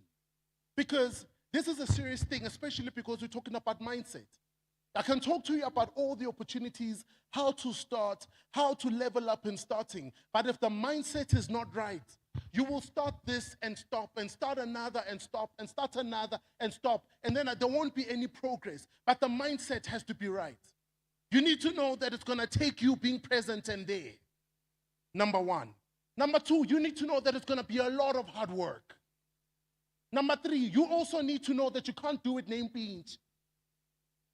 So when I started off my internet cafe, I used to have this thing in my mind, no zwakala nonke splomeli, abantu bazozwakala batshuna amakhophi. Mara abantu abazwakala bazotshuna amakhophi because whenever they come to do ama photocopy, babona le ngxene yabantu bacabanga ukuthi kubhizi. Manje angikho busy mara ngihlezi nabantu abangangigayi inyuku, batshuna abantu abanyenyuku bacabanga ukuthi kubhizi na ngikho busy. So the only thing I had to do is I had to push those people away. What did that mean? It meant that I lost some friends along the way. It meant that I needed to be lonely majority of my life. But it needed to happen because I need the success more than anything. So you ask yourself, how bad do you want it? And then you ask, I want it more than anything and I'm willing to show up. You actually show up. No mayini, you actually show up. Because that's how you grow. That's how you grow. That's how you develop. So my entrepreneurial journey, then buy some apoloni, kona la apoloni, but enterprises, buy some one, but koni outam, but to makas, give a caravelle, small linda by licenses, buy some ingoses gela. Then we sell some stationery packs. Then we are doing rubble removal, marasna van, marangit says good van, and you be limitation. Corn muntu ne van. Also charge a 3 clip, but you know, charge a 4 clip. Maroksala, you good thing, but have a good minang ne van. You understand? Because you don't limit yourself with opportunities. No, but the question is, do you want to sell veggies now or bazuti? You know, because there's a lot of opportunities. Ekasi. Yabon, ngano is complaining ngabanye abantu ukuthi khona le race group ezile ngayi say rana zonke iphaza shop. Mara mawuthi ngiyakubuza ukuthi bamba ke ha nasi siphaza shop na umkhukhu ubhayisa uzobhayisa na. Anyeke ubhayisa because uzoba nalento ukuthi abantu bazothini. You know, a couple of months ago last year, you know, I did an interview and I was sharing about some work we're doing. So khona lo mjita who works from Alexander. So unomkhukhu maybe manga explainele lo mkhukhu lo isazi uqala la ufika le bese uqala le kule khona or maybe masithi let's speak kule speaker ufika kule seat ngayi. All he does is ubhayisa amakota. The gentleman makes 580,000 rand a month. This was in 2019. I got a lot of flack for this, right? People said I was lying. Makes 580,000 rand a month ubhayisa amakota. Or bhayisa va emkhukhwini. You understand? His net profit, he's making about 60% net profit. Because it's inconceivable to umuntu ohlala eKasi, because angithi iKasi bathe kuwe iKasi ingcolile. Bathi iKasi akunama opportunity, so ama opportunity when you're sentini, ushiya ama opportunity khona yiyo ubunana nama opportunity sentini, bese le uyabhayiziseka. But laba le babheke yini ngoba bayazi ukuthi yiki nama opportunity. So when an opportunity ayikho endaweni ethize, opportunity yonke indawo dependent ukuthi wena ama opportunity wabheka njani. You understand what I'm trying to say? And you know, when we shared that story, that guy was the least of the success stories of guys that are doing extremely well. It's just that in the township, the businesses are dirty, they might not seem as formal, They might not have reception areas or boardrooms, but the guys are making bank and they're making real money, right? Because we have viewed money in a certain light, in a certain perspective. Shift yourself from that perspective. Shift yourself from that perspective and understand one thing. There's no such thing as small money and big money, because money accumulates. All you have at the end of the day is how do you utilize, how do you manage that money for your own growth? More Petit 5 Tiger, what do you do with it? More Petit Clipper, what do you do with it? You can't play it safe. You can't play it safe. Khona zobakolota but okusalayo abadoji. Yabona lento le basifundise yona ekhaya khona, and I was talking to my mother about this a few months back. Uthi khona lento ngifundise yona when you were evading abantu abakolodayo bongaphendula ama private number. Bese abantu mabakokoda la eminyango bangqongqoza la bazofuna imali zabo bongitshela ukuthi ngibatshele ukuthi wena ukho. Bekuyijive because manje wena ungibhayizisile. Because manje mina, the moment I got money, what was I doing? The moment I was in debt, I wasn't addressing it directly. Bengibadoja abantu. So angifuni ukuthi nawe udoja abantu mawabakoloda. Umuntu mamkoloda uyampelela, akapheleli wena. Umuntu mamkoloda uvela kibo. Noma kwatile mfethu sekanyanyile, akuna stress mara okusalayo anyeke ungishaye ngithe sorry. Angithi you don't run away from challenges. You go to challenges head on. You research opportunities, you unpack opportunities. Mawutholi ispani, awucompete nalabo mawutholi internship ekudala abaspana da. Ijeni yakho akusiyo ijeni yofana naloyo muntu, number one. Number two, when you get an internship, you also do not compete with the other person you got an internship with, even if they're the same age group as you. Mawazi ukuthi lo thola ama-sick note, wamahala, uyawabhaya ama-sick note, wena le ndaba awuzingeni nje. Abanye abantu mabangena ngo-7, mabangena ngo-8 wena ufika ngo-7. Mabachayisa ngo-5 wena uchayisa ngo-6. Uyekela inkulumo mfethu. Because what are you trying to do? You're trying to make sure that you stand out. So if 10 people get an internship and 10 people are given the same task to do the same job, to show up at the same time, at the end of that internship, it's going to be difficult for the selector to select the individual if you don't stand out. So sometimes because we think that we are owed opportunities, that we are supposed to be given opportunities, we think that opportunities are just going to come on a silver platter. No opportunity is going to come on a silver platter. And because life is competitive and it's unforgiving, we must not cushion you in thinking that just because you got an internship, that means that life is consistently going to be giving you stuff. Sometimes, opportunity, you only get them once in a lifetime. Sometimes you get an opportunity once in a lifetime. I've had those opportunities where they came once in a lifetime. I can't get it again. I'm friends with the CEOs of these companies, but they'll never give me that opportunity again. I've gone back to apologize. They respect me, but the opportunity, hambile. Why? Because there was a window of opportunity. So when I'm out in Orlando thinking that life is long, you're going to be young for a very long time, it's not going to work out for you the way that you think. That is why when you are the youngest, spend most of your time working on finding things out and building things and understanding things and wasting all of your energy and time in researching and working and proving yourself, because there's going to come a time where you no longer have the energy. Now, that is the worst time to try and hustle. The concept of hustling is a great concept, but it's a starter pack. The idea is not that you should hustle consistently through your job and through life, but you find people that are consistently hustling through opportunities. Why? Because you had the energy, you played with the energy. Anything else, because I'm young, I can ask out 30 girls in an hour or 30 girls in one event. Then instead of me asking out 30 girls in one event, because I've already proven the energy now, why don't I use that energy for other things? Because if I was share, then would you get the opportunity? I was going again because share email, share opportunity. Mawutafula ijive ukuthi wena uba excellent ngokutafula abantu wrong. Bagcina bakuphula inhliziyo bese ushaya ngama post motivational kuma Instagram nama Facebook. Awusonto nokusonto sojika uba umfundisi ukhotha iScripture. Why? Because utafula abantu wrong.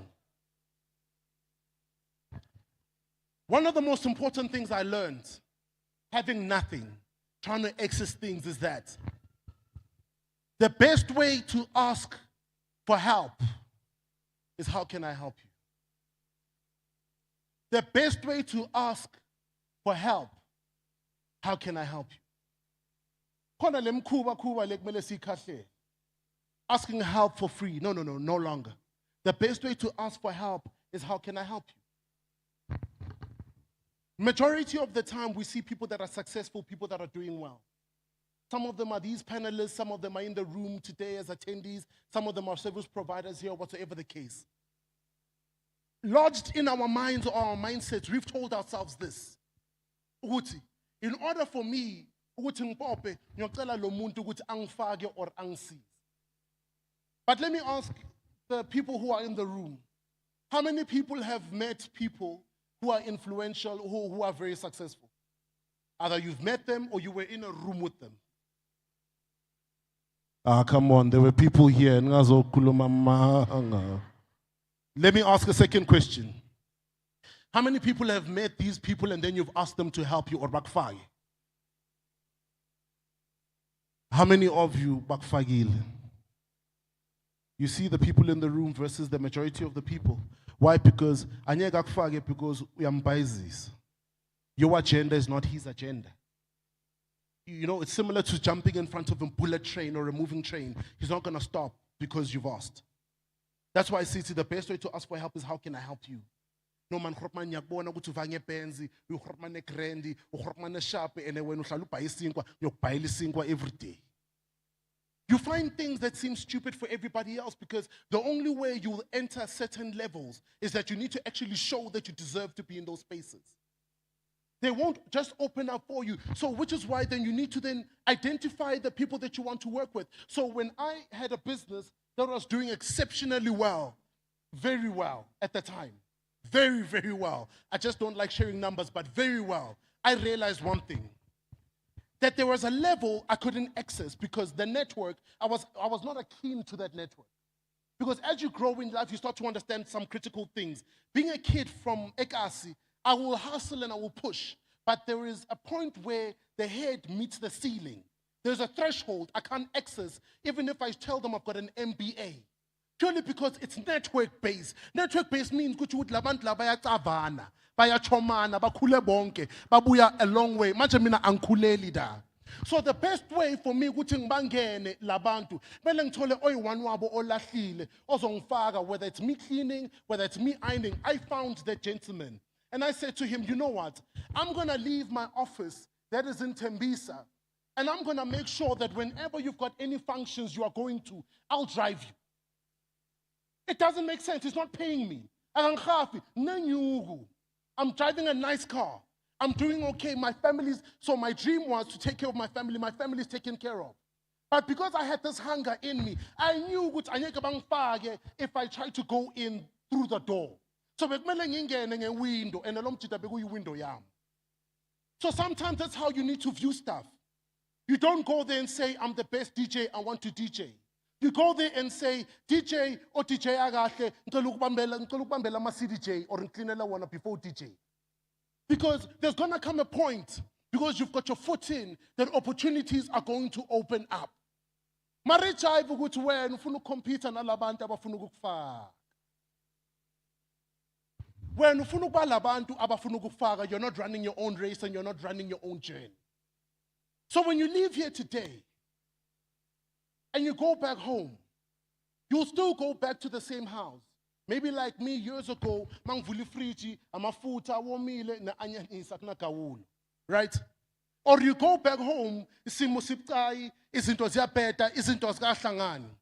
But if you go back and you don't work twice as hard to force your way to think differently, to force your way to consume a different type of content, to force yourself to think about opportunities differently, then we are going to be back here in the same room and you're going to be telling us the same thing next month or next year when we come back. But now deliberate, Joe. uyocova inyuku, ugibela itaxi, uye la kune-Wi-Fi, download YouTube, ucave ukuthi ku-YouTube, there's this thing that you are able to do where you are able to download videos offline. So that mawla ekasi, mabathi kune-load shedding, ungathi phone number off or network ayikho. You are able to watch those videos and educate yourself about where you want to go. But at the end of the day, it's about shifting places, shifting mindsets, being very intentional about investing in yourself each and every single day. The moment you do that, it's going to seem like when in lava who are favored by life. But no, you favored yourself in life by investing in yourself.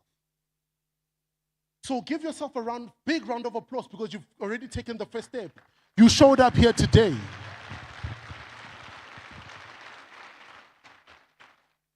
The second step, the second thing that you did is, I'm hoping you listened and you took notes. The third thing that you need to do is, you need to look around you. You need to look at the people that you have around you. Sometimes you need to assess, and then sometimes you need to look at people around you and whether you need to assess whether you promote, demote, delete. Khona abantu ekumele ubapromote mara ngithi wena bakutshele kahle ukuthi lo mjita lo isnayi or he's a nerd or akusumjito slam and imene umjito grand anyeke ngivaye naye endaweni esharp huyo umjito kumele scheme. You need to find the right type of people to promote into your life. Why? Because you know where you're going. And then corner labo who are good for your ego but are bad for your bank balance, you need to demote those people and you need to fire them, Joe. So when you chill with them 2 hours a week, at least once a year for 1 minute or 5 minutes. Sometimes you gotta have that mindset that says, I've got a dream for my life. I've got a destiny for my life. Doing it exactly the way that I did it last month or last year is not going to change. The only thing that is going to change is me just aligning my life the way that I need to align my life and pushing the things that I need to push. And then the moment you start working out these things in your life, know one thing. Don't try and make them perfect. Push as much of them as you can and learn as you move along. There were opportunities I didn't qualify for. I ain't taking my criteria. Kona la mavela la buti opportunity tin but no kumele ne metric, kumele ne in, kumele ne in, tlarang sa apply, I mean abeng apply. There's an opportunity I got. They said your company must be making X amount of money to participate. I knew very well I wasn't making that amount of money. But I still applied for that opportunity because I already have all the paperwork. I've got access to email. Apply, it doesn't cost me anything apart from my time in that moment. And the worst thing that could happen is they could say no to me. And I mean, they'll know, yes, it's on Shlaba, Ibe Mara izinto zakubega. Anga apply at you. 2 months later, bang shang email, but would like to call you in for an interview. I go to the interview, but I'm thinking, because you're already scared, you don't qualify. I get to the interview opportunity. They tell me, you know what? You don't qualify. I knew it. They called me here to tell me I don't qualify. Actually, you don't qualify, but the reason why we're giving you this opportunity is because we had a spot for 10 people. We only got 7. So we'll give you the spot. Only because you showed up. So each I which when thank you. So each I which when we go to you. And that's why when we started this conversation, we said what? It starts first with intention. So angithi wena kumele usitshele qala ukuthi lento ngiyayifuna. Uzogcina ngokuthi qualification ama in faka yonke indawo. Yabona? Faka yonke indawo. Say it after me. Faka yonke indawo. Mabaqala abantu bafuna 1 2 3 1 2 3. Not that you are doing it ignorantly. If you are shy in metric and in metric by Cecilia, you're doing it night classes. Yeah, also shy night classes. Maruba paleli motivational letter guti. By the way, yes, I got I'm at 20, I'm at 30, but I'm doing night classes and I deserve this opportunity. Faga yonke indawo. Because uzoitola ganjani uhlele kone. So I'm done. But I'm not gonna leave this stage without doing this one thing. I need everyone to stand on their feet. Asugumancho. So I need you guys, because you need to understand, you guys were here yesterday, you got incredible information. You guys are here today, you're getting incredible information, not just information, but incredible opportunities to further yourself and to grow yourself. But it all means nothing if you don't get anything done. Talk is cheap, numbers don't lie. I need you guys to say this after me. Get things done. Mfethu nizogawula. Bekhona omunye umuntu uthi eyindlala engilambi yo uphupha amapaloni. No mfethu asikho rajo. Thina nezinto eziserious. Say this after me. Get things done. My sister, you guys gotta say it with energy. You guys gotta say it with your youth and say this after me. Get things done. You guys are not saying it like the billionaires that you are. You guys are not saying it like the CEOs that you are, the world leaders that you are. You guys are not saying it like Valens over successful. Nothing has doubt and has doubter. No, so say this after me with conviction. Get things done. Get things done. Get things done. And the last one, and now you said it to yourself. And the last one, you're saying it to this amazing corporate that became very deliberate about investing in you. We are about Tembisa Wuti, Net African Bank. I'm going to get things done. Let's say it one more time. Get things done. Get things done. African Bank. African Bank. I'm gonna get things done. Wala bafethu.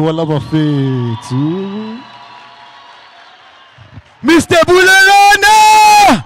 Come on, guys! Yeah. If you didn't hear that, I don't know. Especially as Motwako Kasi, ne? Motwako Kasi, katlehong liteng. Katlehong. Can I see your wave? Katlehong! Togoza! Hey, Kiketoras! First Loras! Ayoba.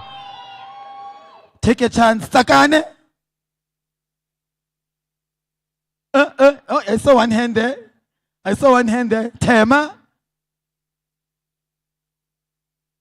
Villa Lisa. Windmill. Don Park. Amapucho. All right, let's move on, guys. One thing I'm learning. Something I used to say with all my other spaces that I used to talk at.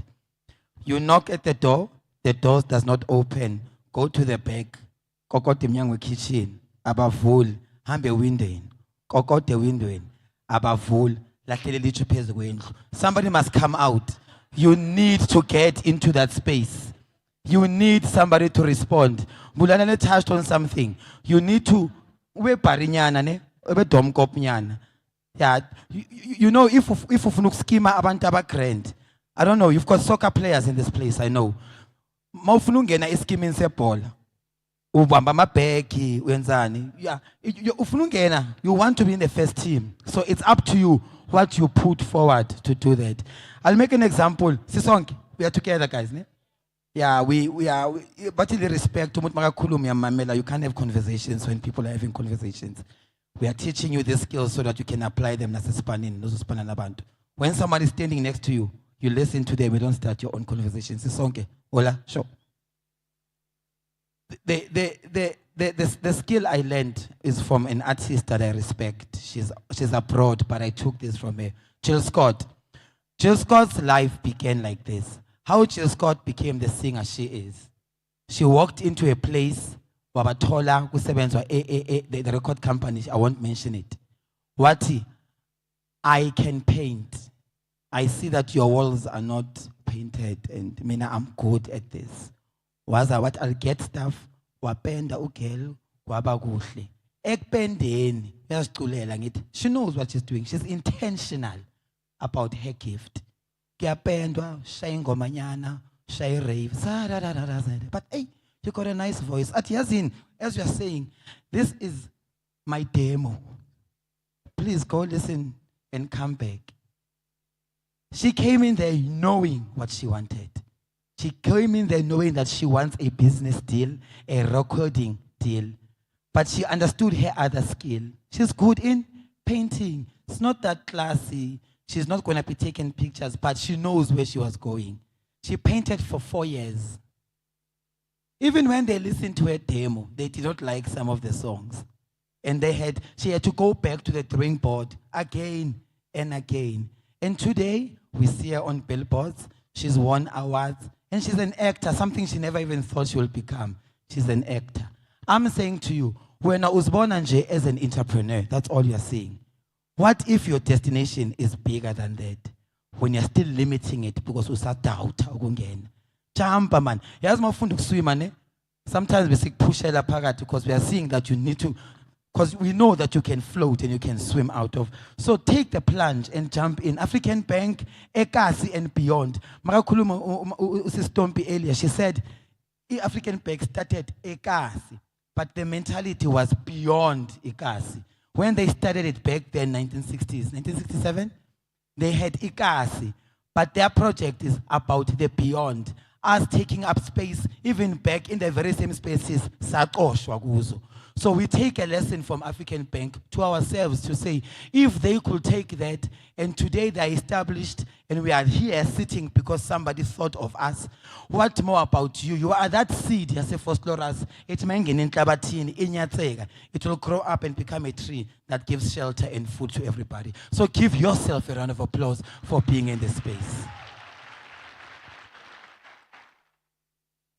Hashtag. Audacious. Hashtag. Hashtag. Yeah, man. We are going to call upon our next guest speaker onto our stage. Her name is Miss Primrose Mate. She is the founder of Nicacia Holdings, and she's a youth recruitment specialist. So please take out the papers. I said take notes before it, so that when you walk out of this space, you are empowered. One more time for Miss Primrose. Good afternoon, good afternoon. Good afternoon, good afternoon. Are we all happy to be here today? Lovely. Thank you so much for giving us this opportunity to actually plant a seed in your lives.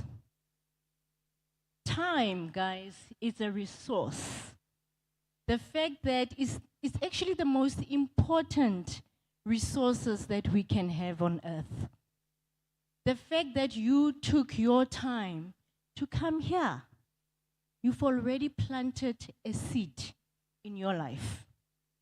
I am a motivational speaker as well, but I think you've had enough of that.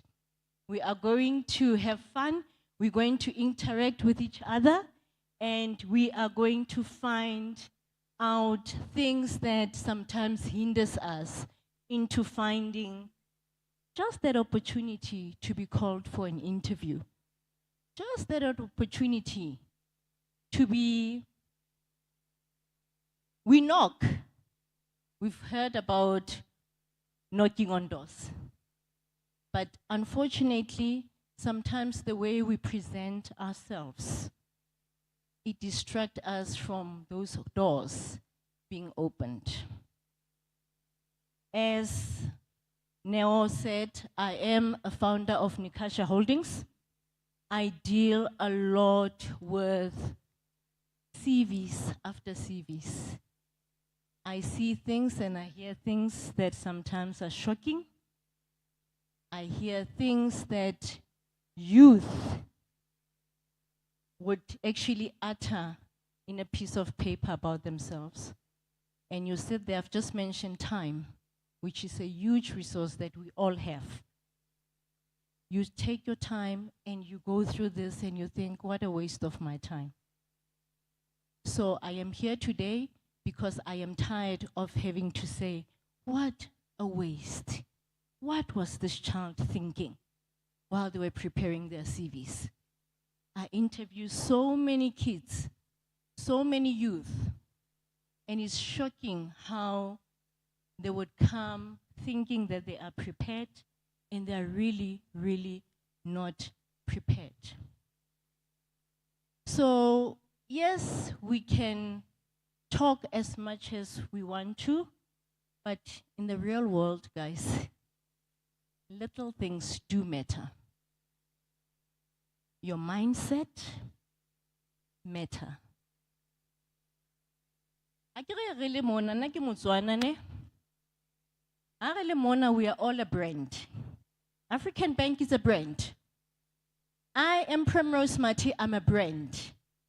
US Kineilwe, a brand. How step out from your house, you are representing yourself. Before you could even say anything or send a CV or even go for an interview or go for whatever you're going for, you are a brand, you are representing yourself. I'm a Christian and I believe that God does not create junk.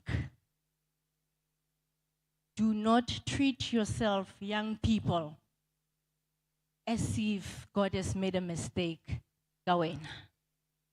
I think once we change our mindset, Abuti Molo buile ka mindset.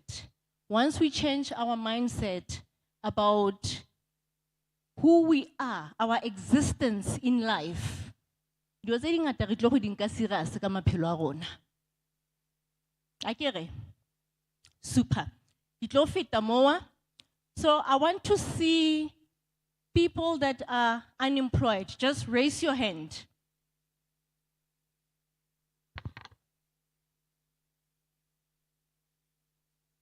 Thank you.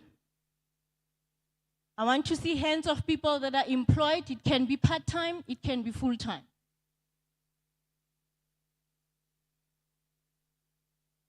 Okay. Can you guys see that this hall, 98.2%, if it's not 99%, is people that are unemployed?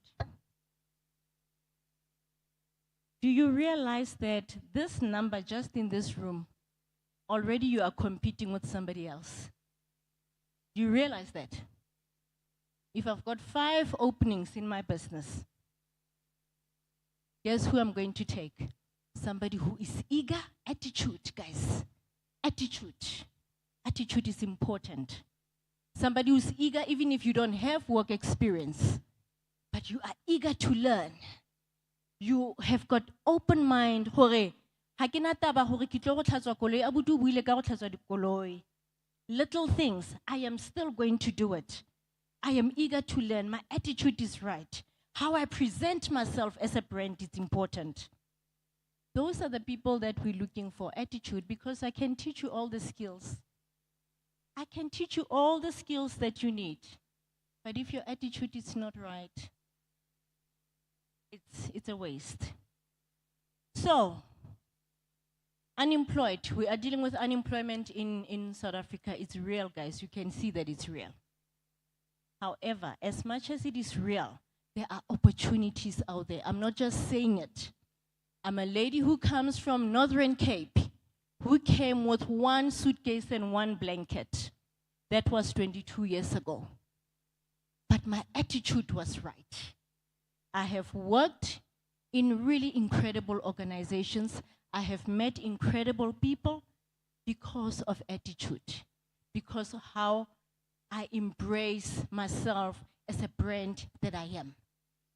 Super. Now, let's talk about our CVs. What do we really, really put on our CVs? How many people are in this room that have matric certificates? You do have something. You work with what you have. And what do we really put on our CVs? I was shocked last night, at 11 o'clock to be precise, at night. Because some of us, we really do work until 4 or 5 o'clock in the morning and still have to wake up at 7 o'clock. And this young man, on his CV, the first thing he could actually say before he could even give me his address was, salary expectations of 15,000 rand. This is 11 o'clock at night, guys. I am taking my time to try and assess this boy. And the first thing he mentioned on his CV is salary expectations of 15,000 rand. Okay, we've got a matric. I'm not disputing that. It's a certificate. We might not go far with it, but God always make an opportunity for us. We start with somewhere. We start with what we have. But that on its own, I was going to put all the presentation here and make it as formal as possible. And I thought to myself last night, no, we are dealing with youngsters that don't understand what is it that you need to put on your CV. Even if Lesego will actually write a CV on your behalf, don't you take time to actually check if Lesego has actually presented you the way you would want to? So I'm going to ask questions, and then we will interact. Firstly, regarding CVs. Can somebody who is employed here, just somebody who's employed, tell me exactly what sold their CV for them to be employed? Remember, we're looking for the creams of the top of the creams. Akere, re batla Lesego o e leng gore a re man, ke a re mosebetsi ole ke a o batla go le jwang wa botona bua ka gore ha o sa kokote mo monyakong wa kokota ko window.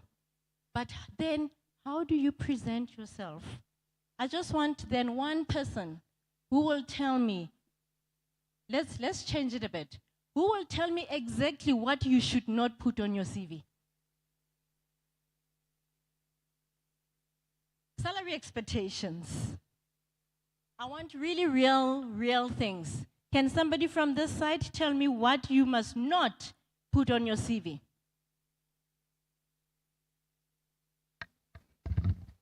All right, thank you, sir. Hello, ma. Hello, Papa.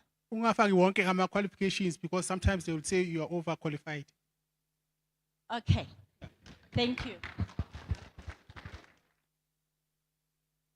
The danger with that is that you are assuming that they might say that you are overqualified. And you're probably saying this from experience, right?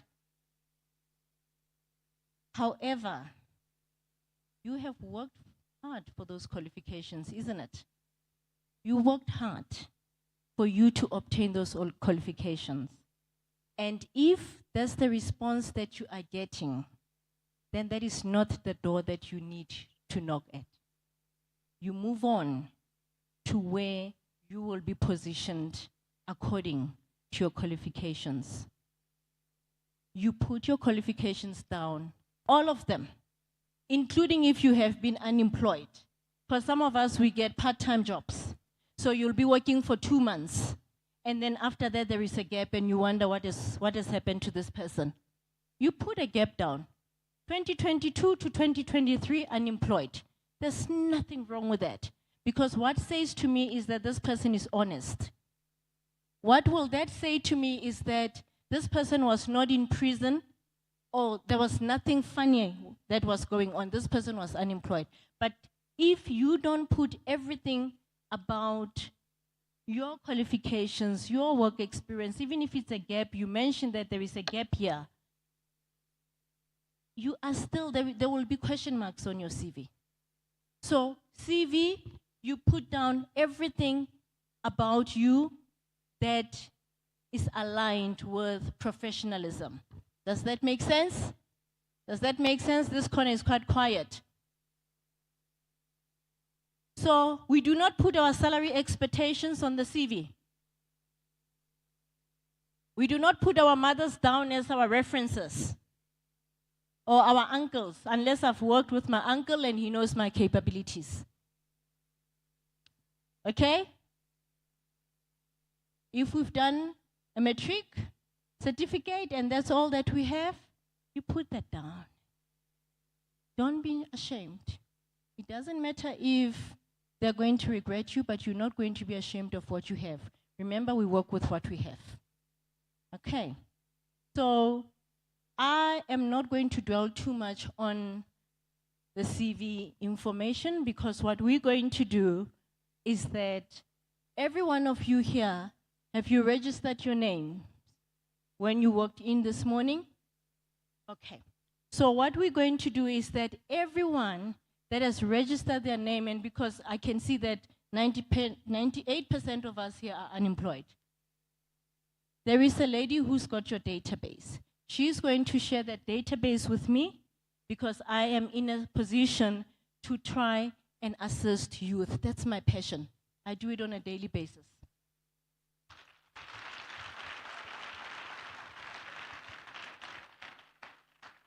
I am not promising jobs, but I can bring opportunities that otherwise you would not be able to get. But only people that are determined. Finding employment, it starts with your mind. If you are not ready mentally, it doesn't matter what I give you, you are not going to excel. And I am not working with youth that are dragging their feet. The train is moving, guys. The train is moving and it's moving fast. And we need to move with the train. And the fact that you are here today, you are moving with the train. Okay. So going back to the database, we will get a database, and anybody who needs assistance with CV writing, my team will also assist with that. From the database, communication will be sent. All right. I'm moving forward. CV writing, there will be assistance. As long as your name is on the database you've registered today, if you need assistance with that, communication will be there. It's a long weekend now. Please don't expect any communication from us. Okay. So now we've got this piece of paper. And Ilabuhile calls me and say, hey, you are called for an interview. We would like to see you for an interview. Remember, a CV, somebody else can write it on your behalf. But nobody can go to the interview on your behalf. Hey, bathong ra di bona. Hey, ra di bona dilo. So, how do you actually get ready for an interview? How? How do you get yourself ready for an interview? Are bueng, mana kere re youth rotlhe. Are bueng. Eh, ke kopa motho o wana mpolele o nna ready yang for an interview from this side. Are bueng re ska tshaba kere. We are here to build each other. How do you get ready for an interview? Can just somebody tell me? There is a hand right at the back. The mic will come now. Thank you. How do you get ready for an interview? Thank you so much, sir. Please speak up. We can't hear you. Okay, hi everyone. Thank you. How you get ready for an interview, it's basically you have to make your own, you have to make your own research about that company that you're applying for and the questions that will be needed when you are applying for that job. So basically, you are just selling yourself and you are trying to prove that you are the rightful person for that certain job. So it's basically about selling yourself. Do your research about the company. When you go to an interview, you just impress them with the questions. The basic ones are usually to tell us more about yourself. Thank you. And all of that. Yeah. Thank you so much. You've nailed it. Do you know why they ask you the question, tell us more about yourself? Have we ever wondered why that question comes up? Firstly, they want to assess where you are. They want to get to understand you. And basically, if it's an entry-level position, we want to see your enthusiasm. We want to see how confident you are. Remember, I mentioned the brand. You are the brand. We want to see how confident you are expressing yourself. It doesn't matter if you're going to stand there and say, my name is Primrose. I am a mother of 3. I am unemployed. Or you're going to say, my name is Primrose. I'm a mother of 3. I am unemployed. Do you really, really think that you will be taken serious? So tell me about yourself. I use that question to assess if this person is alive. Are you alive? Confidence, guys. I mentioned when we started that you need to understand that you are created by the Most High God. He does not create junk. So every time you go out there, you are representing not just you, but your Creator. So you are going to go up there and you're going to say, thank you for giving me this opportunity. My name is Primrose Martin. I'm a mother of 3. I am unemployed, blah, blah, blah, blah, blah. You're talking about you. It does not matter what you do or your current situation, is how you ooze it out. Okay? So confidence is key when you go for an interview. That's the first thing that you need to know, that even if you do not have the qualification that they need. I liked what Abuti said here. I submitted a document for whatever, and because my financial needs did not meet the criteria, I still submitted with confidence. And yet he was called. I might be looking for an administrator, but I'm looking for an administrator with experience. I might just interview somebody with experience now, and the arrogancy is on another level. But you are going to come through, and you are going to say, I've got no experience, ma'am. However, I am keen. I have got a teachable spirit. I know I can do this with proper training. I know I can do this with proper guidance and mentoring. Do you think that I am going to employ somebody with an attitude, with experience? I'm going to take somebody that is saying, I am keen. I've got a teachable spirit. So, thank you, sir. You research about the company so that you're a little bit more confident. So when they ask you questions, at least you know that, oh, okay, African Bank is doing this and this and this and that. You're not just going to be clued up about, you'll be clued up about what they do. The second thing that you do, we're talking about you now, not the company that you'll be going for. Guys, the way you answer your phones, hello, what is that? Ngatu my toilet. What is that? Ooh, we don't have enough time. Thank you, sir. The way you answer your phone, you're looking for employment, guys. It starts with, it's Primrose speaking, how can I help you? No, dumela. Already, I'm not going to take you serious. Hey. Because the number is unknown. The way you present yourself, that's the first, apart from your CV. Even if you need a little flaws, I will put the flaws aside. No, at least I know experience, but let's give it a try. And then I'm not going to take you serious anymore. How you communicate, how you present yourself as a brand, it's important. First thing, you send a child an email or a WhatsApp, because most of you communicate a little like a WhatsApp because your form it's hard. Or communication HY. What is HY? Hi. Is that hi? HUD. I'm like, guys, communication, it's important. Cut down these abbreviations. They are not professional and they're not going to get you anywhere.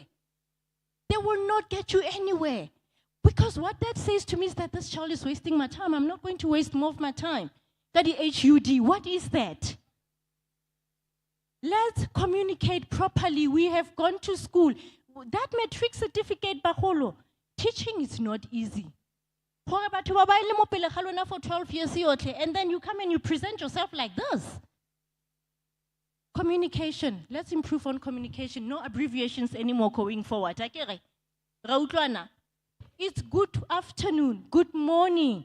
Ha e le gore ke hello and ga o itse di numbers tsa teng. Good afternoon. Who are you? Or who am I speaking to? Isn't that much better? Ao bathong la ba o tate ba ba reaching ana ba re bata ba le shela le belentse ba re HUD. Ba go ra mo ke dila le bana mo. Ha ke re. So that is communication. That is how you present yourself. Dress code ba gaetsho. Motho mabane o tlile ntshitse matsela gata mo. I actually had to go and get my scarf and say, baby, please cover up. You're distracting. I'm not the only one interviewing you. You're distracting this panel. Cover up. You can still cover up, guys, and still look decent. You don't have to show off your things so that instead you're embarrassing us. Social media, social media, post that. You know that before I interview anyone, I go on their social media statuses. I check things that you post. I check the kind of communication that you put up there. I even check the people you follow. You know that statement, show me your friends and I'll tell you who you are. I check all those things. When I call you for an interview, I've already done my search about you. That is real. Check your association. Association. Even on WhatsApp, on whatever, on social media. Check what you are posting. How you are posting yourself. Are you decent? Because those things, I promise you, they are so important if you are a youngster like yourself looking for opportunities. We are living in a world of technology. Whatever you put out there about yourself, it says a lot about you. Respect who you are. We can talk about this over and over again. We can tell you a whole lot. But all I'm asking, guys, is that itompeng, confidence, know what you want, go for what you want. Even if yaka do that. I was once a maid. I was once a nanny.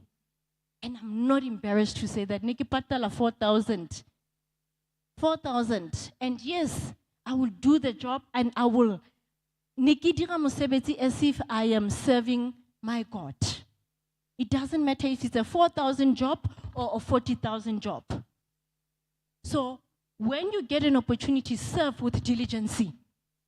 Serve with diligence. It does not matter what sort of work it is. Interviews, when you get an opportunity for an interview, Nana, believe fela gore you are enough. Believe fela gore you are enough. Your confidence, your spirit of teachable, having a teachable spirit, it will go a long way. We are looking for youth that are determined. Even though Habana say Babambana Linson, we are looking for youth. We are looking for youth that are eager to take opportunities and run with them. Thank you so much. Thank you so much. One thing I'm going to take from the delivery: be intentional. Young people, be intentional with your brand. I learned that from the job I'm doing. I learned that in my life that I walk. Be intentional. It lets you stick out. It lets you be who you are. Don't become somebody else. Look into your own skills space and look at what you have and be intentional with that. Hone in into one thing. I think some of the times we get so confused because we've got so many talents and we want to sell all of them at once. Go into one space and say, I'm a good speaker. I'm a good singer. I'm good with my hands. I wash cars well. And be intentional with that space so that when we ask you a question, we stop you starting. We know exactly what you're about. And you don't daily and know exactly what you're about.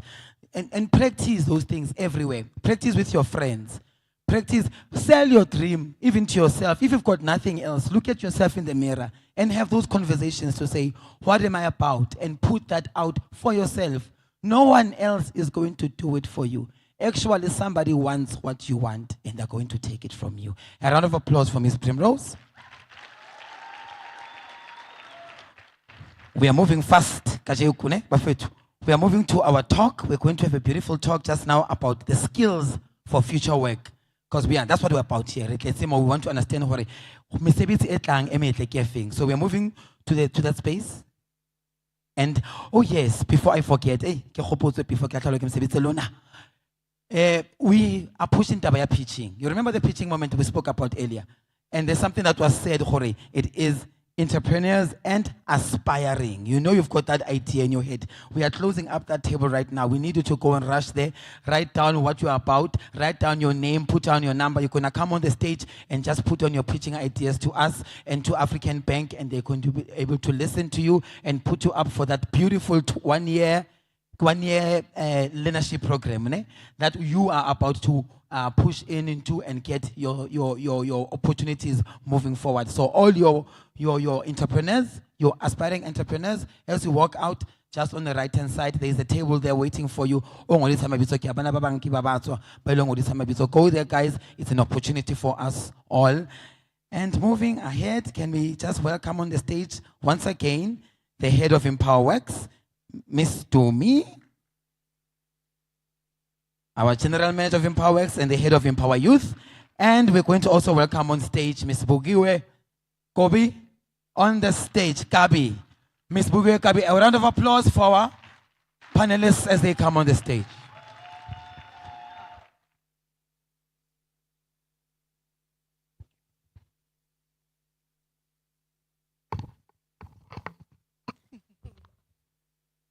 Okay, Sanmonani again. Hello. Hi. All right, so namhlanje, or rather this session, ngiphathele Miss Bugiwe Kabi. She's also a general manager, but in this case, for ABSIP, right? And I think the theme of the day is really jobs and careers and getting you guys geared up and ready for the world of work, right? So this topic is going to be about skills for the future.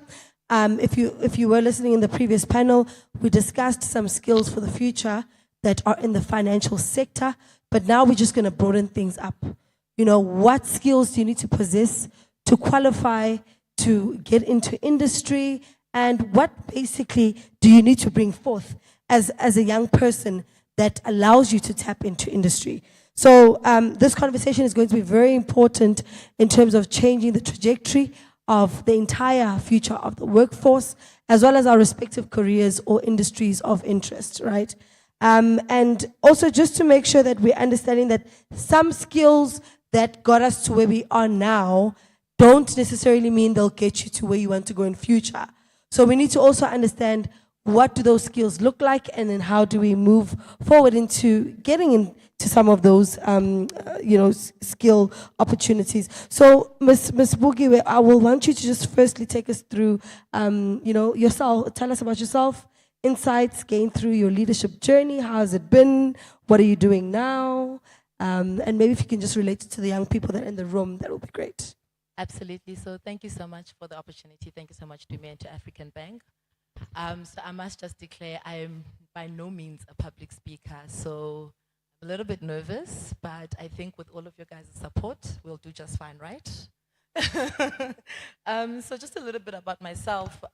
So I started working as a general worker, actually, at Edcon in Kempton Park. I used to pack boxes during December, so just to earn a little bit of money and support myself for university as well. So I used to pack boxes and do all the kind of picking, just some general factory work. Then I was still at varsity, and my dad lost his job, and which meant I had to drop out of university. So then I left. I was at Rhodes University at the time, and I then dropped out, started looking for a job to assist with the family. I found myself as a receptionist at Rawson Properties. From there, I got promoted to a personal assistant, and that's really where I learned a bulk of my skills. I was, answering phones, doing just general admin work. Then I started managing a rental portfolio for my boss. I started managing his garden service. I started managing, he had an uncontested divorce company. So he was a bit of a jack of all trades, and I was his PA for all of those. And so right there, I just learned a lot of skills, how to deal with people, how to manage various stakeholders and all of that. And then that prompted me into becoming a health and safety intern at CIFSA. So I worked in the manufacturing space. They were looking for somebody who was strong with admin and with all the the guidance, the experience that I had gotten. Went on to join them, and then I got promoted to a health and safety officer. And then while I actually was volunteering for an organization that was starting up. And they were looking for people to just volunteer. And one day I walk in there and I'm just like, oh, this is who I am. This is what I can do. This is how I'd like to help. In there was somebody who was actually looking for someone to join a nonprofit in the financial services sector. After that meeting, she called me, asked me, what am I doing? What opportunities am I looking for? And I met with her. I ended up getting a job in the financial services sector, which started a wonderful career for me. I started there as an administrator, got promoted to events and membership manager. And that's where I would meet my future bosses at APSIP. And again, as life would have it, I got my LLB degree finally from UNISA. And I decided to go try, law. I didn't like it, so I went back to corporate. And then, APSIP came calling and said they needed someone to assist them as a general manager, and that's how I got in there. Wow. Do you see it keeps coming back to say there's nothing wrong in identifying things that you actually don't want to do and changing back to what suits your skill set and your passion. Because with whatever that you do, it must always be aligned to a passion point. Otherwise, you're going to be one of those employees that always go, and that's bad because it means that you're hating what you do. And if you don't like it, it's going to be a nightmare for you. And once you get into a career stream that you're passionate about, you'll never work a day in your life because it will be aligned with purpose for you, right? So thank you so much for all of that, Sis Bugiwe. Let's quickly talk about automation and technology. Yesterday we had the premier of our province and he was talking about them introducing electric cars and we're going to green automobile. What does that really mean for us? That means that we don't really need petrol stations now, right? And there's people now that work there. So we're going to have a technological car that's going to replace, gas cars. And that means those people are no longer really required. So what does the future really hold for us when it comes to robotics, artificial intelligence? We're being replaced by machines. What is the future looking like? Look, I think in terms of that, I think it becomes really more about interpersonal skills, right? So yes, we are moving into a technological world where, the job opportunities that we thought of when we were younger, well, not you guys, but me, they're very different. And one of the things that, one person, as a group, as people, you must be adaptable and you must be resilient. So even with those kinds of automations, there's still opportunities. What opportunities are those automations going to be bringing us? What can you do there? And also, as much as we're not looking, we may say that we're not looking as into technical skills as much anymore because, the robots can do it for us. But, there is still nothing that can replace human capital. Absolutely nothing. And I think it becomes up to us now as people to say, okay, this is actually what I'm good at, and this is how I could manage this opportunity, and this is how I could make this work. So I think it's very important that you become adaptable to say, this is what the future of work looks like. Now, how do I use what I've got to get in there and to make a difference, to make an impact, to make a living? So that's a great point because you're speaking on agility there, and also then that really speaks to being a bit diverse. So if something like robotics or AI does sort of take on various streams, you're able to actually be flexible to suit into different roles. Then how important would you deem soft skills? Because I know a robot possesses zero soft skills. So how would you then relate soft skills to this particular conversation? I would say that soft skills are probably the most important skill set you'll have. Because soft skills is really not just about, how you interact with other people, it's how you show up. It's how, it's what drives you, right? So, as a person, when the lady offered me, the job, when she saw me, because there I really just got there and she saw that I was willing to work. I was willing to help out where I could. And I just showed up as my best self, even though I didn't know someone was watching. At the time, I was just there to volunteer myself. And I didn't know somebody was looking for me, actually.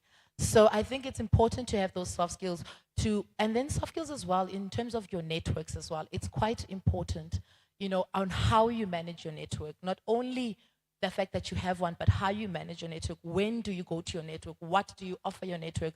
I think Uput Bulelani said the best way to ask for help is ask, how can I help you? So it's also very important that, even when you are in a place of need, you are also very intentional about how you ask for help and why you're asking for help and if you're asking the right person. Just because you know somebody who's influential doesn't mean that, oh, Ubuki was a general manager, therefore she's hiring people, therefore she's going to give me a job. Are you the person I'm looking for and all of that? So I think soft skills in the sense that you must be, you just must know yourself and know how to talk to people, how to network, when to push, when to pull back. So I think that those are really important, especially in temperament as well. One thing, one of my bosses also says about me is that, she likes the fact that I don't get heated in critical moments. And that's just something that it's in me, Other people are quite fiery. But, for me, that's a really good skill to have. It's an advantage because then people know that at a time where it gets critical, it gets heated, Bugio is not going to go up. She's actually going to diffuse the situation and we're able to move forward. Very, very important what you're speaking about. There are situations that will trigger you and you really want to respond, but you need to exercise that EQ, right? Which is a soft skill, emotional intelligence, very important in the workplace. I know masilanga phandle kabana ungaphendula the way uthanda ngakhona, but bakufika emsebenzini there will be, disagreements and, misinterpretations and things are not really going to happen the way that you always like them to happen. But you need to be able to exercise emotional intelligence. It's part of the very important soft skills that we need to possess as young people. And thina ke siyakhuluma, ne? Sinemilomo, ngithi singoba nami I'm a young person and ngiyasazi ukuthi sinjani. So we need to be able to know the right place and the right time. So let's go back to quickly talking about the agility part, right? So I'm going to link it to lifelong learning. So there can never be enough school for anyone. And for you to be agile and actually learn different skills and possess different knowledge, it means there needs to be a continuous, amount of learning that you're applying to your life. So, what are the different programs, resources, strategies that you would then recommend for these young people and people like myself to then look into in terms of staying relevant, adapting to the ever-changing environment, and again, applying lifelong learning to make sure that you stay relevant? Sure. So I think Mrs. Primrose touched a little bit on this. Is really the first thing you've got to do is have a learning mindset. If you're not willing to learn, you're not going to. And you learn in the most different ways. So the thing about learning is that something could happen today or when you guys were putting this event together, that one day when you put another event together, you're going to be like, actually, we once did this and it didn't work out. We must actually do it like this. So, and I think the thing about lifelong learning is that you've got to, one, have the learning mindset, but I think you yourself as well have got to identify what it is that you want to learn. Right? So when you get into a specific, job, you do it well enough, you become quite good at it. Now you want to move on to the next thing. What exactly does that look like? And then one of the things is to learn, okay, set a goal. Okay, I want to know a little bit more about financial services. I want to know a little bit more about the lingo or whatever that case may be. Then you need to figure out what resources you have. What skills do you have already that you've got, and what resources do you have, and how those resources can assist you in with regards to how you want to learn. And then I think one of the things is also just to broaden your learning resources as well. Identify people that can assist you. So if there's a course that you need to go for that. Ask your organization. Identify people that know what they're talking about. Like Ubulelani said that, you find someone and you say, okay, this guy knows exactly this job so well, let me go and speak to them, let me go find out how they're doing it. So you want to be able to broaden the learning sources that you have. And then I think the one thing is to also reflect. So, one of the things is that, as you go on in life, some things you just learn and you're not even aware that you're learning them. And some things you are very goal-orientated about them. But it's always important to reflect where you were and where you are and what the difference is. What have you learned? What worked? What didn't work?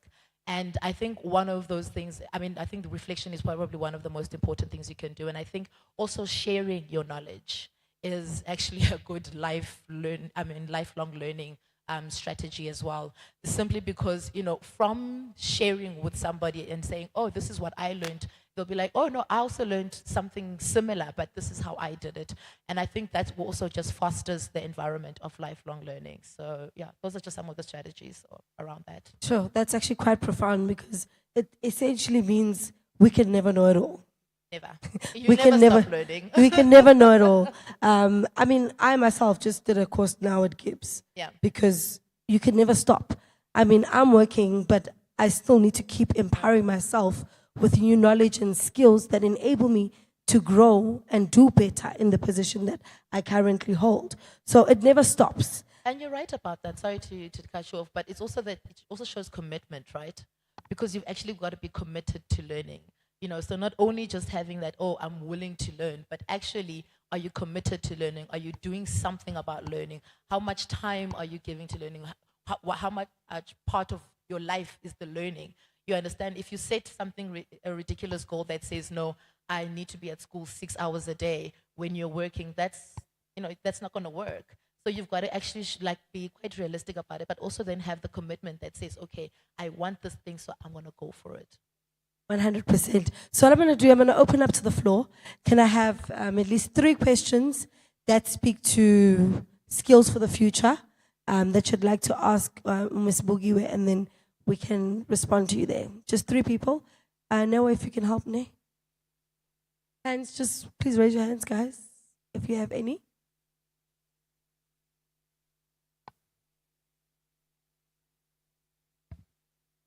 None? Okay. There we go. Thank you so much. I think this is something that we also need. But my question is, actually it's not a question as much as it's a request. If you can just name at least 2 or 3 skills that is actually needed. I know them, but I want to hear. I want to hear from the panel, and also I think our youth would actually, that will be very informative. We've spoken about AI. I'm not going to touch on that. I just want, just identify at least 3, just to give them a bit of more knowledge of what is out there. I don't know if that's my request. I don't know if that's clear enough. Okay. Wow.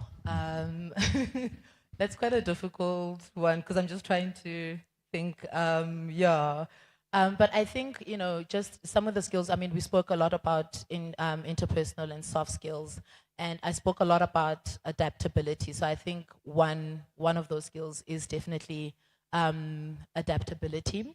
I think what you said, what we also spoke about was emotional intelligence. EQ is incredibly important. And I think, also then, just diligence, and just to be diligent about the work that you do. So I would say pretty much those 3. I hope that covers you. Yeah, no, I think there's so many types of soft skills: agility, the adaptability, EQ, diligence, people skills. The panel before, we covered some of those things. Are you able to communicate effectively? when you sit in an interview like Primrose talk about, can you articulate yourself well enough to get the message across to the person sitting on the other side? So communication skills are very imperative.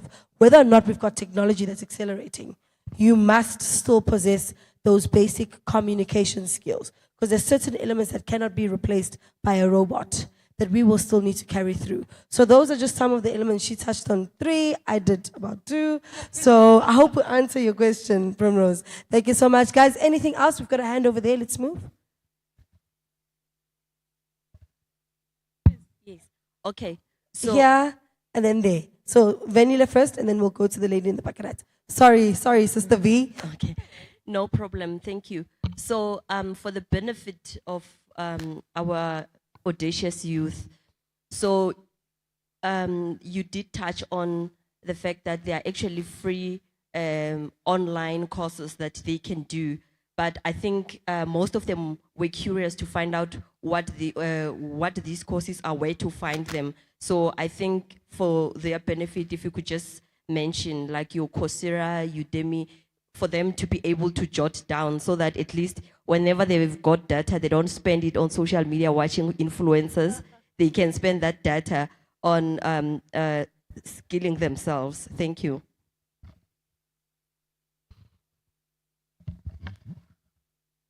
Okay, so I think I gave one earlier on the previous panel. We spoke about Alison, ALISON. It's empower yourself. Alison, empower yourself. So EMPOWER, and then yourself. Okay, so you put that in a search engine on Google, and it will pop up Alison, empower yourself. You click on it, it gives you the number of courses that you can look into. Like I said, it's free to complete that entire online course. However, if you want a certificate for it, then that's what you need to pay for. All right, but going through the course and doing it is absolutely free. The other speaker, and I think Vanilla also just mentioned it now, there's Udemy, right? However, Udemy is no longer free. It started off free, but it isn't anymore. But what I can encourage you guys to do, literally all you need to do is go on Google, type there, online courses. It will give you a list of all of them. They are endless. And you literally have to click on each one and look at what are the options that are there. Do they suit you? Is it what you're looking for? And then from there, you can then pursue it. But literally, if you put in search engine online courses, it will give you the list of you can even say free online courses, and then we'll give you the list of the ones that are free. The most recent that I looked into was the Alison one, and that's why I gave you that one. I've used Udemy before, but it's not free. There's also LinkedIn, so if you don't have a LinkedIn page, or if you're not on LinkedIn on social media, download LinkedIn. They've also got free courses that you can look into there, and you can study through LinkedIn. Okay, but again, if you just put that on a search engine, it will literally give you the endless list of options that you can look into. You covered, Sister V? All right, let's go to the last question there, the lady in the bucket hat.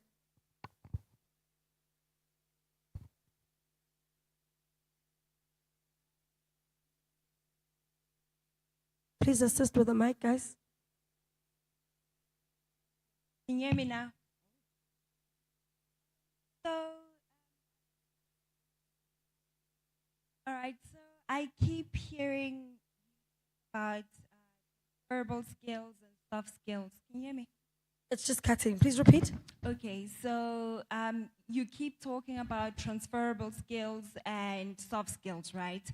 So my question is, or I'd rather like to ask for advice for a person who's trying to pivot into a different career or like industry from what they studied. Like, so what advice would you give to me on like how to promote myself or market myself using like these soft skills and transferable skills? Thank you. Sure. Look, I mean, I studied law and I'm quite far from it. So I can appreciate that. And I think, you know, first of all, you obviously understand where you want to go, right? So you have an idea of what kind of job it is that you're actually wanting to go into, what kind of organization. The first thing I would start saying is, you know, just put yourself in their path, right? So whoever it is that you want to go work for, try and introduce yourself, link up with them on LinkedIn, connect with them. If they throw events, go there. If there's an opportunity to volunteer, do that as well. And then I think you need to understand what kind of soft skills the job actually needs, right? So Mrs. Primrose also spoke about that, like to say that, hi, I'm so-and-so and I'm this and this and this, right? And you need to understand what it is that they need. Do they need somebody who is commitment, going to work, good hours, always showing up, always with a smile? Do they need somebody who's very technical? And then identifying that in yourself and putting that forward to them, right? And introducing yourself in that way and saying to them that, I'm actually like this and this and this. I'm quite passionate about this and I'm willing to learn this and this and this, because obviously you're in a new career, right? And you may not necessarily have those technical skills, but if you're able to show that you're willing to learn, and you've also pretty much got a plan as to how you're going to go about this thing, whether or not you need them to assist you or you are going to assist yourself, but being able to communicate that to people. And I think Utumi also mentioned communication skills is incredibly important. So really just how you present yourself and finding out where you want to go, and you must just put yourself in their path. So go and introduce yourself, go and meet up with them, ask them if they've got any volunteer or, what opportunities they can give you for you to learn or to start with them, whatever that is, and just keep asking. And even if they don't have, they might know somebody who does. And even if they don't have it now, 6 months down the line, things can change. And they'll remember the young lady who came to them and said they were interested in 1, 2, and 3. No, thank you so much, Buga. And just to possibly add to that, there's a saying that says, turn your network into your net worth, right? So networking is very, very important. And you can only do that by attending events that speak to your point of interest. So you being here already is a case in point. But what are you doing about being here today? Are you here just to fill up the chair and then leave and go home? Or are you actually going to utilize an opportunity to network with some of the people that you've identified are quite aligned with who you are, right? So put yourself out there. You have to network. And then one day you can turn that network into a net worth, right? That's the first thing. Second thing, I think Primrose spoke about social media as well, right? If I had to log onto your page now, what's the first thing that I'll see? Will it reflect who you are? Will it reflect what your interests are? Or are you just keeping up with the gram? Those are other ways of putting yourself out there so people can actually, once I've met you, you told me about yourself, and later on when I'm sitting and I'm thinking, man, I met this girl, she told me about this. First place that I'll go is social media to try find you. What will I find when I get there? So there's a lot of things that you consider. But I think networking for me is a big one. And the last one that I'll speak about again is LinkedIn, guys. LinkedIn is the most efficient platform that you can look into. Literally, you can create a page for yourself. If you're looking for work, it allows you to say, I'm available for the job market. All your leading industry executives are all in LinkedIn. You can DM them on LinkedIn. You can stalk people on LinkedIn. People post jobs on LinkedIn. In fact, that's the first platform that they post on before your PNet and your job search, whatever you call it. LinkedIn. It's a professional networking platform. How many of you here on LinkedIn? And if you don't have it, best you get it. That's all I'm going to say. All right, closing remarks from you, Sis Bugiwe.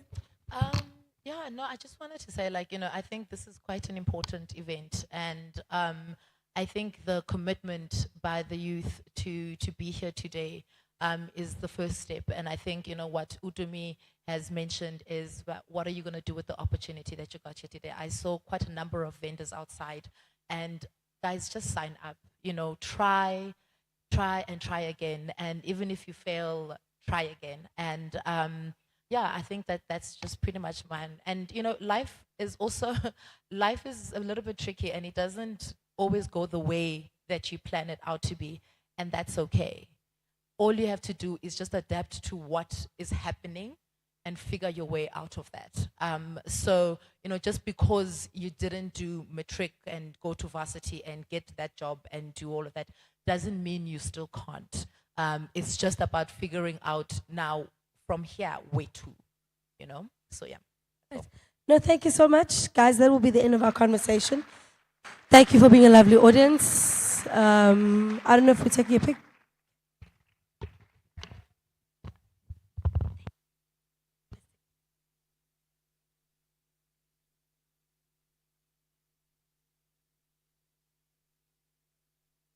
Just one more time, a round of applause.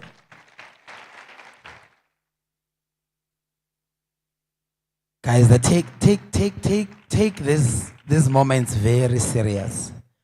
Wabana taba ya LinkedIn, take it so serious. I know some of you take it for granted. They got overwhelmed when they get on these pages. But take it serious and take time, go through those lists, look for the people that fit into your space and follow them. Stalk them. But stalk, inbox them. Hey, hey boss, how you doing? No, you start talking the language. It teaches you that by the time you get into an interview space, you've already trained your mind how to then approach those spaces. That was actually another 101 pitching masterclass moment. So it teaches you how to pitch your space, how to talk about what you're about, and how to be intentional about applying it. And that's what we are about today. We are about making sure that you are job ready, that when you are then put in the space of being employed, you know exactly what to do when that happens. One more time, a round of applause for our panelists that came and gave us strength. We're going to clear the stage. We are just having a quick performance. We are going to have a group of young people who will come forward and showcase what they are good at. So select as they are clearing, and then we move on from that.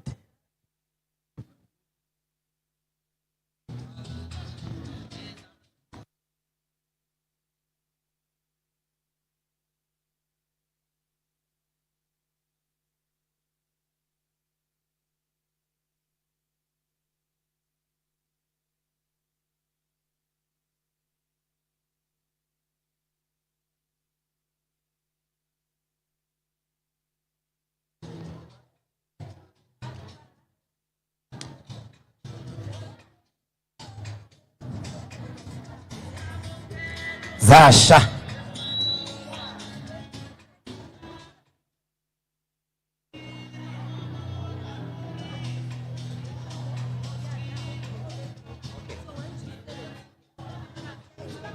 Okay.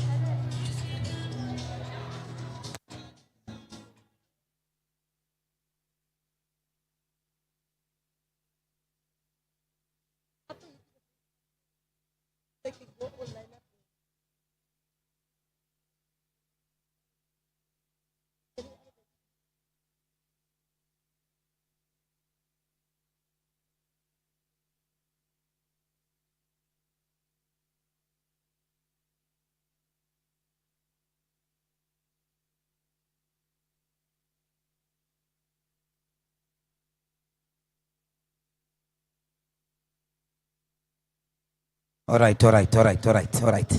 I see lento. Are you ready for the pitching session? Are you ready for your pitching session? Hashtag audacious youth. Hashtag Nazoge. So we're going to do the pitching session. Thank you, sir. Thank you. What we're doing now, we're going to pitch. We're going to come forward. You're going to talk about what you're about, what you're selling to the space. After that, we are going to take a moment and then we tell you everything. Then we come back. Immediately after that, we are going to then have a vote of thanks. Then we break for lunch. So we're going to quickly sort that out. And literally after breaking for lunch, it's done. Our day is wrapped up after that. So today we're having a nice short day. So, but before that, we're moving to your entrepreneurial space where the pitching session is coming through. I'm going to call again on stage Ufelile to come forward and then give us a guide on what we're going to do. We'll be calling you up ngegama lakho. I hope sonke siphelele singaphakathi. Abangaphandle babuye asibabizeni. This is time to showcase what you are about. All those things that those pointers abasinikeze zona. We are ticking those boxes right now. A round of applause for Uvelile as she comes on the stage, guys. Good afternoon. Good afternoon, audacious entrepreneurs. Good afternoon, audacious youth. Okay, so this pitching session, as we say, is for audacious entrepreneurs. And when we say audacious entrepreneurs, we are talking about the entrepreneurs who really, really want to be committed in our program. So our enterprise and supplier development program is a 12-month program. So basically, you get mentorship, training, access to opportunities for access to funding, and a lot of other things that we initiated as a bank to assist you to really grow and scale your business. So this program is not for everybody, and it's not for people who just want to take chances and they just want to get in there, see what it feels like to be on the program, and whenever they decide, they chicken out, okay? So it's a program where you will sign to be on the program for 12 months, and what will be required of you is your commitment, your attitude. I think a lot of speakers here alluded to the fact that sometimes, yes, you are not successful yet, but your attitude is everything. So even in this program, your attitude is everything. A teachable spirit is everything. So once you sign to be on the program, do not chicken out.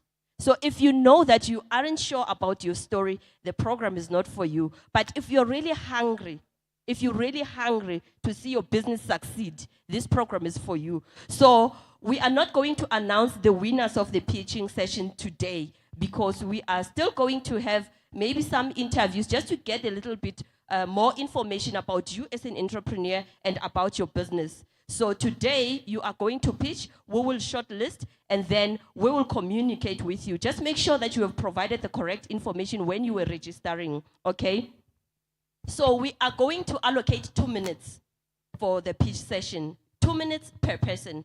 In that 2 minutes, please, you come here, tell us who you are, the name of your business, what do you do in your business, and why do you think you want to be on the program? What is it that you need?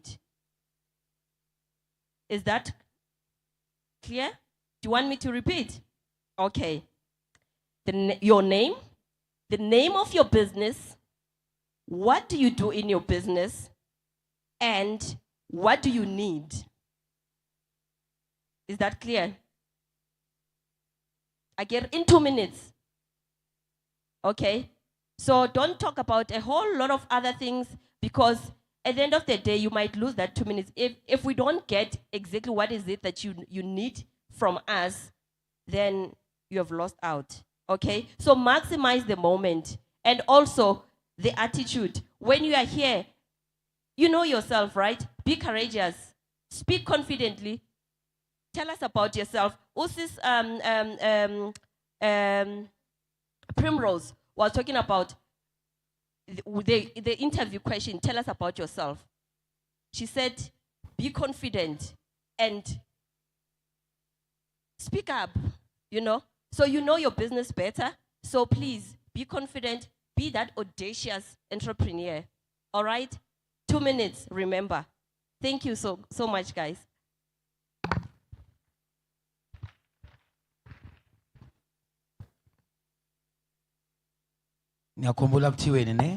Your name, your business, what you do, what you need.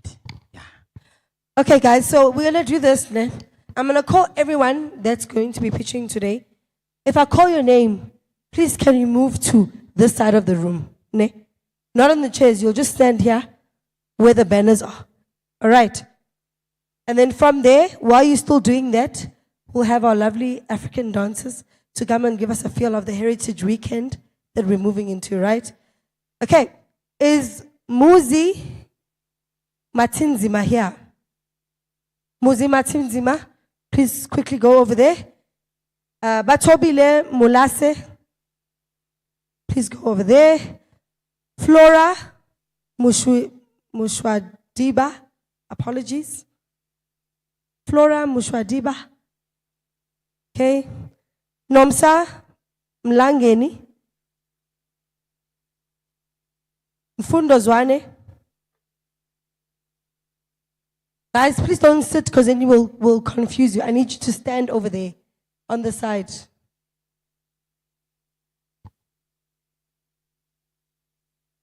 Okay, Joseph John, Sibongile Ngwenya, Londiwe Kaba, Mbali Shobede, Tingadzwa Bera, Spesi Lempele, Sizagele Kambule, Tabo, Shalani, Tabo G, GCI, Kotato Homu, Sipo Koza, Mashudu Mashau, Fisoguhle Zigalala, Mtandani Mlambo, Lian Boneva, Kaukelo Matoka,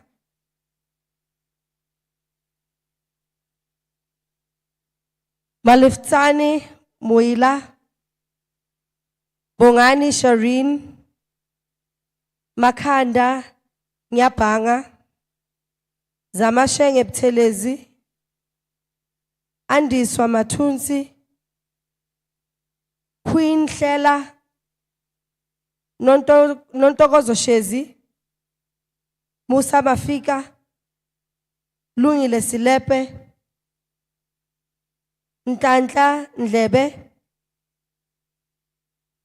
and Tabiso Zotezi. All right. So if your name wasn't called, means you didn't register.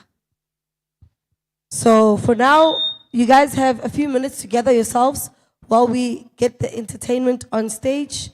Right after them, we're going to get into the pitching session. Sis V, you happy with that? Okay. We great. have our entertainment that's coming on stage, getting.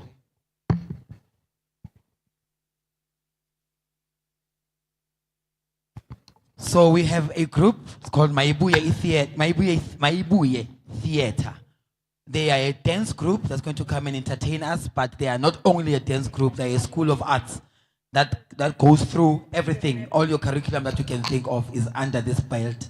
But today we are going to get an African heritage feel as we are celebrating Heritage 24. So today we are being introduced to the space. A round of applause for Maibuye Theater.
Come on now.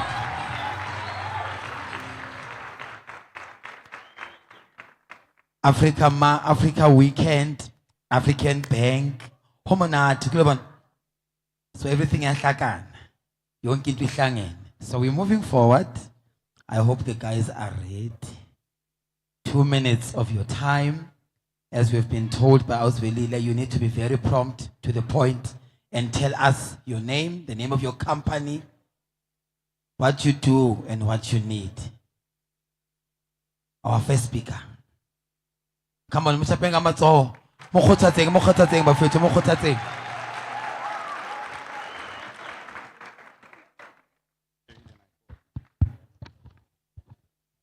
Sanbona. So my name is Muzi, all the way from Katlehong. I'm a system development graduate. So just to keep things very short and brief, right?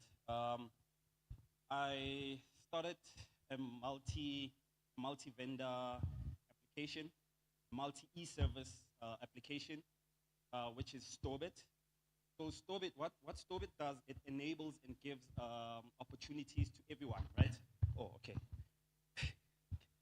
So it enables everyone and gives everyone the opportunity to, you know, if let's say for instance you own a laundromat, you have a tutoring service, you own a car wash. What happens is it works as a bolt, you know, when you request, right?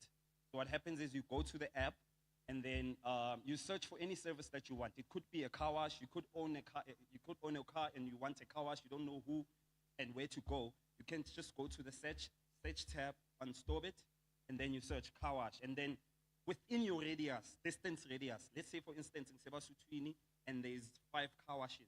And then what's gonna happen is it's gonna show you all the car washes that are available within your radius. And understand. Let's say for instance you need another service, you need a website.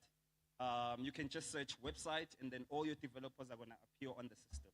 So what happens is we basically offering you know, your digital services to everyone, Ekasi. Understand? You can own a business. What we do is you come to us, or we offer the platform so that you can be able to be found anywhere else. Thank you very much. I hope I was clear. All right. Our next candidate.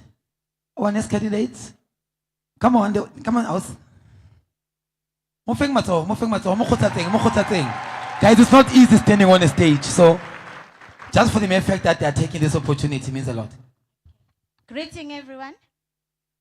Ninjani. Kapila. Ubatobile kamuelase. My company, it's Batoti. It's a multi-purpose company. We do everything. The two, we are partners. So, in the Enzayo, currently, we are baking. So, we do everything in bakery. So, si shota, ngemishini, si shota, zining. So, another thing is Enzayo, or esifisa iguyenza, uguba ne coffee shop la, or cafe around Fosloras. Because abantu abaningi abezayo la, good business, abakwazi ukuhlala phansi ngaphandle kwase McDonald's, kuba ne cafeteria khona. So nathi sicela sibe nayo la eFosloras I cafeteria, abantu abazophuza coffee and freshly baked bread or scones or cakes. Ngiyabonga.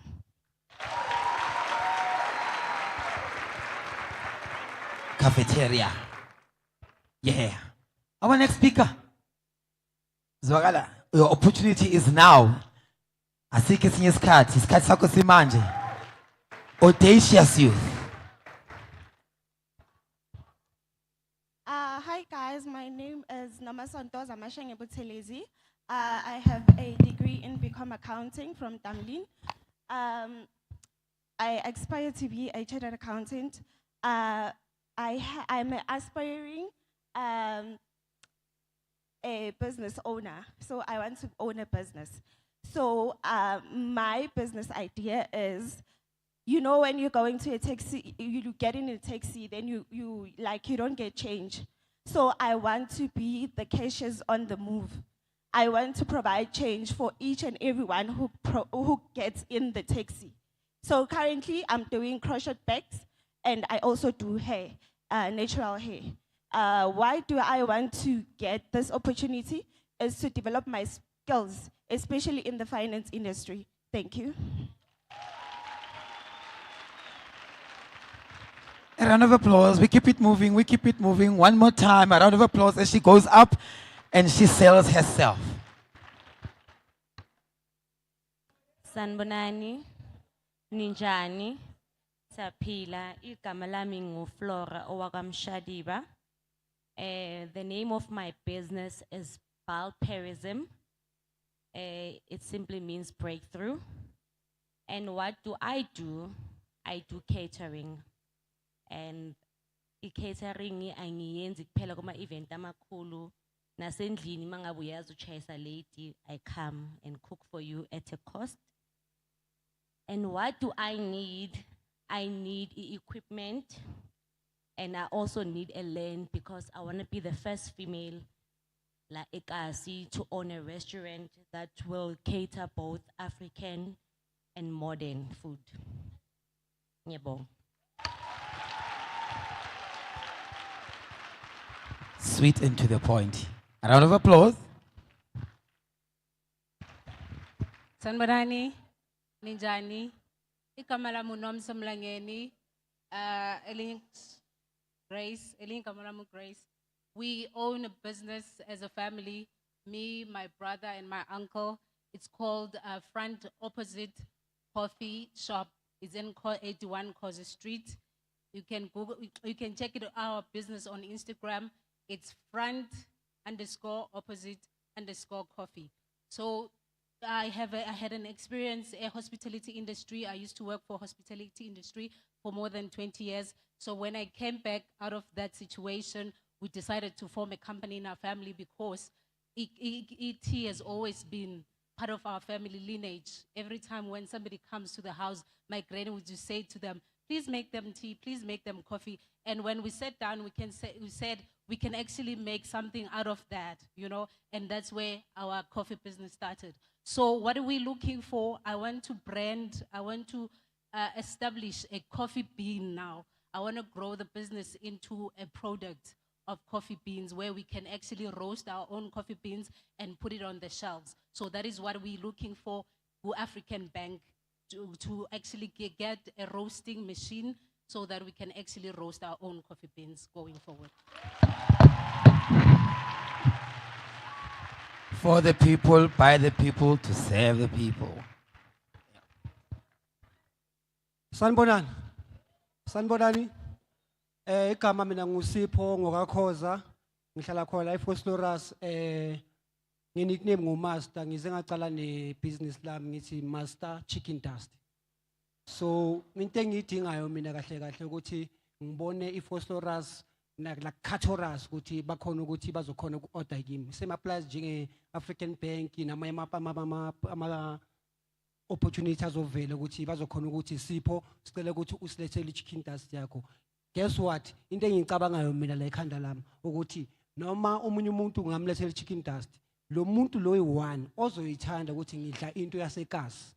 It means ukuthi ibusiness lami lizokwenzani lizothuthuka. So into engiyidingayo ngidinga ukuthi ngibe ne-equipment njengani ama container, itofu zokuthi ngenze umsebenzi wami. I thank you. Ngiyabonga.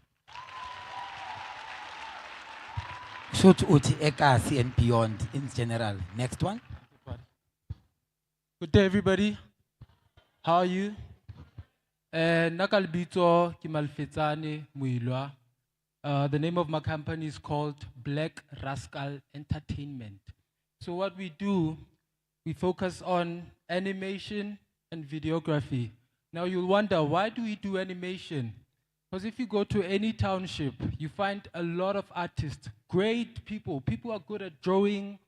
They can draw you as you are, but they don't move. And we live in a digital era right now. So I was like, why not make these pictures move? I didn't have the equipment. It's super, super expensive. So I was like, let me go onto YouTube, because YouTube now is the best school, best radio station, best music station, anything you want, you get it on YouTube. So with the animation, I was like, we can do this animation, put it onto YouTube, and make money while doing that. Not only do we make money, we show other people in the township that, yes, you're good at drawing, but you can use your art, not just wait for Questa to come to your township so you hand him a picture and then he doesn't even put it on his wall. Why not make the images move? Make it an animation so that way everybody in the township from a young age, you know, oh, I can make animation. I don't just need to draw. And then you ask yourself, why do I think I deserve this? Didn't have the equipment. It's super, super expensive. This is what I use for everything I do. Equipment for my animation, videography, editing, everything. I do it over here. Phones are the new computers, guys. And then we want to teach that to other people. Thank you very much. For IR, only you will. Your next speaker. A round of applause, encourage, encourage, encourage.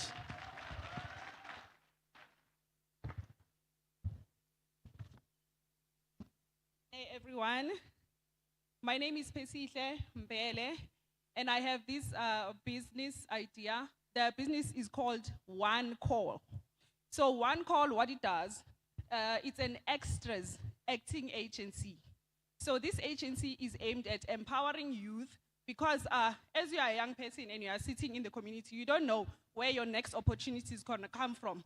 So an extras acting agency gives just one person, anyone, one call to appear on TV. And I like this because it will make the youth to stay up to date, knowing that you're just gonna get this one call just to appear on TV. So this will empower the youth in the community. And we also like African Bank to assist us with funding because we need equipment. We also need money, like to pay the youth for transport purposes, maybe, and for food as well. But just this is to empower the community. Thank you. Next one. Guys, I can see the nerves are getting onto you. Relax, relax. This is your moment. Good day, everyone.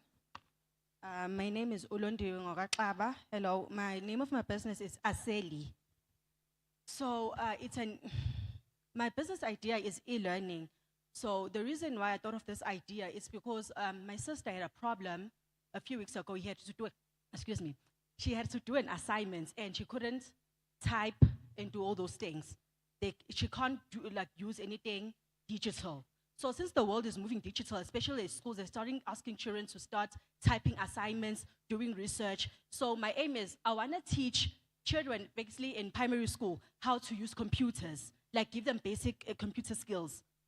And my aim is, as much as I want to be teaching, then I also want to advance in helping other people like who want to open companies and everything, so I can generate money by using that. And by things that I would need, I would need to advance my computer skills and also be able get equipment to teach these children, so they could be advanced, so they could be like knowledgeable with excuse me. So I'll definitely need funding, how to advance my knowledge and also get more information and also what to do next so my business can advance. Thank you. And and mostly I want to teach children from Ekasi, especially like those schools like in public schools. They do not have the abanayo i-facility ukuthi bengakhona ukusebenzisa ukuthola zonke lezi zinto lezi ukuthi bebe nama-computer labs and everything. So mangakhona ukubasiza bona beselokishini bengadingi ukuthi behambe beze beyokubhadarela. Like it's really, really helpful. Thank you. You did well. After him, sir.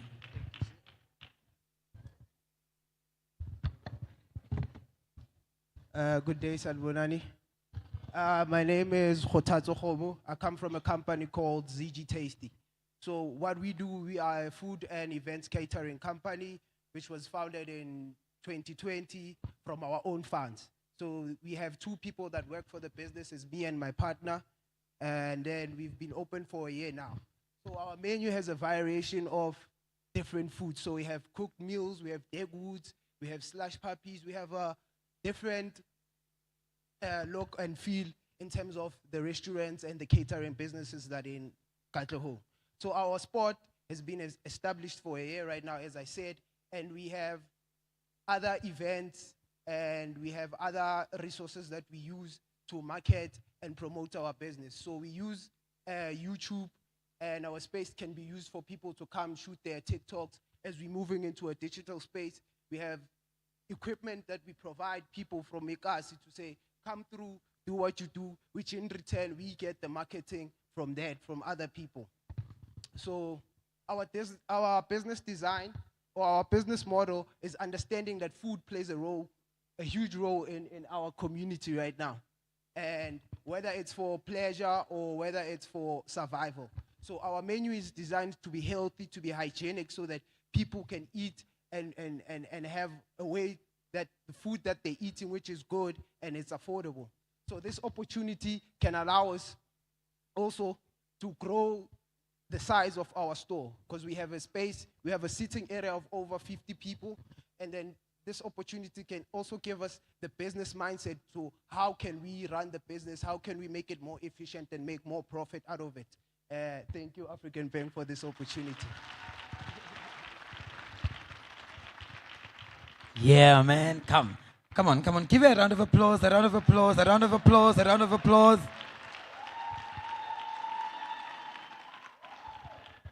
Sanibonani. Igama lami ngu-Andisiwe Mantusi Gogela. I-company name yami Cleaner Lakhul. Kwi-Cleaner Lakhul sizenzela ama-products wethu wokucleana by mixing ama-different chemicals ukuthi kuphume ama-strong products. So sizo-remove ama-greasy cupboards nama-tiles arastile asiwa-remove, siyawa-cleana. Asiwa-replace, siyawa-clean ukuthi asuke ngalama-chemicals wethu.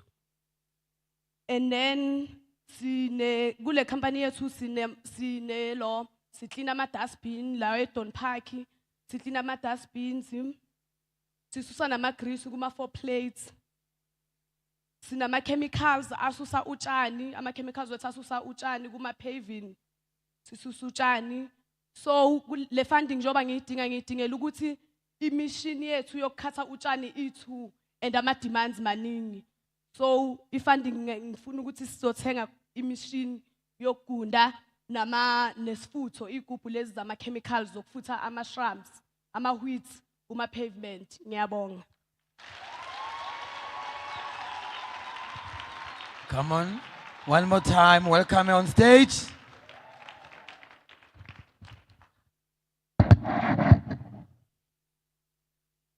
Sanibonani.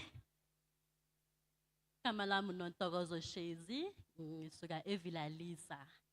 Ngine-business, igama layo Inkanyezi Laundry. Ngiwasha impahla, amateki, yabo zonke lezo zinto lezo ngiyazi-collecta, ngiyazi-deliver and stuff. And I was thinking of i-business yelo, i-company yokucleana. So ngakhuluma ne-station commander sase-Brakpan for ukcleana lama-cells alaphaya. So currently ngidinga i-fund to start i-business le cleaning company. So bengicabanga ukuthi if ngiyayithola le fund le 40% yakhona ngizoyisa kwi-laundry, then another 40% izoya kwi-cleaning company, then the remaining 20% izosala for the emergency or any securities for the company if iyawa and stuff. So yeah. So like bengajabula kakhulu if African banking angisiza ngalokho, because I really need this opportunity. Ngiyayidinga. And enye into bengifuna nokwenza leyo ukuthi if ninemshado, nemncwabo and stuff, ningibize for kupheka. I'm good at cooking. So ningithole na Facebook ngikhona kukusithole. Thank you so much. Thank you, Kuku. A round of applause, a round of applause. Welcome on stage. Sanibonani. Igama lami uMbali Shobete. Business yami ngiyibiza ngoMbali Shobete.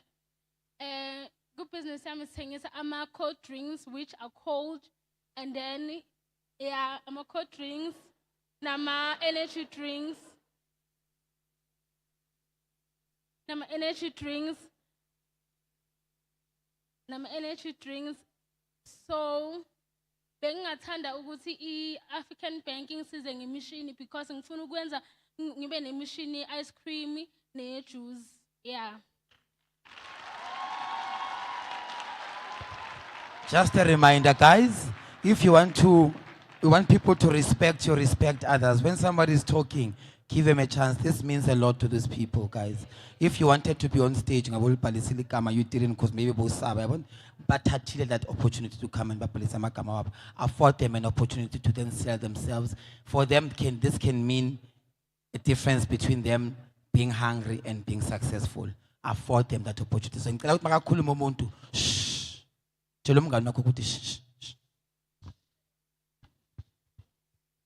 Sanibonani. Igama lami nguThabo Gcilishane. The name of my business is Juvie Perfumes. Ngiyenza ama-perfume ngiwaqala from scratch. Into engiyenzayo ngithenga ama-chemical, then I mix ama-chemical. Ngiwaqala from scratch from ngumuntu wala eFosloras, eFortune, ezimele, Ndlelanhle, Thuto, Masithwalisane, abo member bathenga kimi. And then kune so bengicela kahle kahle bengifuna ukuchange i-brand because sometimes I feel unprofessional ngibhala nge-ball pen. So bengicela i-funding ukuthi nje ningincede ngikhona ukubhala kahle ngitype and then ne-brand yami i-change because i-business right, but sometimes umuntu ungangazi kuthiwa wabona mangibhale nge-ball pen, it's like uthatha ama-chance lo muntu akayazi into ayenzayo. So bengicela just i-branding ne-marketing ukuthi ngiphume Ekasi ngiyodlala nabanye abantwana Samuel eMasaba Busile. Ayo. Next one. Mshayele nizandla hawe, umona one. Mona.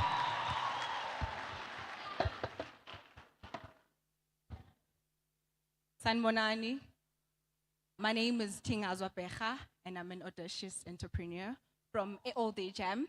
So All Day Jam is a 4-year-old company. We started it in 2019. I have a business partner. He calls himself Panzulala Jam, a 24-year-old. We started the business. Actually, this jam is a recipe gagogo. So ugogo from home, they used to make jam. So we thought, this is a brilliant opportunity. This is a brilliant idea. So we took it and ran with it. So we've been, like I said, we've been operating for almost 4 years now. And we have about 6 employees. And weekly, we make a stock about 1,000 units. And the revenue that we've made thus far on a good month is about 3,000 rands in Yamanganyang. So the kind of assistance we would like to get from Discovery and this program is help us be out there, help us with marketing as well as distribution. Because we do sell our jams, distribute locally, and we do sell at markets, but we feel like it's not going as well as we would like it to, and we see a great potential for the product. So we would appreciate it if African Bank could assist us with funding to put us out there. For instance, today I came here, we do not have a gazebo. We do not have things like gazebos and a tablecloth, we just have one. So we'd appreciate it if we would get such a funding to increase our visibility, also to keep pushing. Also, agro-processing is a great market to venture into. Thank you. She hit it right on that zero. Come on, sir.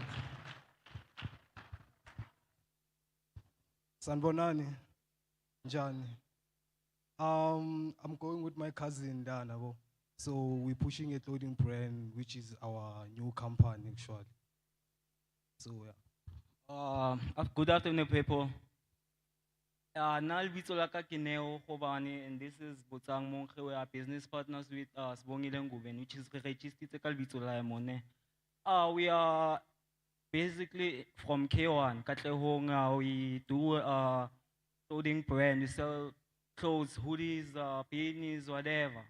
So our aim is to make the streets to look good.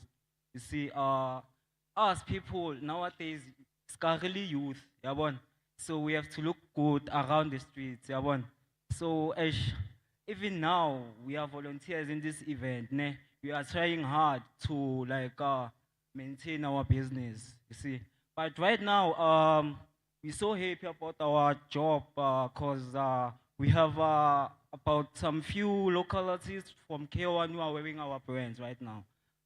So what I can say is that please follow us on Facebook at Society Streetwear, and on Instagram it's at society_clothing brand.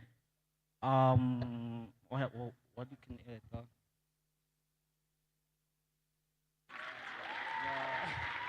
Oh, thanks. Thank you, guys. I should never prepared, but thank you. Ayo. A round of applause for the gentleman here. Sanbonani.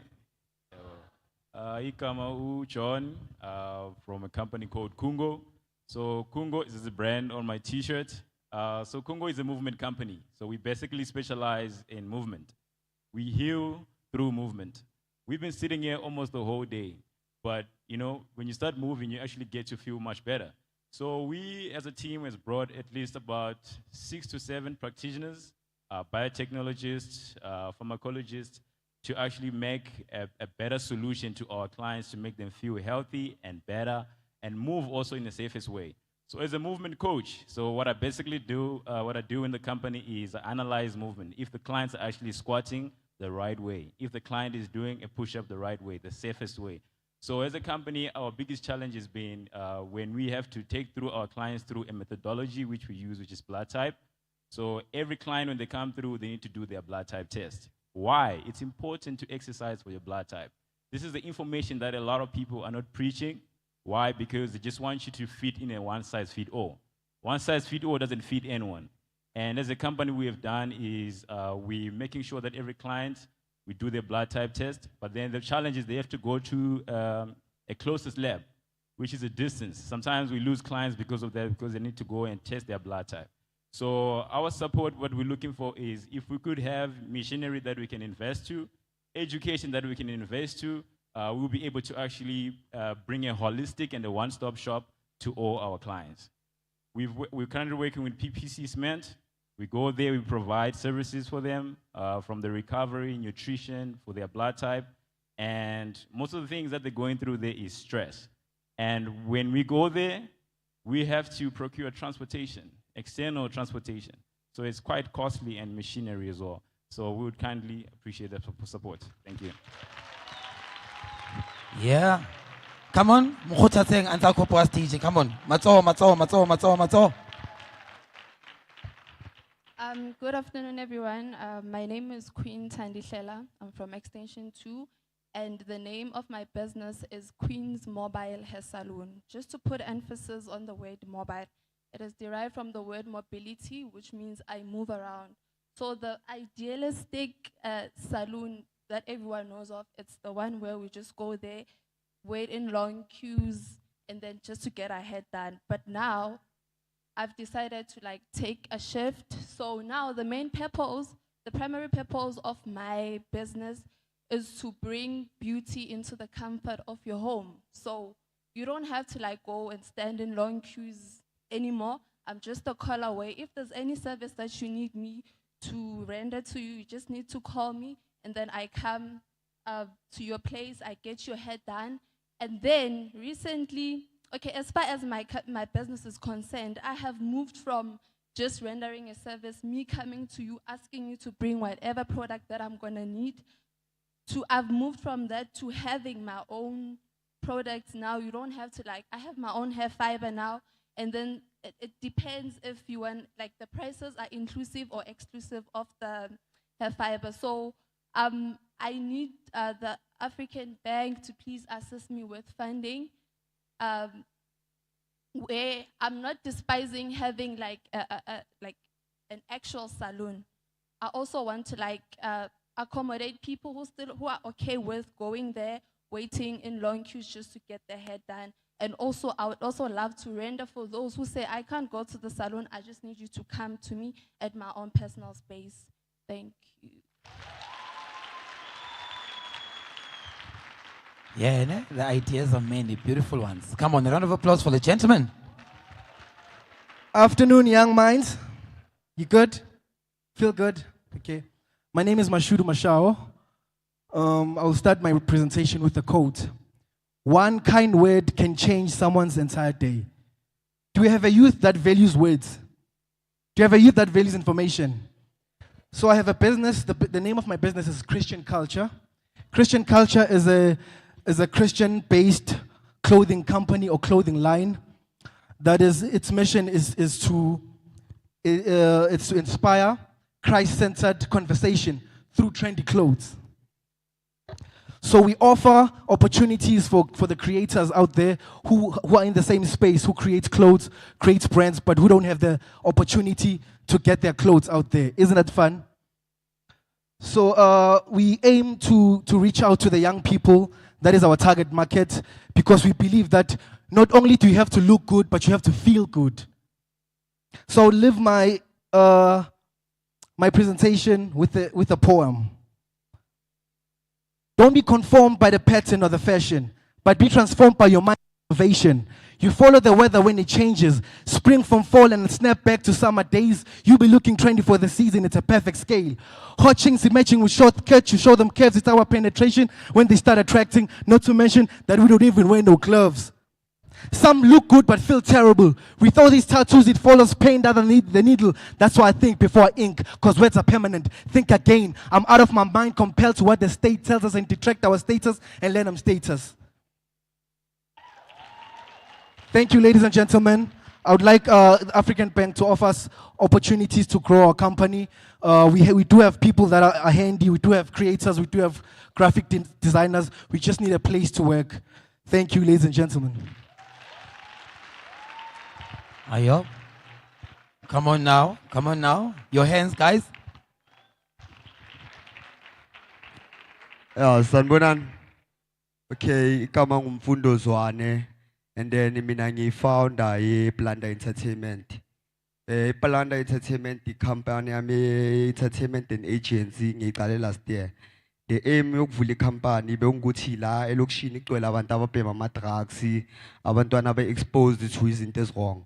So besiphathinarisha nabo Bumbano Rebuild Center, nobumbano cultural dance ukususa abantwana estradeni, and then aba-interested ku-music sibafaka i-studio, sibanikeza information ukuthi bangayenza kanjani imali via media without being signed. And then for sustain community partnership nelinye isonto ebanikeza ama-food parcels, and then we offer internship classes to amantombazana, which is STEP. We partnered with CMT.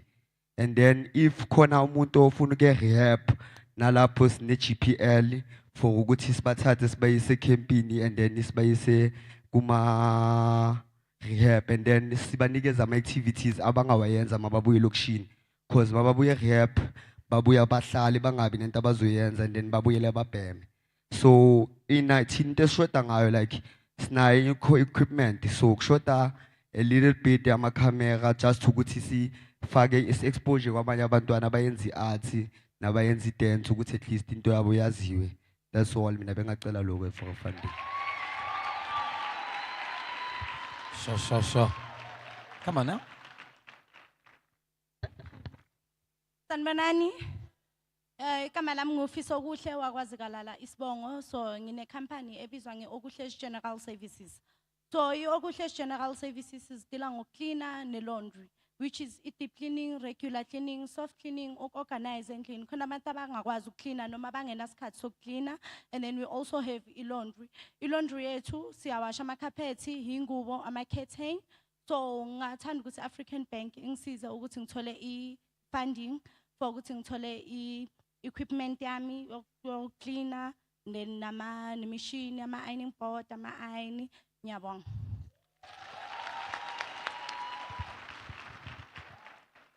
Mahameleng ka mahofi, mahameleng ka mahofi. Your hands, guys. Sanibonani. Ngithukile yo, ngicane ngangibheki. Oh sanibonani, igama lami nguLibuwani wakaKhumalo, ngibuya eBrakpan eSalfin. Ikhampani yami igama layo it's Ndoni Cleaning Service. Kwindoni siyenza ini, ngithengisa ama sunlights, I buy and sell. Ngiyasithenga ngizithengisela abantu abadala. My aim yami like bekukuthi ngithengisela abantu abadala abangakhona ukuya boma Shoprite like bafola ama line amade nasezikolweni nakumakhampani la ngena khona ngaphakathi. And ngiyafoster guys. Kuma bethi no sisi na supply yethu ngiyasho ukuthi no guys noma kuthiwa 200 it's fine and ngithole more than. So bengicela African Bank ngithi ngicela ngincedeni ukuthi ngibe ne equipment yami, material yami. Because into engifuna ukuyenza ukuthi kube nenye youth emumva kwami ne si manufacture kuna siyenzeni imali guys si manufacture almost like isikhulisane business yami ikhulise eyomunye like neyomunye ikhulise eyomunye ngiyabonga kakhulu. Next one in line. This is your time. Your 2 minutes gonna start now. Good afternoon, everybody. Yes, my name is Leon Poncheva. I'm based in Katlehong. So the name of my business is Master Lee Muffins Production. So the unique thing about my business is that it's a mobile business. I don't have a corner yet, and here's my product. So unfortunately, we cannot all taste the product, but with my hard work of working every day, being persistent, and showing you love, because I love everybody here. You are the one, you're the one who make me look clean today. At least I can eat something before I go to bed. And the other thing I want about my business is that I can also supply my muffins to the big shopping outlets like Pick and Pay, Spar, and ShopRite. And the other thing about my business is that with the funds I'm gonna get from African Bank, I'm gonna use those funds to purchase a trolley which I can store in my products. And there's a weldering guy who is in connection with me. So at the moment I pay the weldering guy, I will have a big trolley that will supply goods for everybody. So everybody here, one day, I'm sure some of you are my customers, you're gonna purchase my product, and with the funds I'm gonna get, it's also gonna help me to go to school, to study grassroots soccer coaching, because I was a heavy smoker. I smoked my life away, not knowing that I'm really talented in sports. So with helping, with that qualification, I'm gonna be able to help everybody. Thank you, sir. Your time is up. Ma'am? Where are those hands? Lati manager. Sanibonani. Ninjani?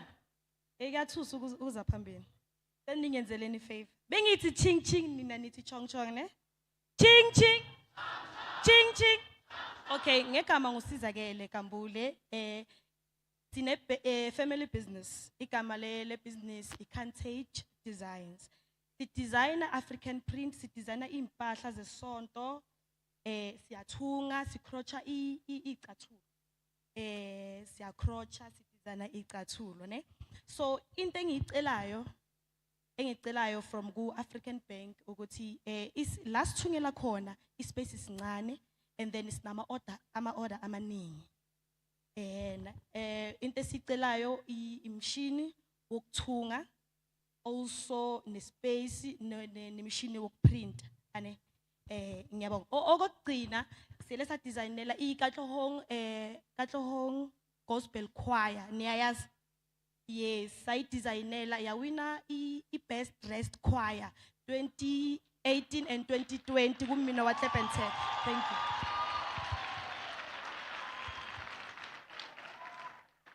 you. One more time. Your hands, your hands, your hands, your hands. Sanibonani. Igama lami ngulungile Silepe ngihlala extension 2. Igama business yami it's Sisekelo Mines. The reason why ngivule Sisekelo Mines is because one time I came across a lady eSaluni and she was a teacher. She was telling me that a child ufioile grade 1, which to me was no, it can't be. So you see, Sisekelo Mines, I deal with kids from grade 1 until 9, which is I do all subjects. And then grade 10 until 12, I do maths and English. And then at the moment, I'm working at home. I'm looking for people to work with. And also, my plan was to, at least by next year, ngibe nendawo enkulu, whereby I'm going to get other tutors that are going to work with me. And then I'm also working with kids who can pay me. And then I have kids that are paying me too. So what I'm asking is, ukuthi mengathola funding so that the parents don't really pay, and then mina, if African Bank can assist me, ukuthi they pay the people that I'm working with, and then not only African Bank, I hear people are talking about food and all of that. Abanye abantwana, they can come and bafike balambile. So if you can assist with food, that's okay. And if you also have transport, nakhona, please assist. Not only African Bank, guys, let's help each other. And I'm also looking for people to work with. And the other reason behind all of that is ngifuna ukususa abantwana estradeni. Abantwana bayalahleka manje. So I want my program to work during school holidays as well, so that kuzoba khona limitation yokuthi abantwana bagcwale estradeni. Some of us are sitting here asikwazi ukeva seat because of asivirichanga ama requirements wethu. Kids are not comfortable ngokuthi bakhulume nabo thisha babo. Thank you. Yeah. Come on, sir. Good day. Sanbonani, Dumelang, good day. Excuse me if I'm very nervous and I twist my words. But my name is Ntlantla Ndlebe. I was fortunate enough to be born in a family that had a company. It was a logistic company, and me growing up in that company, I'd learn a lot of how to maneuver, how to handle clients, how they try to publish their company. But unfortunately, as time went by, the company got closed for disclosure reasons and got liquidated. So my grandfather was smart enough to buy livestock, which is what I want to pitch today, is agriculture. More focused on the livestock. So there was a time where the cows would get sick. There was no medication for them. So I was trying to pitch an idea of growing more into the livestock industry, helping young people to understand about livestock, how to fuy chicken, because I had a goal by the end of next year to have more than 200 chicken that will lay eggs, start selling in the streets as well. So there was a guy yesterday by the name of Kula. He told me he would run cabbages, go to Pick and Pay and sell, and that's basically kind of the mindset I'm on right now, which is going abroad. If you want inquiries, email me at ndlebentlantle99@gmail.com. For anyone who has weddings, funerals, who needs livestock, email me. And we also do butchery cutting. So we cut the meat for you, we slaughter, we bring it to you, it's clean. So thank you very much. Oh, where? We getting there. She's got her stress ball. She's working it. She's like, I'm dealing with it right now. A round of applause. Hi guys, my name is Faith Malusi, and the company that I want to start is Faith Malusi Media Production, which is going to be supporting the podcast world. A definition of a podcast is a digital medium consisting of audio and video episodes that relate to a specific theme. The reason why I want to start a podcast or have a podcast production is because I want the youth to be able to speak about topics that they only see in the news, but they want to say their say in it. So I offer services regarding that. I want to be a podcast producer, meaning that you can be under me. I also want to be able to be like Mr. Malupe there. He has his own Big Daddy's production. I want to be as big as that. But for that to be possible, I need podcast equipment, which consists of podcast microphones, headphones, camera, mixer, computer, boom arms, mic stands, recording software, and editing software. This all will help the youth to be able to embark in conversation that they only see online, but they want to say a say in it. So me as a podcast producer, I allow you guys to have that opportunity and be able to say whatever is on your mind. Thank you so much. Just one more.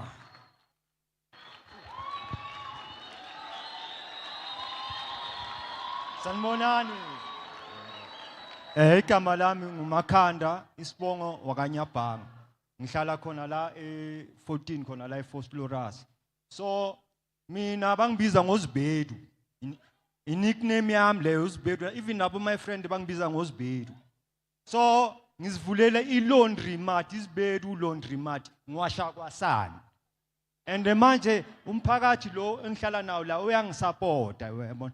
So manje khona umunye ubhuti futhi umunye ngathi umngani wami ungizame ngethenda like lokuthi manje ngiwashe amashiti angaka lawa. So manje inkinga yami yini umshini mncane.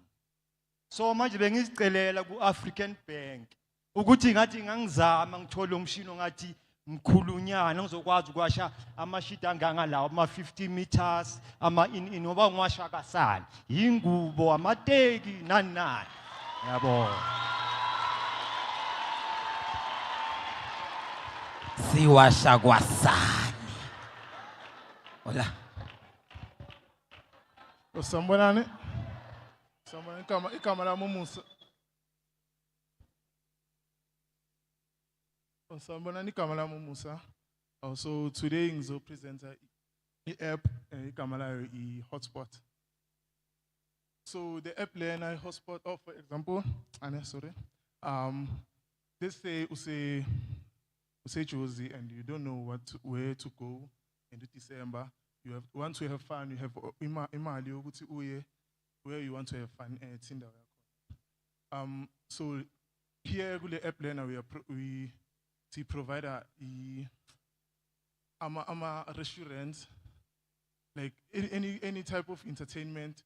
Corner, like everywhere. So this thing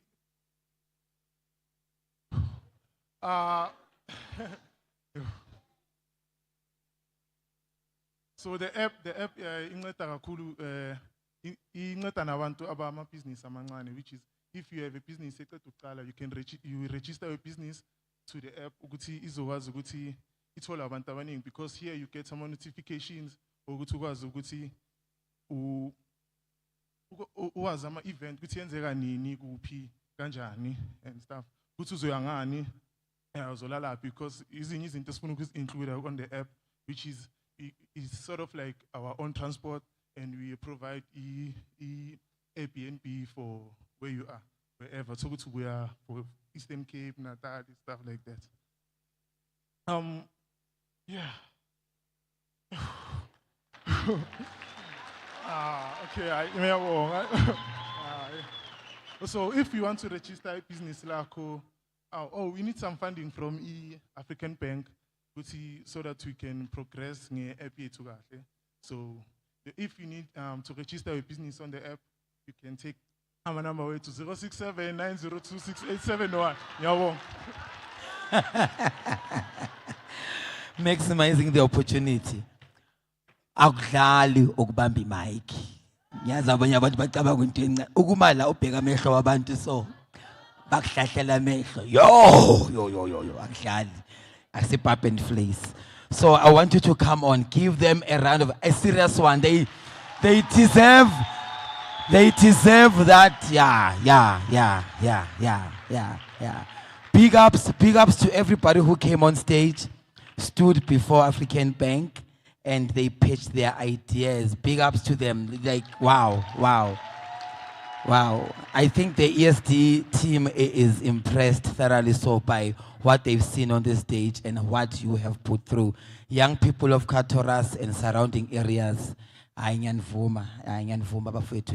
you know your business and you know what you're about. And I'm hoping that as you leave this place, you took from each other the big pointers. We are moving on. As we are about to wrap up, so we're going to welcome Sis Lucia again on the stage. So before we do that, guys, this song. Can I ask all the people that pitched, please go back to the table. They just need you at the table quickly. We need to wrap up a few things. Everybody who was pitching, please go back to the registration table. You are needed urgently. Every single person who was pitching, if kona ophumile ongaphandle, ngicela libakhumbuzeni, just we need them just quickly at the table, Your important message is waiting for you at the registration yako where you registered for the business. Sibonge. We are going to wrap up, ne? I want to make some house rules reminded. Masikala lunch, ne? Asidleli phakathi. So when you are guided to go outside, please, two, if you've got something, oyishiya phansi, ngicela ungayilahli, ne? Cleanliness is next to godliness, and we are in a godly house. So let's keep, it says a lot about yourself also. More bega la ukona before usukuma. Just keep this area clean. All right, we're moving on. I want you to put your hands together again, and we welcome on stage Miss Lucia.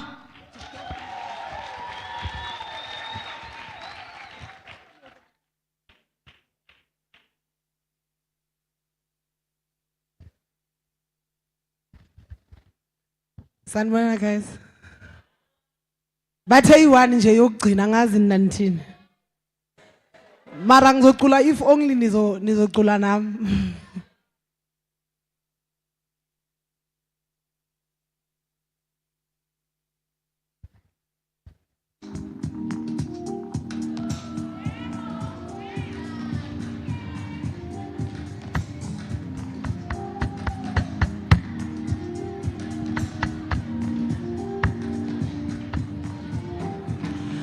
Dandisemnyameni tingaboni kalomnyango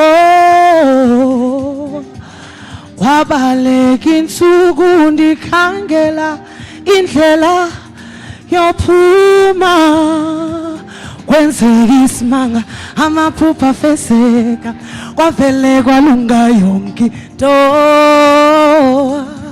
ndancedwa inkolo nensebenzo nokuqa ngedolo kuba ayintingawe abana insebenzo ayintingawe abana insebenzo awintingawe abana insebenzo ikhona nenhlonipho intingawe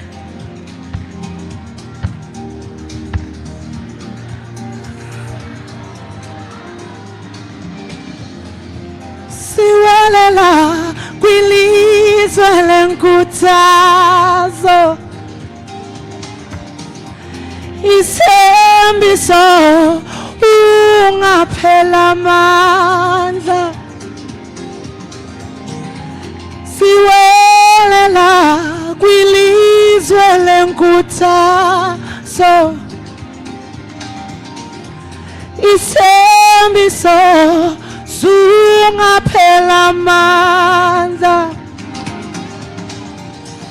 iminqweno yethu ivakele intando anayo ingangolwandle ingomso lethu liyathembisa kumele sikwazi ukukwenzeka isimanga amaphupha feseka kwavele kwalunga yonke into ndancedwa inkolo nensebenzo nokuqa ngedolo kuba ayintingawe abana insebenzo ayintingawe abana insebenzo ukuthi angikwazi ukujiva yazi ngabe sengithi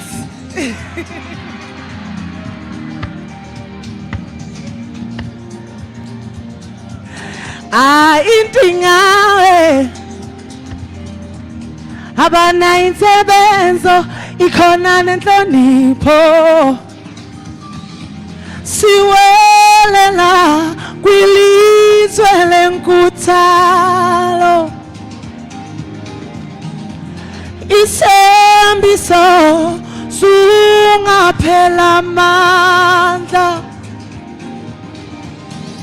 siwelela kwilizwe lenkuthaso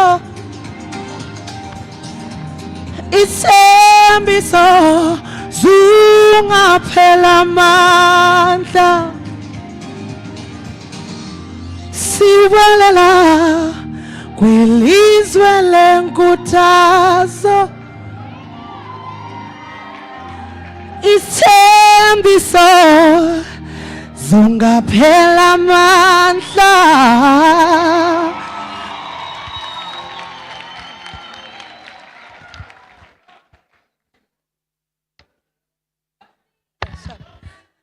Okay, guys, please don't stand up yet, because if you go out, then you're not going to be able to get food, ne?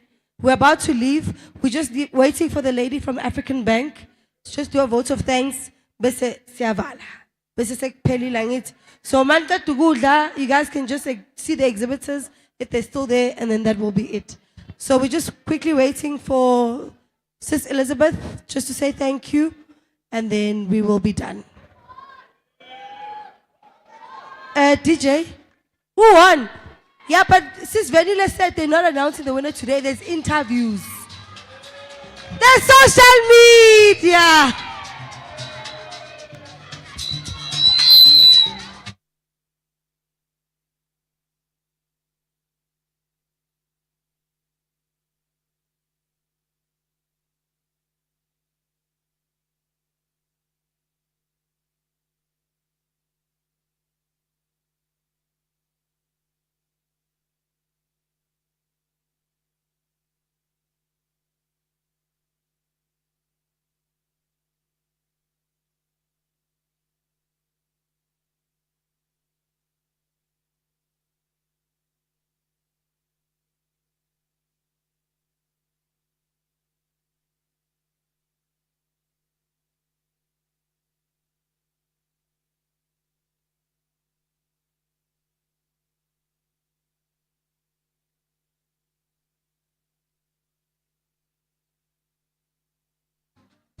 DJ, our people are hungry. Our people must have lunch. I just wanted to take this opportunity to thank each and every one of you for coming out in your numbers and investing in yourselves. Can you just give yourselves a round of applause? I am hoping and praying that you don't take this opportunity lightly, ne? I am hoping and praying that there's one or two things that you've taken away from this, that you've learned. Where you did not understand, please reach out to us and ask, ne? And please Google Bantwana Basekhaya. Go and Google about all these people and opportunities that were presented over the 2 days. Go back and have a look, inquire, ask, research, ne? And bother us. And said you promised 1, 2, and 3. How do I, ne? I wish you all the best. From here on, going forward, those that are going to start new businesses, please do so, be audacious. Those who are already having businesses, bambelelani, ne? It's tough, but now we have a lot of information that we can refer to, angithi. So please go back to everything that we've discussed in the 2 days. When we come back next year, or whenever we come back as African Bank, it may not necessarily be in this platform, but for any other intervention that we are coming back for, we just want to hear a report with how are you doing, how have you progressed, right? So hold yourselves accountable that from here on, next year this time, you want to report a different story about your life, your business, your personal development. Angithi? Ne? I wish you all the best. Can we just give a round of applause to EmpowerWorks as well, who's put this event together for us? Where is the team at EmpowerWorks? To all the speakers, the crew, our technical team. I'm in love with the designer. Don't you think he's done a great job here? So everyone else that was behind putting together this event, Papa Masiza, I hope he's listening from the other room, from the CEO of EmpowerWorks. Baba Masiza, this one is for you. Thank you so much to you and your team. Oh, khona la. Siyabonga, siyabonga. As African Bank, siyabonga. Apparently, the organizers owe somebody a prize. There's a social media competition that we were running, and there's a prize today again. Dumi, are we ready with the winner? So yesterday, the prize was 500 rands, and Usis Venile from my team said it's too little. Ngoba siyabathanda abantu base-Vosloorus. So I want to top up today's prizes. We're not just giving one prize, but 2 prizes. To 2 people. Do we have a winner? Yes. Yeah. Okay. All right. I hope the winner's in the room. Okay. Do we? It's cash prize, 500 rand in the African bank account. Yes. Because it's a long weekend, can't we make it 1,000? 1,000 for the long weekend it is. So there we go. Burek has once again wrecked and said, instead of 500, it's 1,000. Right. Okay, guys, drum roll. That's such a weak drum roll. Come on now. Can do much better than that. Do we have Zanethemba Matebula? There she is. Zanethemba Matebula, come forward. It is your moment. 1,000 rand for the long weekend. We've really the accounts. We've really the accounts. Fanele uyivule. So ifaka kuphi imali? Angeke sikunike cash sinama bank account we Audacious Bank. So ifaka phi le mali manje? Awusithathi serious, yes. Anyway, do the right thing. Go and open that account so we can put your prize money in it. Congratulations. Thank you to African Bank. 1,000 rand for the long weekend. We just want to put it on record.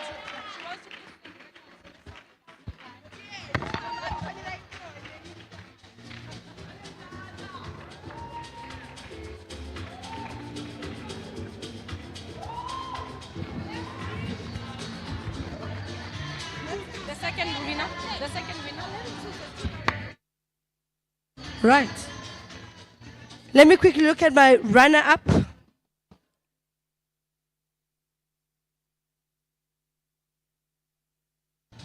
Okay, the runner-up is Flora Ga Mushidiba. Oh, Flora manu presentile la. Ophu Flora. Uphumile. Uphumile Flora. Nis animlandi.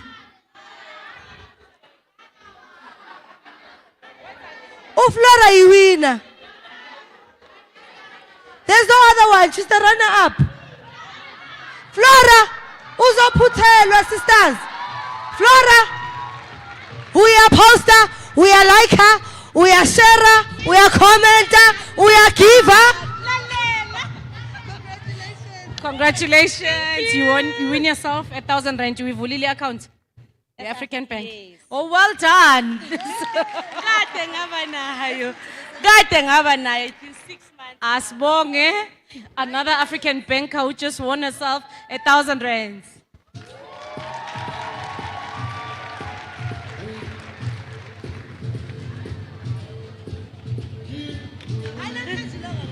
Siyabonga, guys. Have yourself a good long weekend. Be safe on the roads. Thank you so much.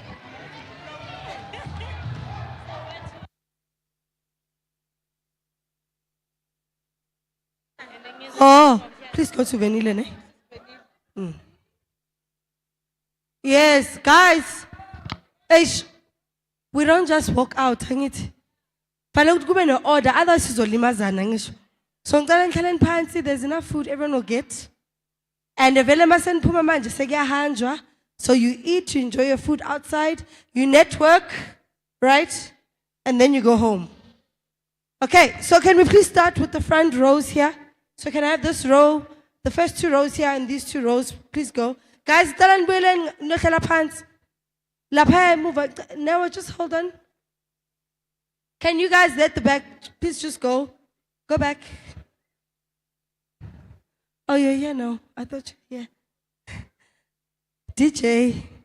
Kwaze kwathuleka ebandleni.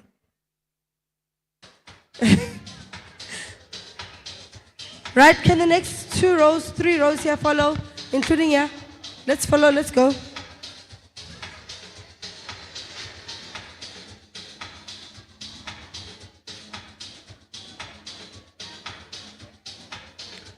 When you get outside, please make sure you follow behind one line. There's only 2 lines available. One left, one right. So don't create a 3rd row.